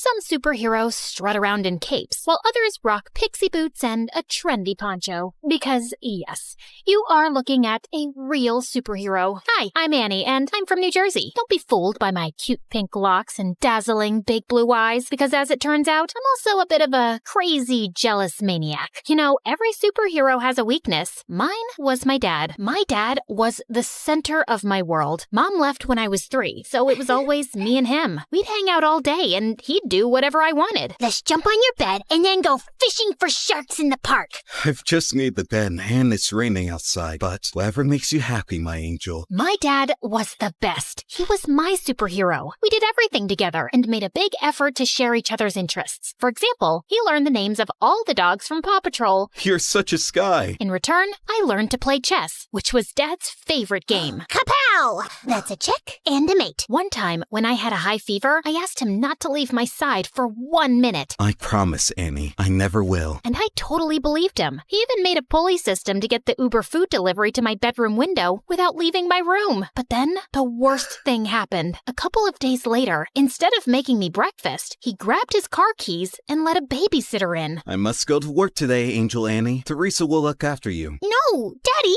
I'll go with you. I'm sorry, sweetie. I have to go alone. It's for the best. Why? Because we need the money to live. Fine. If you want to leave, you'll have to step over me, and everyone knows that's bad luck. And to my surprise, he actually stepped over me to leave. I hated babysitters and caused as many problems as I could to get my dad to come back. He used to be late for work pretty much every day and had to sneak out during lunch and leave early to take care of me. So you can imagine what happened next. I got fired. Yay! Daddy's at home forever! Yeah! I was ecstatic, thinking things would go back to normal when I got the biggest shock of my life, kindergarten. I cried all the way and threw a total hissy fit at the front gates. Why? To learn and get a good job when you're older. Jobs suck! You'll make lots of friends. Friends suck! I hated it and let everybody know that I did. I hated it. Stop! Dad got more calls from the kindergarten than the principal's secretary. I know what you're thinking. I was a little monster. And yes, I was. I just couldn't help it. I wanted to be with my dad so bad. Soon, kindergarten turned to school, but things didn't improve. I felt so alone and sad without my dad, and I was always getting into trouble. But then one day, I got the best news ever. I know how unhappy you are at school, so I talked with the principal and I'll take a job at your school as a janitor. This way, we can spend all the time you want together, and I can have a job. God knows we need the money. I know it's not glamorous, but would it be too embarrassing for you? What? Just you and me again? This is the best job ever! But there is one condition. You must behave, because if not, I'll get fired. You promise? Oh, I promise. Pinky promise! And for some years, things were amazing. We drove to school and worked together, sat together at lunch, and whenever he'd go past my classroom mopping the floor, he'd give me a goofy wave. For the first time, I focused on my schoolwork because I didn't want to mess up our arrangement. Other kids were even inviting me to parties. You should go. Make some friends. Maybe you could come with me? Annie, you must learn to do things without me. Rely on other people. Really? Maybe you're right. I guess I can go for like half an hour. Nah, let's just hang out here and watch TV. But then it all changed. I was supposed to be meeting some peeps at the movies, but then remembered Dad's favorite TV show was on. So I decided to go back home and watch it with him. But when I opened the door, I found that Dad was having dinner with a woman with candles and flowers on the table. Annie, Angel, I wasn't expecting you. This is Fern, my new friend. Hello, Annie. I've heard so much about you. It's great to meet you at last. Funny, I've heard absolutely nothing about you. I was hoping we'd spend some time with Fern, Annie. three's a crowd. Suddenly, I felt so jealous. Why would he want to spend time with her and not me? Soon, Fern became a permanent fixture at our place. Despite my grumpy face when she was around, she was always super nice to me. Wanna hit the shops? I have the biggest discount card. Maybe you can use it to buy another book on winning over skeptical teenagers. And at school, Dad was always calling her. She even joined us for lunch some days. I tried to do everything to get his attention when they were together. Like the time in the canteen, she'd made us all sandwiches, and I pretended to choke.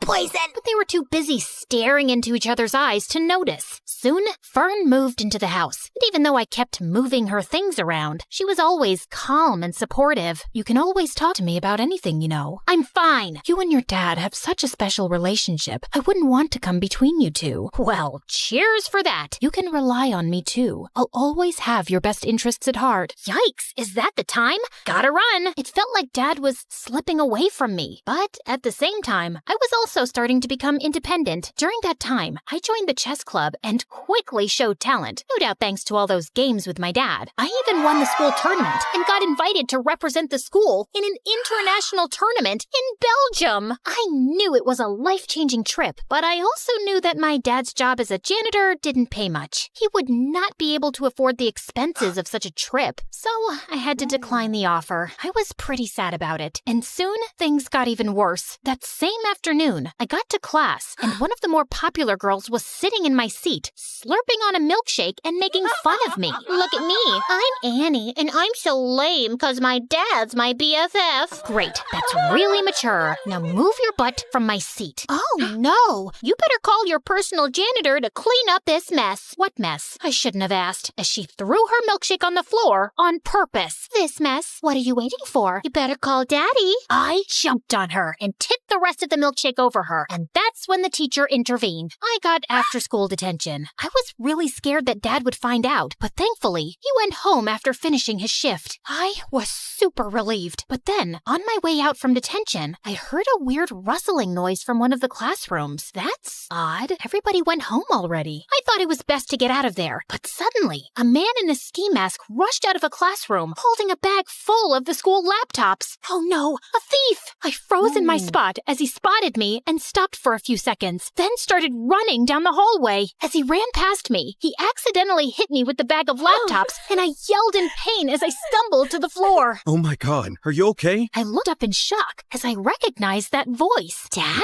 Suddenly, he dropped the bag and ran down the hallway and out of the school. I tried to follow him, but he was too fast. So I sprinted home, and there he was, Dad, completely out of breath and with the ski mask in his hand. The first thing he told me was to keep my voice down so Fern wouldn't hear. Dad, seriously? Stealing from the school? Are you crazy?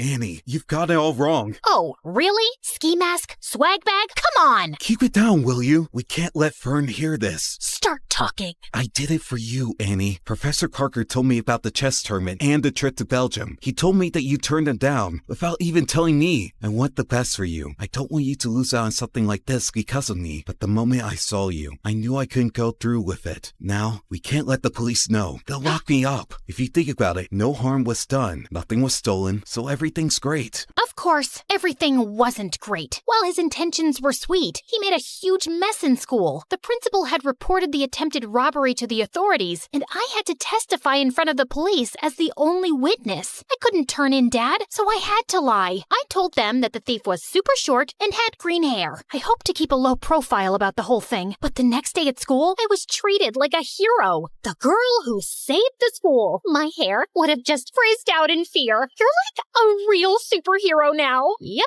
I guess that's me. Want to hang out with us and tell us all about it? And oh, let's snap a selfie. I need to boost my feed with some genuine hero vibes. But the worst thing was, since I caught Dad red-handed, he'd become increasingly clingy and hardly left my side. I guess he was scared I'd confess the truth, but it was really annoying. Like when this really cute boy Warren, who I liked but I didn't think had ever noticed me, talked to me. Hey, Annie. I'd love to take you out for a burger. Sorry, she's busy. Dad? Come on, hun. It's lunchtime. The first one to our seat wins the pudding. Sorry, Warren. I'll just have to go now. A burger soon, though. Sure. But soon, I started hanging out with Warren and his new friends all the time, while Dad's excuses to drop by became increasingly awkward and downright embarrassing. I came by by to check if you've seen my lost, mop. Thought I might have wandered into your classroom. And he'd always pick the worst times to barge in. I think I'm falling for you in a big way. I think we need to clear the air here. Dad! I'd had enough, and on the way home, I thought of ways to let him down gently. But I ended up screaming the truth at him in the driveway. Dad, it's time for a reality check. You can't shadow me forever. How about picking up a hobby that doesn't involve stalking me? You're suffocating me. Then he looked down and rolled his puppy dog eyes. I began to feel very guilty. But then big news popped up on my phone. A very short man with green hair had been arrested for the school robbery. And it was all because of me. Annie, we must go on the run. No, Dad. You need to confess. Confess to what? And suddenly, we both turned around, and Fern was standing there with the groceries. To not cleaning the bathroom properly. You have never cleaned it properly, Annie. Oh, I think my sock drawer needs some reorganizing. Annie, you can tell me anything. I'll always take your side. You can trust me. I didn't tell Fern. I thought she wouldn't understand. I tried to forget the whole thing, but I felt so guilty. That innocent guy was in jail because of me and my dad, and we needed to set the record straight. But I just couldn't turn my father over to the police. That night, I didn't sleep at all. I was so angry at my dad that the next morning, I skipped breakfast and took the bus to school. But when I got there, I saw him getting into a cop car. Dad! Loads of people were standing around, watching and filming, and I was mortified. I tried to make my way through, but when I reached the police car, it drove away from the school. Then the principal came over and pointed at me. Warren and my friends were shocked. It seems Annie isn't a superhero after all. She was an accomplice to her dad. I've never felt such deep shame. If I had superpowers, I'd have vanished right there or zapped myself to the North Pole. I covered my face, crying, and was ready to run away from there, but a cop caught my arm. Time to face the music and confess. But when I finally told the truth, I felt like a weight had been lifted from my shoulders. They let me off with just a warning since I was a minor, and my dad took full responsibility. Fern came to pick me up, and I was enraged with her. I knew she couldn't be trusted. How could you betray us like that? I must confess that I heard you guys whispering around. I quickly understood what was happening, and I knew I had to step in. You didn't deserve to live with that huge secret and with the guilt. I knew it was the right thing to call the police, and I was about to do it, but then I just couldn't. Not to save your dad, but because I know how close you guys are and how devastating it would be for you. I just didn't want to hurt you. I started crying. Thank you, Fern, for everything, and I'm sorry for being a brat with you. Fern hugged me firmly, and I hugged her back. During those hard times, we became really close. She took me home and stood firmly by my side through it all. But if you didn't turn him in, then who did? Some weeks later, they allowed me to visit Dad. I confess everything myself. It was unfair that someone else was arrested, and it felt even worse that you lied for me. I was afraid you'd start hating me for dragging you into my mess, so I gave myself up. I'm so sorry for being such a terrible dad. Dad started crying, and I soon joined in. No, Dad, you've been the best. I'm sorry I've been so difficult, and you don't need to feel like I'm missing out on anything. Promise, you won't ever do anything like this again. Pinky promise. And now, a few months later, Dad has been released, and we're moving with Fern to a new city for a fresh start, and I'm looking forward to making new friends.